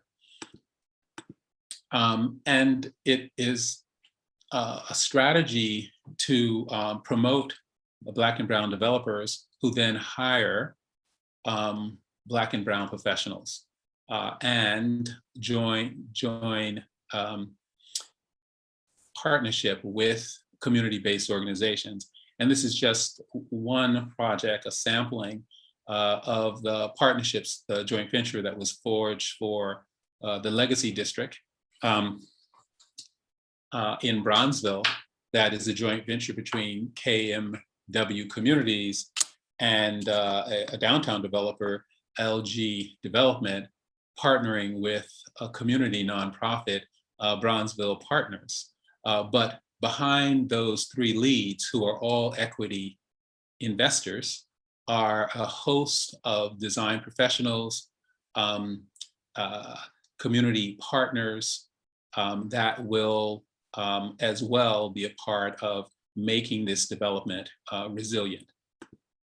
And it's really this community partnership model that has taken off. In the RFPs that were solicited for these 10 commissions, 33 different teams were formed. And it represents over 200 architecture, engineering, and construction professionals that responded, and over 90 community partners that were added to those development teams, of which over 60% of them were minority or women-owned businesses. And it has yielded partners that you see in each round of the development that are now integral parts of the development strategy. So these local partners are what we feel is going to make these developments resilient and make them be a part of the communities that they're being built in. And then I will say, lastly, you know, we are talking about how do we grow these corridors in a way that they continue to bring about other types of collateral benefits. So the catalyst for Austin on the left side of the slide was the Laramie Bank. And it's producing a $37.5 million mixed-use development supported by DOH's 9% LIHTC award. But that has spawned just a block away the Pop Courts activation, creating a gathering place out of a vacant lot. And then CDOT has started its contribution to transform the streetscape, a $21.5 million investment. Even at the center, you see the Joint Public Safety Academy, but we found a partner in the Boys and Girls Club that are adding a new Boys and Girls Club, a $16 million philanthropic investment to revitalize the corridor. And then as you move to Humboldt Park, the Invest Southwest site is the Ave, a $22.5 million investment, and that will be overlaid with CDOT's $12.7 million investment in the streetscape. And so you can begin to see how this incremental approach is leading to further investment and confidence that these are the places to invest in. And the other part, which is incredibly important, is how we are managing across departments and sister agencies to bring about these one catalytic investments. So the Laramie Bank, for example, which is not a property that is publicly owned, our law department has helped with the acquisition and the redevelopment agreement. The Department of Buildings have gone in and done emergency stabilization with a $500,000 allocation to repair the roof and make sure that the building is there for the reinvestment. And then, of course, the site will have to be remediated, and AIS is at the table. CDOT has reviewed the plans, and DOH, as I mentioned, recently announced their award of a 9% tax credit for the affordable housing portion of this. It's a landmark. So our landmarks division is working on the bank. Fire, water, and other utility commissions are all creating a kind of one-stop shop so that we are project managing this project to groundbreaking and then completion. And this effort, I think, is unprecedented, that you have this level of alignment and coordination being shepherded by a very, very able DPD staff member, Mike Perella. And this is also happening on Ogden Avenue and others that saw the response to the Invest Southwest site leverage other potential investments. So there were 6 different recipients or respondents to the Invest Southwest RFP. Ogden redefined the $31.4 million investment won, but there were other proposals that had viable programmatic and financial models that we committed to situating on the site. So you saw Grace Manor today, again, coordinating that investment, but there was also a hotel proposal and working with that developer to situate their proposal on the corridor, as well as the tapestry. So you can begin to see how an initial $31 million investment is now turned into the potential pipeline of $138 million of investment for the corridor. So this idea of aggregating, clustering development to create that momentum is clearly working. And so where are we going in 2022? First and foremost is our commitment to get the projects out of the ground and built. But we're also finding that one development opportunity begets another. And the private sector has begun to identify other opportunities along the corridor. This, for example, is a section of Humboldt Park, and we have seen 2 additional design proposals for projects of a similar size and scale as the Invest Southwest site, beginning to be vetted through process. Additionally, we are bringing our other tools, Neighborhood Opportunity Fund and our TIF Purchase Rehab partnership with DOH, to address the different scales of reinvestment on the corridors. And so in 2021, the Neighborhood Opportunity Fund finalists, a significant portion of them landed on the Invest Southwest corridors. That represents another $11.5 million of investment. And the TIF Purchase Rehab, which is a program, existing program of DOH that we are partnering with to bring it to the corner block buildings of the commercial corridors, the small corner retail space with residential, affordable residential above. We now have a pipeline of projects that then will, again, complement the new development by reinvesting in existing assets. And then the next is, how do you set a framework for inclusive growth? How do you go beyond the corridor and look at all of the publicly held land and begin to create infill opportunities for home ownership? Single family, 2 flats, 3 flats, building the rooftops to support the commercial activity on the corridors. And we are exploring that together with our partners in DOH.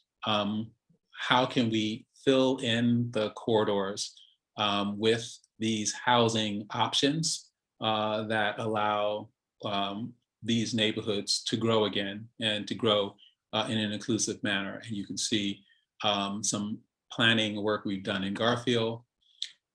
We are planning to expand that into areas like Woodlawn. So you're seeing ideas of build out of affordable housing, of home ownership off of the corridors and in the very streets of existing residents. And we are, over the course of 2022, in partnership with the Department of Housing, will release a set of requests for proposals that will focus on Auburn Gresham, Bronzeville, Inglewood, North Lawndale, West Humboldt Park, South Shore, in addition to housing and planning work that we will do in East Garfield, Woodlawn, and Pilsen. And the hope is, by taking this comprehensive view, that we will begin to build these neighborhoods again, build the local wealth by providing the grants that are needed for local business owners, supporting the kind of mixed use affordable housing options near transit, the creation of new gathering spaces that really just improve public safety by giving people, more pedestrians and more eyes on the streets, and hopefully restoring hope for those who have made these communities their home and who have waited for a very, very long time for these kinds of quality of life amenities, with an acknowledgement that it is for them, by them, and promises hopefully a very affirming and positive future that takes the long view. And I think that is my last slide. That's fantastic, Commissioner. That's a very thorough presentation. Really appreciate it. Any comments or questions from commissioners? All right, well, it's very, very, very comprehensive. Thank you. Thank you. Very. Go ahead, Commissioner Reyes. That's briefly speechless. Amazing work. I salute you and all of your teams and all the city departments. It's amazing how you can transform public dollars into new private investment. I truly value that. So excited for the 2022 vision. As I would like to see the last slide, maybe I missed some other ones, but the last slide had a I believe, Latino youth. And Yes. so that energized, because I truly would like to see more brown faces in that regard, you know, in being either the beneficiaries or the creators of these amazing development and opportunities. Amazing job. Thank Thank you. you. Thank you, Commissioner Reyes. Commissioner Lyons. Thank you. Thank you so much, Commissioner Cox, for the presentation. It was really eye-opening and just tremendous amount of work I know that's going into it. Just for the public, what's the best way for community members to stay abreast of what's going on and get engaged? Be notified of these community roundtable discussions and the progress that's happening. That's one question. And then my other question was for community stakeholders and community-based organizations. How do those partnerships come about for getting involved in different projects? Well, thank you for the question. And Gerardo, I might call on you for the logistics of how residents can participate in the roundtables.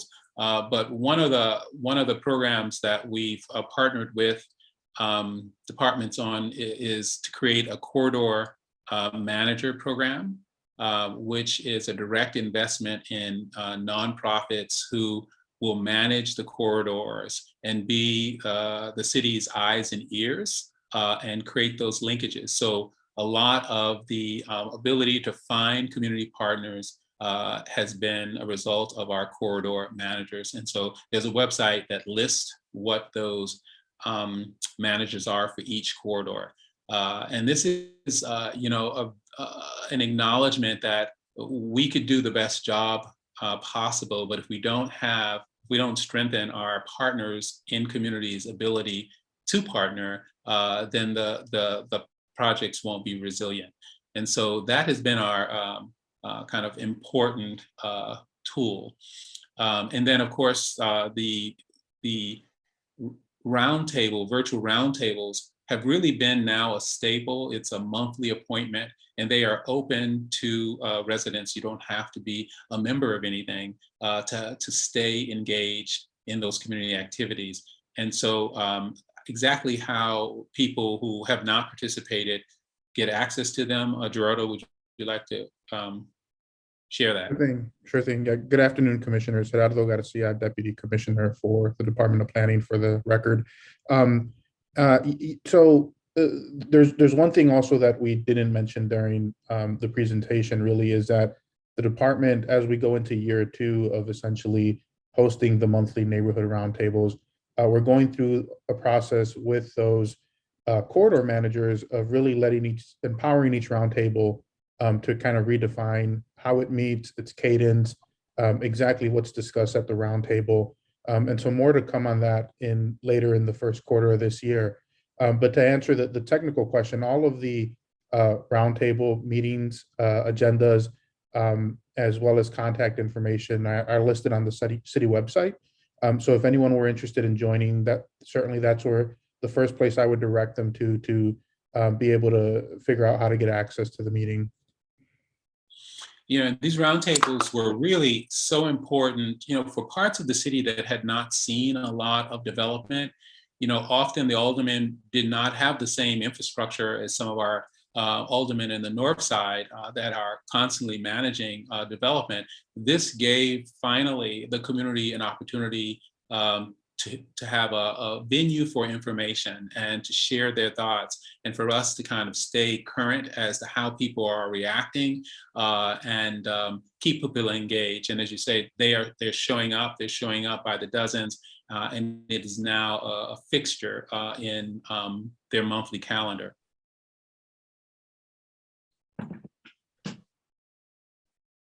So Chair, I know if there aren't any other questions, I would like to just say, I gave a little bit of a shout out to the planning and development staff. These design professionals, planning professionals have worked tirelessly. They are so committed to this work. And there's so many of them I can't even name, but the leadership with Claudia Erasmi and with Jim Harbin and Gerardo Garcia and a host of the regional leads is what has allowed us to build capacity and build trust that we will do what we said we would do. And so I'm really looking forward to 2022 because it's the year of building. And so when people start to see scaffolding going up and start to see cranes in the air on these corridors. And so I just want to thank DPD and all of our partners that have made these 2 years an incredibly productive and energetic time to be here. Commissioner Barnett, thank you, Commissioner Cox. Commissioner Barnett. Also, Commissioner Cox, I want to commend you and your staff. And I just want to let it be known, this is a type of thing that generally goes on in other communities where it helps people to believe that something is going to happen. It gives people an opportunity to have a vision for things to happen, right? And it makes folks get engaged and start thinking differently about, instead of thinking about how the community is, they think about how the community can be. So I think this is a great thing.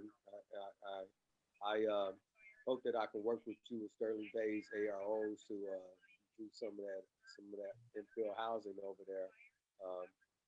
The other things that you're doing in the neighborhood, keep it up. I think it's good. You know, I know it's going to take some time before people actually see the shovels in the ground, you know, because everything takes time. But once it starts, man, it's just going to keep rolling. You know, I think it's a good thing. And I also want to say this. Thank God for developments like Sterling Bay just showed us. Thank God for the developments in the Port Market, in the West Loop, where we get the Neighborhood Opportunity Fund money, where we get the ARO money, you know, where a lot of money come from to help supplement some of these things. All of these things work hand in hand. You know, when a building go up, it's not just about that one neighborhood in that one community. It's about the whole city of Chicago. So what happens in one neighborhood affects every other neighborhood. And what I call that leverage development. That's called leverage development, where you leverage the major developments in the major neighborhoods to affect the developments in the neighborhoods that don't have development. So I just want to commend you on doing what you're doing and utilizing all of the resources that we have available to make things happen. So keep it up. Good job. Well said, Commissioner. And I was going to point out this aspect that you just did, the idea of the leveraging a whole range of resources. I think is really a hallmark of this effort.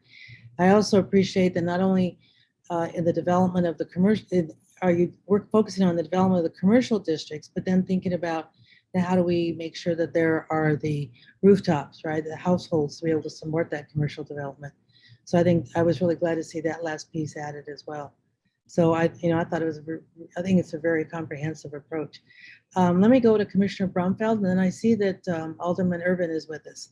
But first, let me go to Commissioner Brumfeld.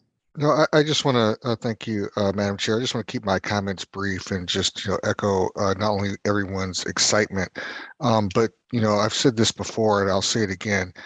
I really think that this is a new model for how public-private partnerships can actually take place in not only our communities that are Black and Brown here in Chicago, but also serve as a national model. And I'm really hoping that we can actually lift this initiative beyond Chicago to really show us a shining example of how these partnerships can happen and how transformative development can take place in our community. And I also want to just mention or just echo all the compliments that have been raining down toward DPD, Commissioner Cox, his staff as well, that have been working tirelessly with the community. And of course, Mayor Lori Lightfoot. It's just really exciting to see. And I'm hoping that a year from now, we're going to be going past the number of these sites and start to see a lot of activity in terms of construction and these projects actually coming to fruition. Thank you, Commissioner. Alderman Irvin, welcome. Good afternoon. Good afternoon. Oh, there it is.